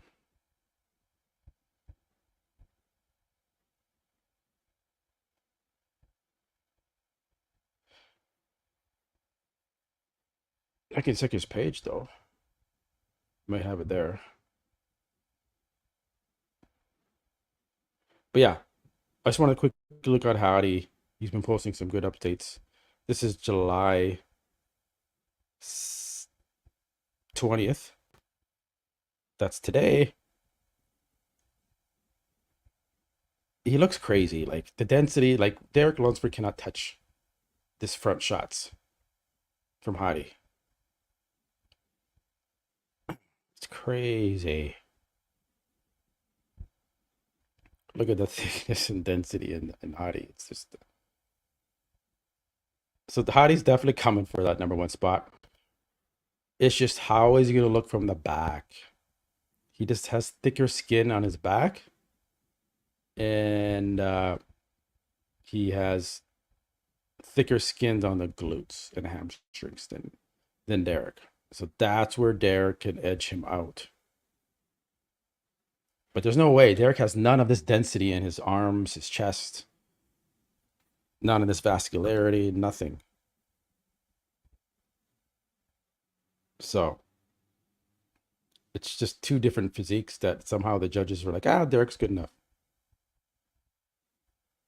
We want somebody that can speak English, probably. We tried it with Heidi last year. It didn't work. He didn't really promote us that well. Didn't do interviews. So let's give it to Derek. It's pretty much how it goes, guys. They'll give you a shot because you deserve to win. But if you can't promote us, we give you a full year to do it. You went home, we went to Iran, you were quiet, you didn't do anything, which is what he did. Which is what Hadi did. And they were like, nope, you didn't promote us. You didn't go on the shows. You didn't travel the world. You stayed home. So we're going to give it to this guy now. Even though you look better than him from the front, we're going to give it to Derek. And that's what happened. That's pretty much what's I guarantee you that's what's happening. Is the best man winning? No, it's not. The best man to promote the sport, yes, that's what's happening. But they gave him a shot. They gave him a try. Hunter.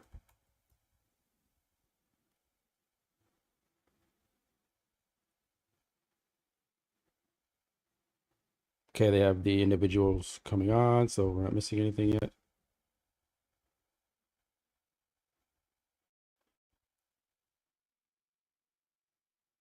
I mean, Hunter, there's nothing spectacular about his physique. He's got a good physique, but I don't know.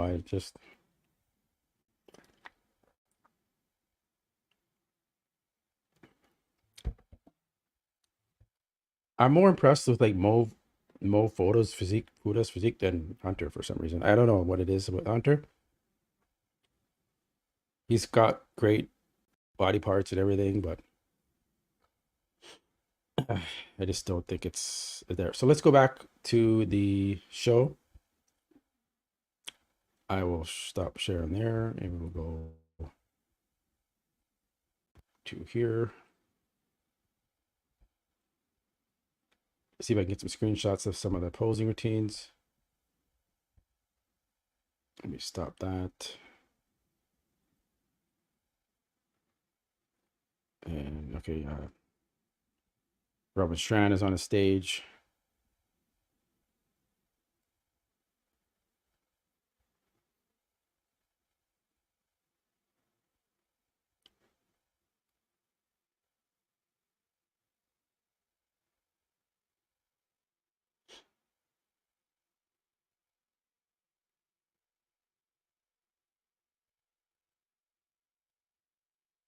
All right. Tim Budishine. Tim Budishine. Ladies. All right, let's see.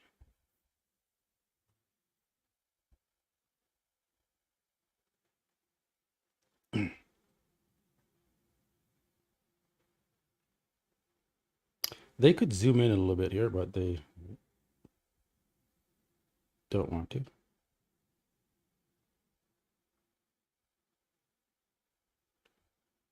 Because they definitely are controlling the camera. Like they're moving it around, so it's not a static camera.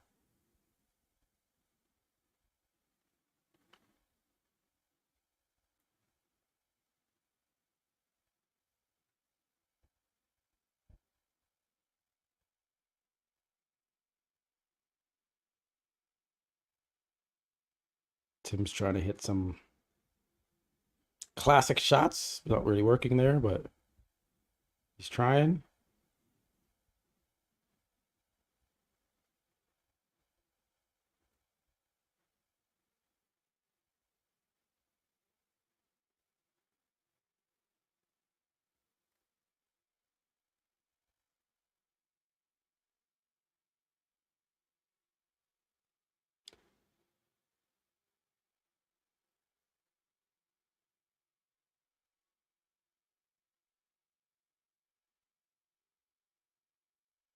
But Tim's always in good shape. You can count on Tim to bring it.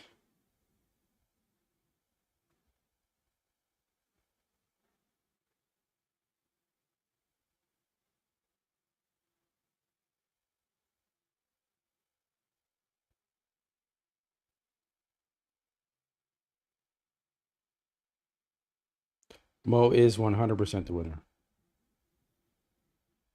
He was dead center the whole time. They didn't touch him. They were just jockeying around Vlad and Tim and Epler.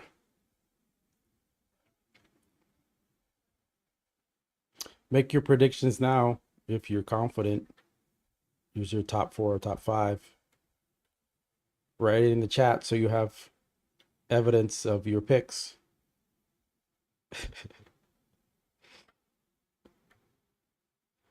I'll write mine right here. Here we go.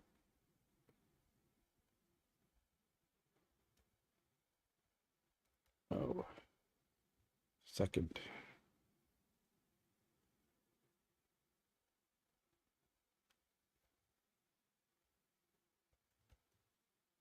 Third. Fourth.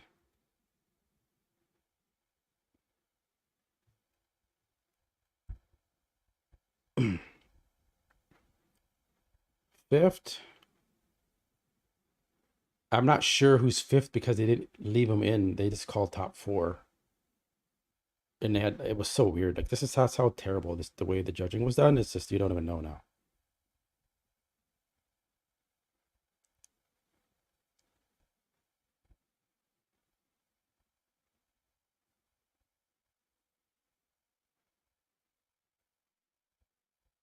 First Mo, second Epler, third Vlad, Tim fourth.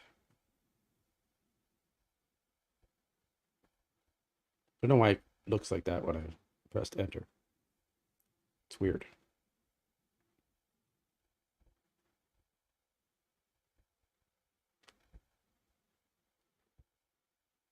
Oh, here's some shots of Stan.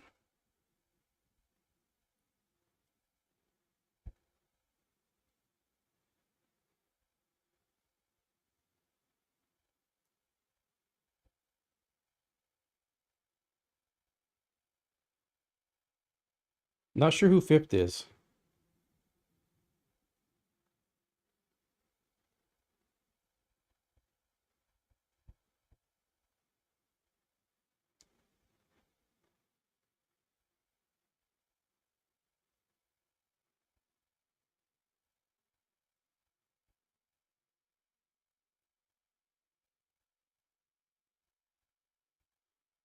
There's Epler coming on the stage. Mark has Mo first, Vlad second, Epler's third. All right, we'll see.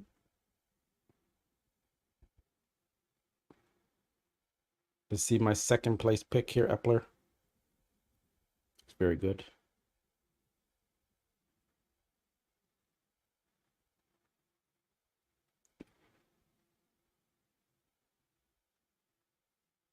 Great side chest.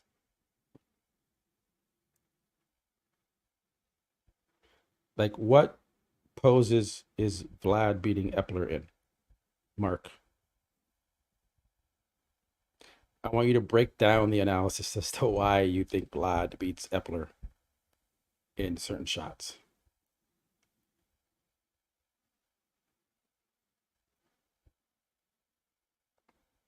Sure, he's bigger than Epler, but what else has he got? Epler looks diced.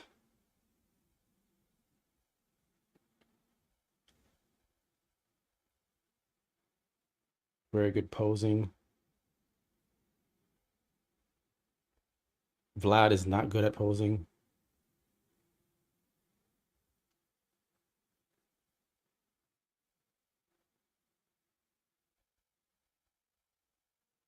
I think so. I'm not sure about that. Epler's got a very clean looking physique. Really, really like his physique. Pleasing. It's refreshing to see.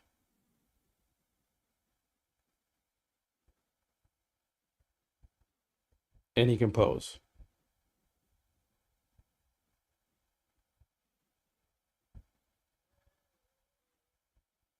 So I don't know why anyone would have Vlad ahead of Epler, but tell me what you see in Vlad's physique. We're gonna see. I'm gonna take screenshots. You guys may be watching elsewhere too, but I don't know. I don't see. I don't. That doesn't represent bodybuilding for me. Just all that size.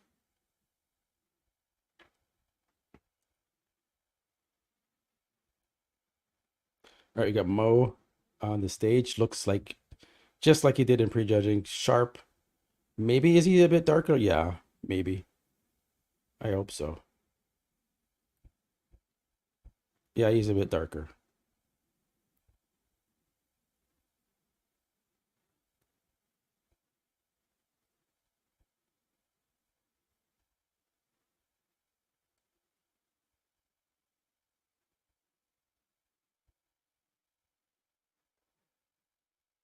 He's a good poser too.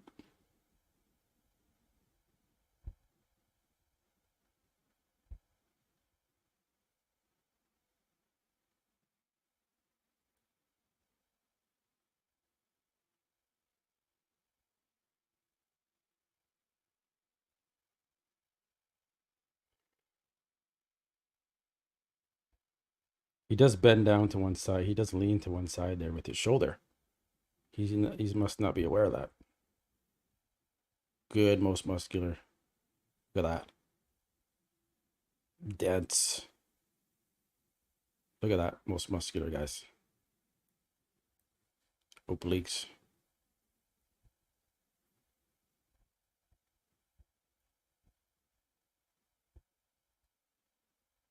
Get some different angles. That's it for Mo.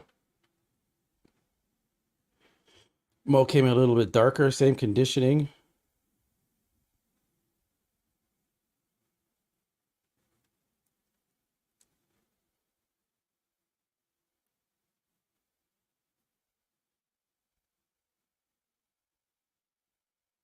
Oh, Vlad definitely has a chemical look. Chemical to the gills. Jordan Hutchinson on the stage.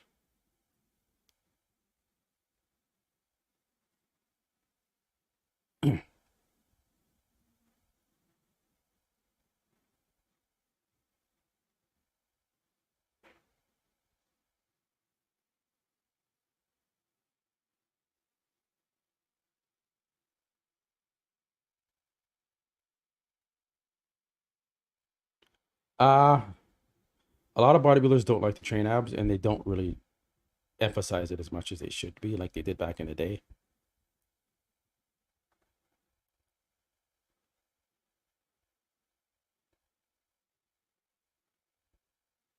And I think it's like when you build muscle, although Samson has good abs, Sean Roden had really crazy abs, right? So it's possible. It's just genetics. A lot of it's genetics too.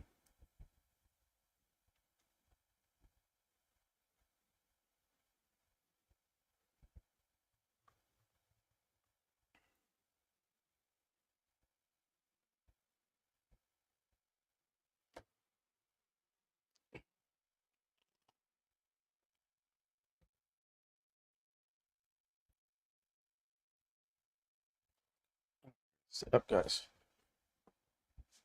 Lounging back too much.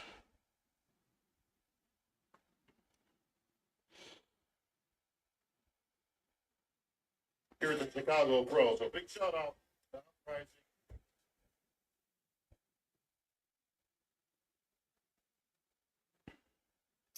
Yeah, that's right.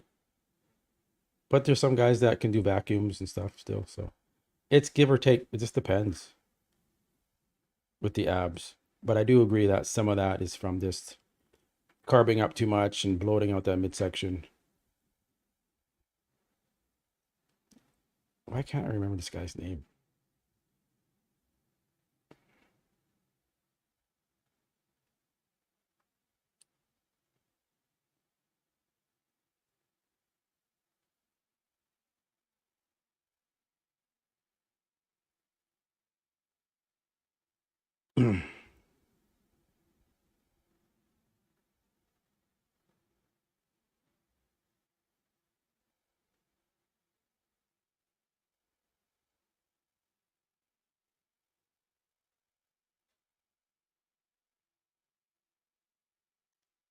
I do have to say a lot of guys are coming in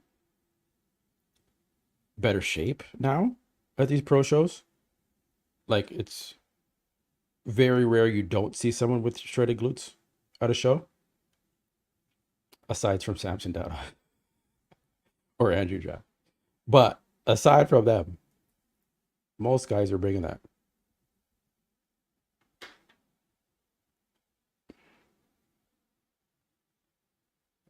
They don't come in so fucking full. Nothing wrong with a little depletion. At least you'd be crisp. And yeah, some guys are just afraid to. They're gonna be too small if they don't carb up enough. Sometimes you don't need that many carbs.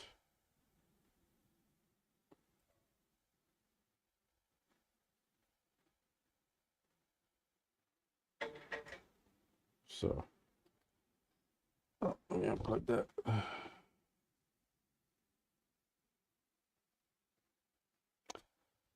Hassan Mustafa is on the stage. Guys, if you haven't already, please remember to like the video and subscribe if you haven't. Appreciate you joining. What is he posting to? It's not, so I don't know what that song is.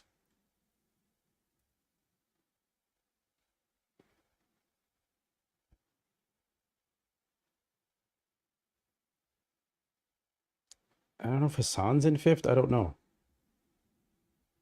I wouldn't have him in fifth, but that's the one link I don't know, like what fifth is, because the way they judged the top 8, you don't really know where the 5th or 6th, 7th is for the most part.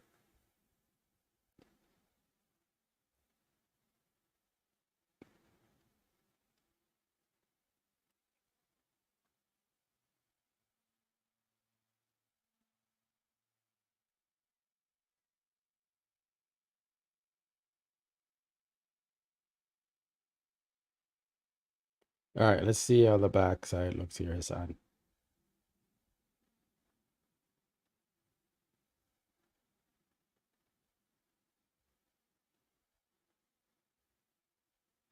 There it is, guys. It's holding too much water. It's jiggling back there.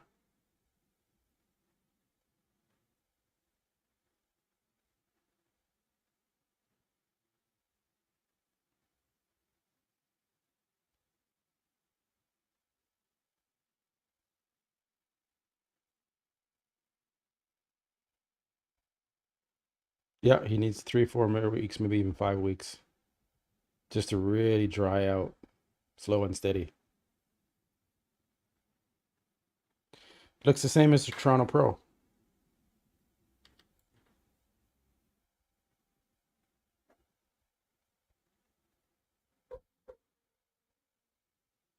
Who's this? I think this is a Sharan. This guy might be 5th. This is the guy that might be 5th, because they had him up there. He's in very good condition, but he's a bit slender in the quads.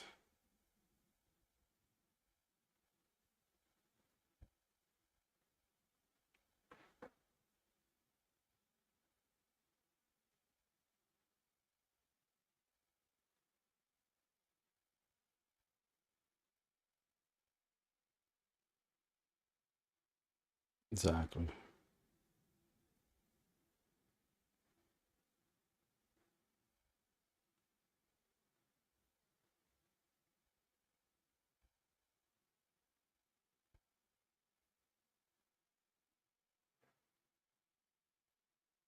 Yeah, I'm not sure if this guy's 5th. See what they do in the callouts again. He's got very broad shoulders.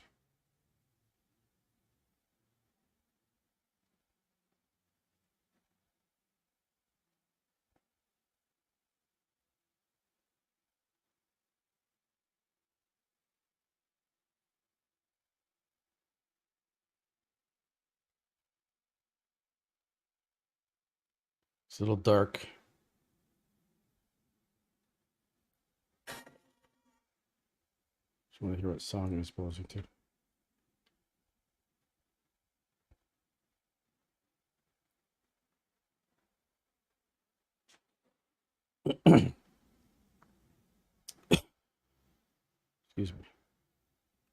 All right, who's up next here? Your next competitor, coming from the United Arab Emirates. Please welcome Vladislav Sukaruchko. Vesla Sukarucho. Vlad.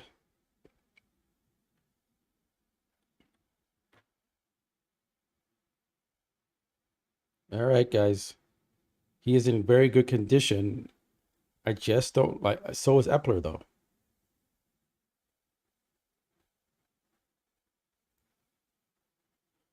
Just the midsection in the front lat is so thick. God. I'd rather have Tim second if they were going to give it to a big guy, but.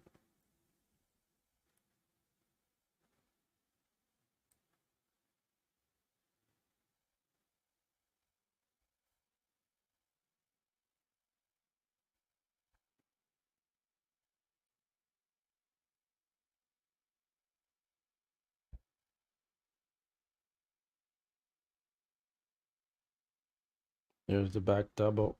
He poses it very strange. Struggles with that shot.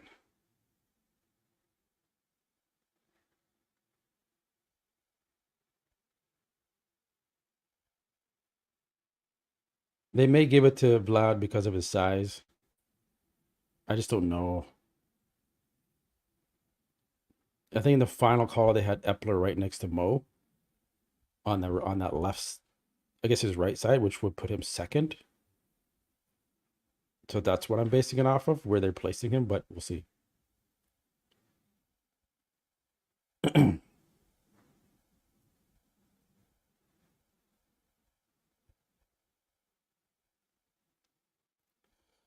Like Vlad is impressive to look at, but he's not pleasing to look at. If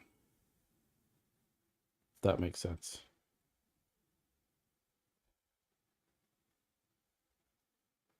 Just a bunch of muscle jumbled together.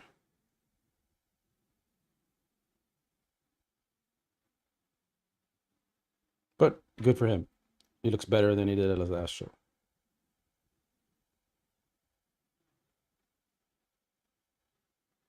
Yeah, you can't, Will.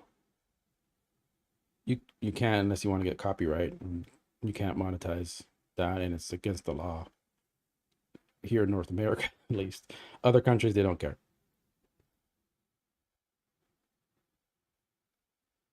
Okay, got Ian. Nice, pleasing physique. Be interested to see what his weight is on stage.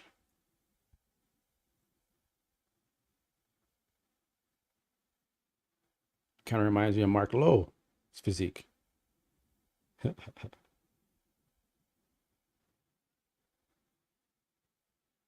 Right?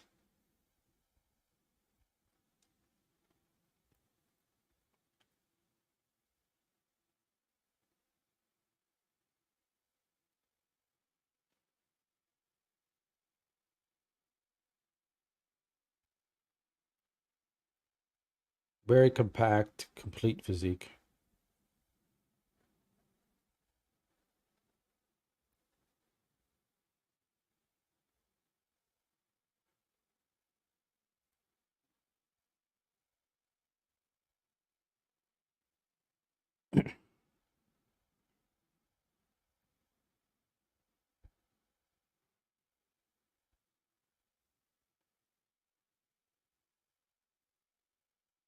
Good job, Yan.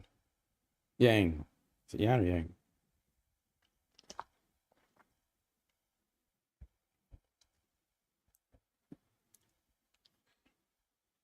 Mark. I was wondering if you're listening to that when I was saying that. It's like a mini, it's Mark Lowe up on stage.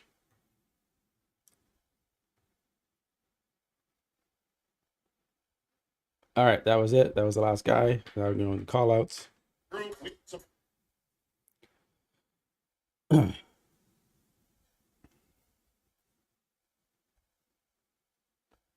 We're almost at the goal of 150 likes, guys.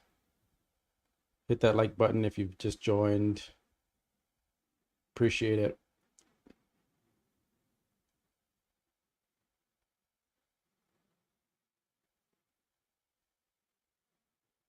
All right. I can't play it because it's music in the background. I want to hear the calling out. They're doing the top 8 again. No, they're not. They're doing a weird. Okay, no, this isn't the top. This is probably second call out.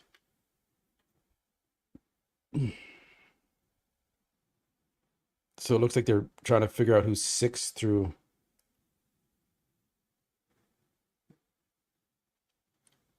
Let's see what's going on here.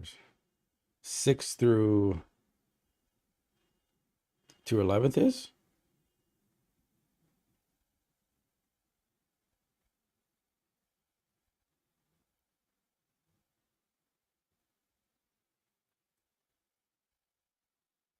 So I think this is 6 through 11th.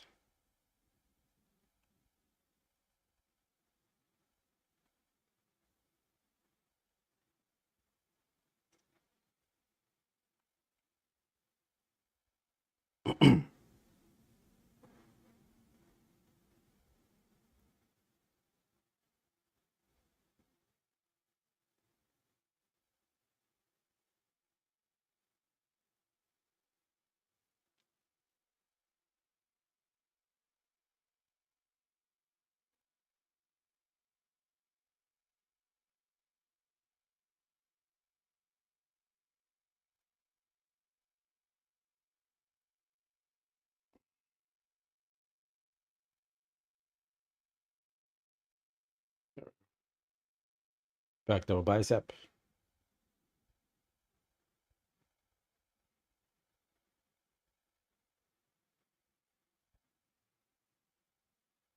Yeah, I don't know. They owe me some money too. I didn't have Jordan in the top 3, but I think he could maybe, if he just got placed in there, he could be in the top 5. But I don't know.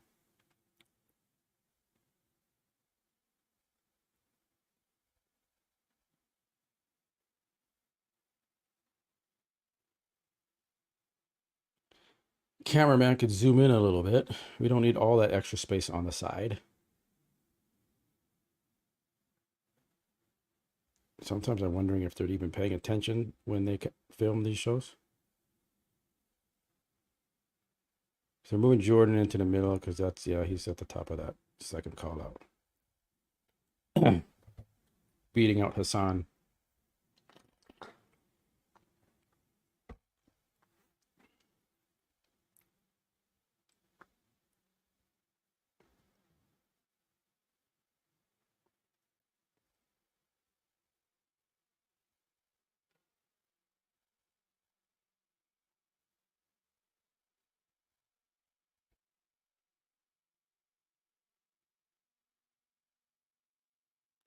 Klahar was in the third call out in prejudging, so he's not going to be happy. A lot of these guys aren't going to be happy. They weren't expecting this, but there's a lot of hype for Jordan Hutchinson going into the show. I didn't really hype him. I didn't have him in my top 5. And that's come to fruition. He's not in the top 5.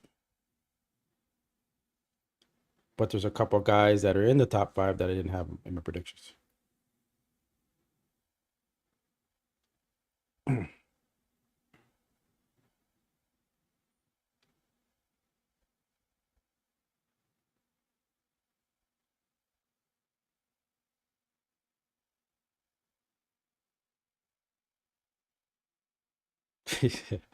He's not retired yet.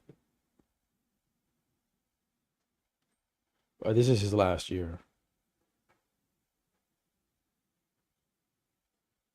I think he might do the Masters Olympia 2025. But that would be his last show.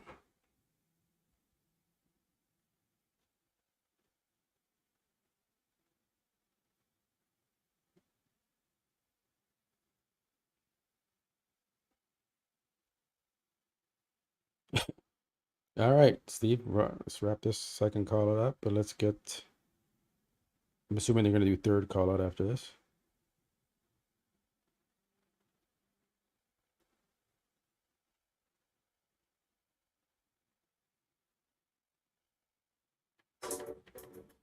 Oh my. Okay.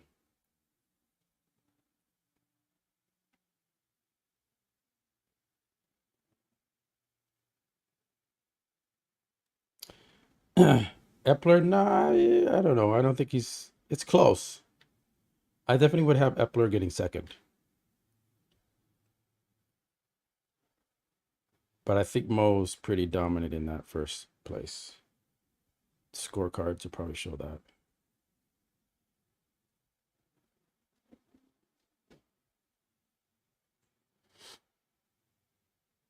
Guys, we're at 140 likes. Just a couple more to get there and go 150. We're so close.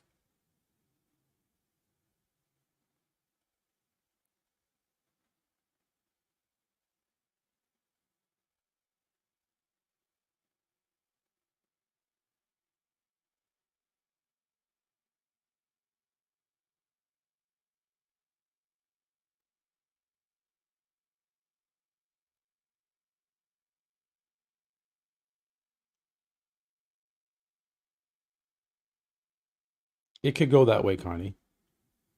I would not disagree with that. It might go that way. But I prefer Epler to get second. If I was a judge, that's what I would be doing, but I'm not a judge.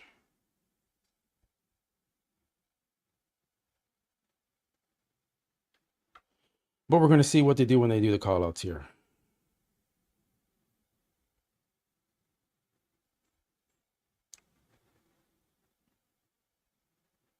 Oh, Mac? Not Matt T, but Mac Truck. Me and Stanimo are cool. I talked to Stanimo this morning. He's really nice. He sent me some shots and stuff that no one's seen. So he's really nice to me. All right, here we go. Top four. Oh, they moved Vlad into second. Come on, judges. Think about it here. Stop getting distracted by his size. Look at his waist.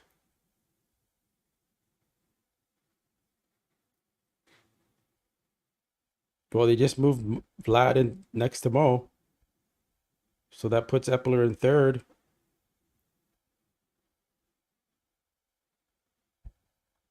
If they keep it like this, we'll see. Man, Epler looks crazy in those transitions.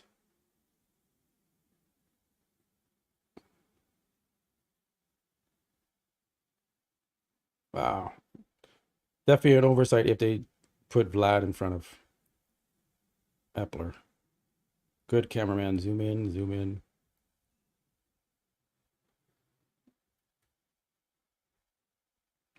There we go.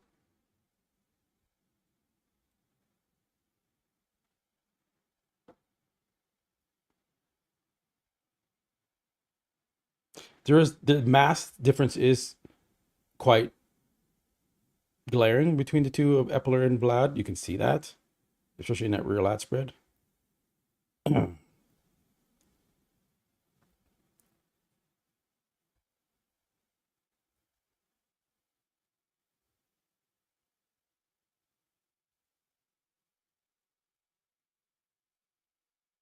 Yeah, agreed with that. He's very clean lat spread, front lat spread. Most muscular.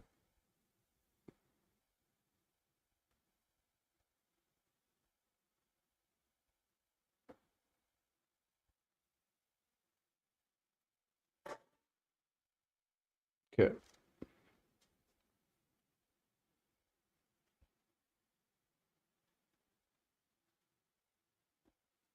Putting him through another round. They're not moving Vlad. Just letting my ear air out. Get that shot front lat spread.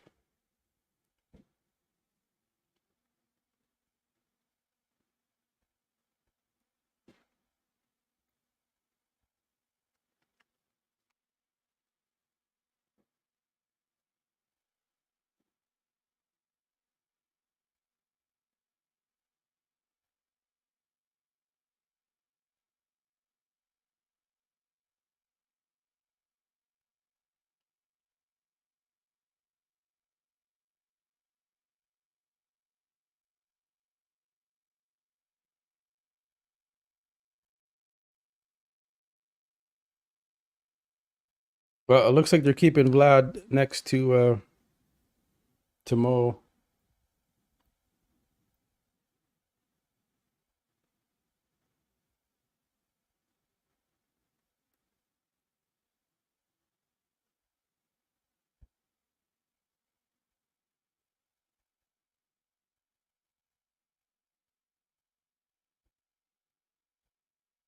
Come on, move Epler back to next to Mo. Come on, do it, Steve.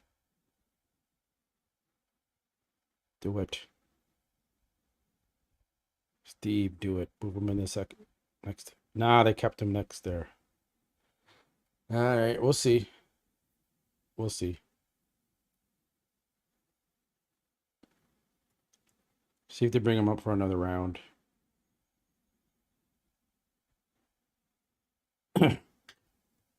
Well, Mo Fuda definitely works out the calves there. He's the only one that has calves in that lineup. That's it. That was the last call out. Looks like Vlad is probably getting second. Epler maybe fourth or third. It's hard to say.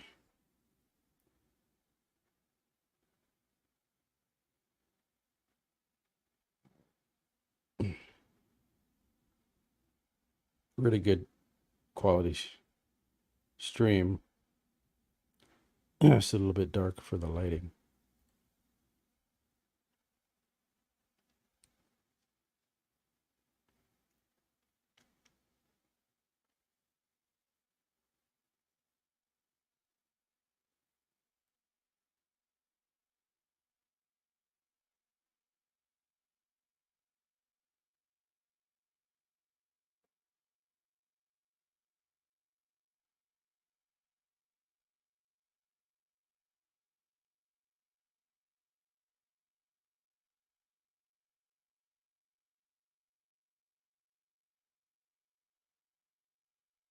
Man, the closer up you see Vlad, he's just so big in the waist.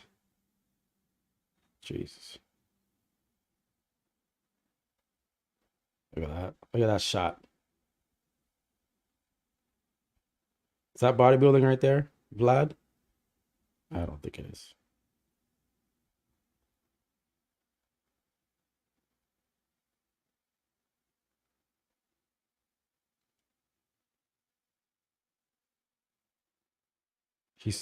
He's not very sharp in the chest at all, Vlad. He's very flat in his chest. Like, look at that. Nothing pops. All right. Olympia gear and uprights. Let's see.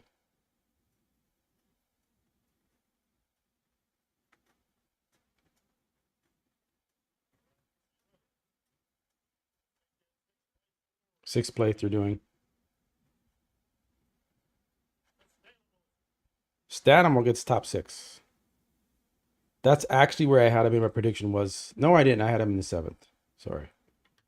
I had who did I have in 6th? Jordan.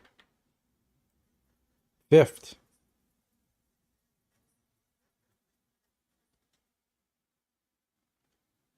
All right.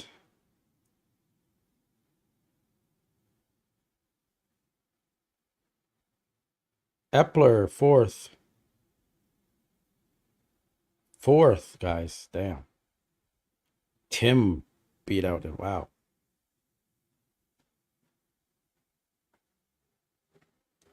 Again, we're not at the show, so we can't see, but I don't know. Don't agree with these placings. Tim in 3rd.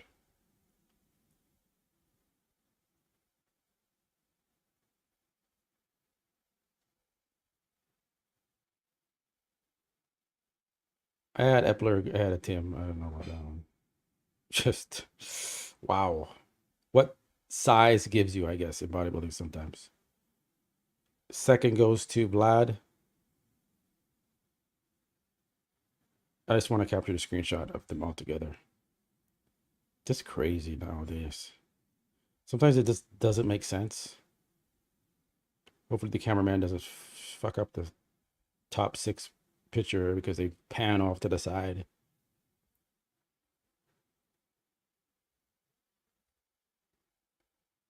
It's a good shot there. Sorry that I'm blocking his face, but I just want to line up this shot here. Congratulations to Mo. I did predict that one correct.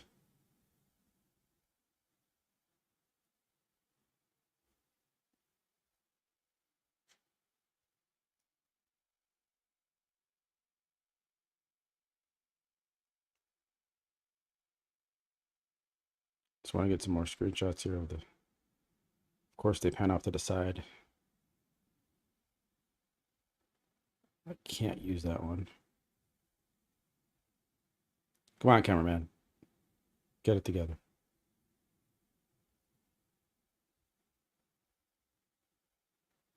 That was terrible. That was terrible camera work.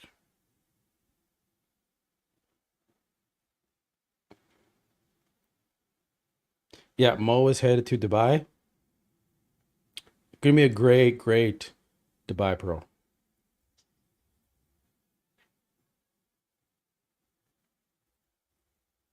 All right, let's listen. All right, the champ, Muhammad Foodie. You came all the way from overseas. You came here to Chicago with one and only one thing in mind, and it is to be right here in the winner's circle, Chicago Pro Champion, and you're on your way to the Olympia, my friend.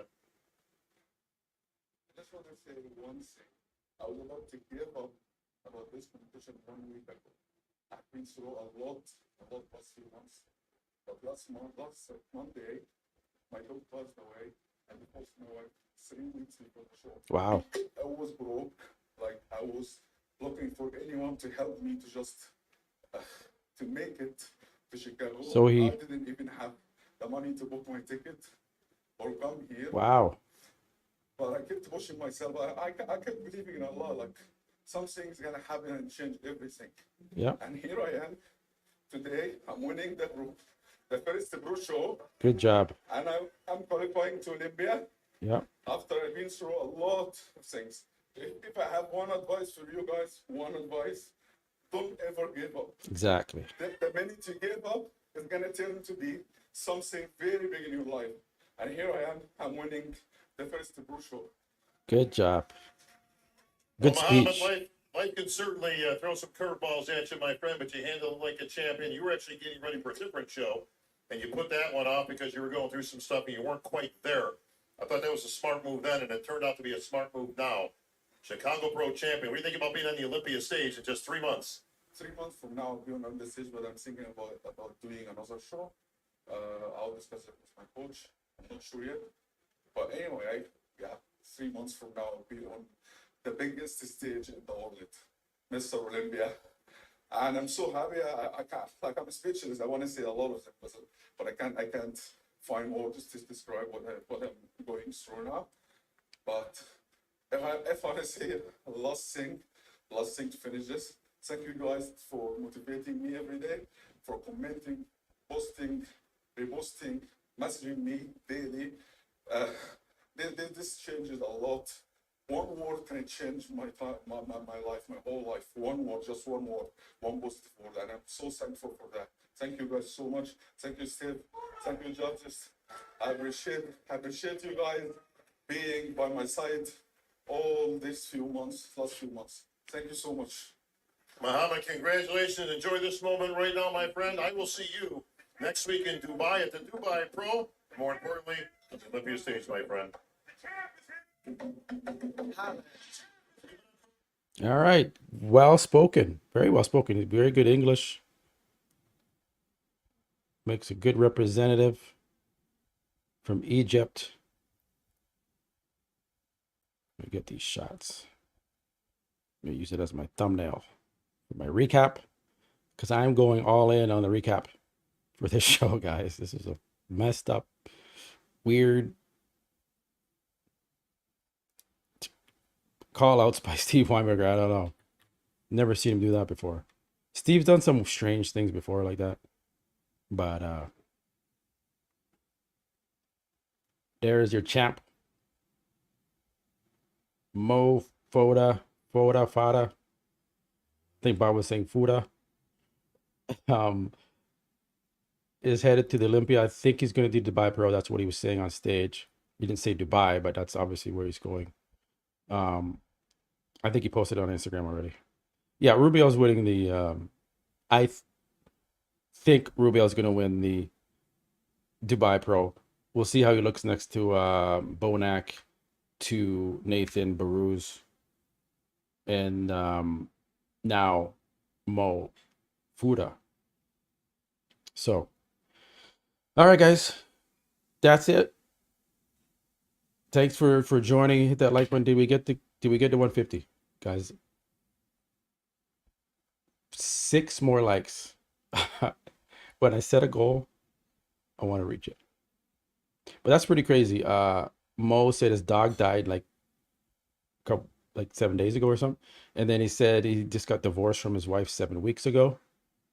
He had no money. He was asking for help to get money to come and compete here. And look what happened. So if you're going through anything hard in your life, just remember he was at the bottom, like literally divorced, dog died, broke. Comes to Chicago and wins the show. Now he's going to Olympia. He got a paycheck now. He can help himself out a little bit. Maybe he'll get something out of this, because now everyone's talking about him. Make some more money. So good for him. Good for Mo. That's a great story. It's a great comeback story. That's a very good motivation for a lot of people out there that may be struggling. So guys, hit that like button. We're so close to 150. Appreciate you guys joining. I'll be traveling during the Dubai Pro. So we're going to see. I'm going to be in Cuba. I think I already mentioned that. But I land in Cuba the day of the Dubai Pro. So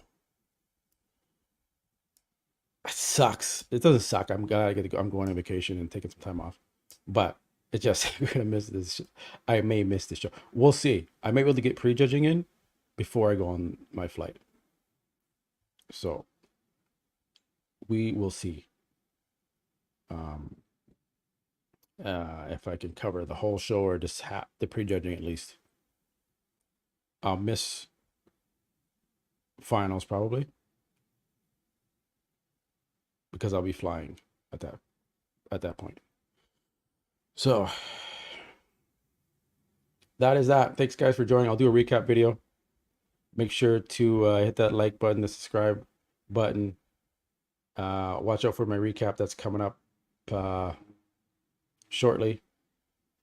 Appreciate every one of you for coming and being consistent and joining me in these live streams.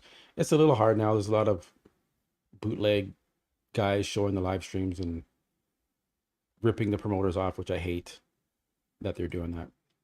But it brings my views down. It brings Desktop Bodybuilding's views down. I was talking to Xavier earlier about it. He's like, yeah, my views are like so low now because these guys are just bootlegging it.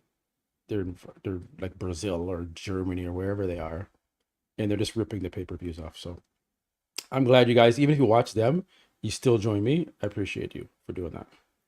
So appreciate all the support. Thanks, Dragon. Thanks, Black Patriot. Thanks, Connie.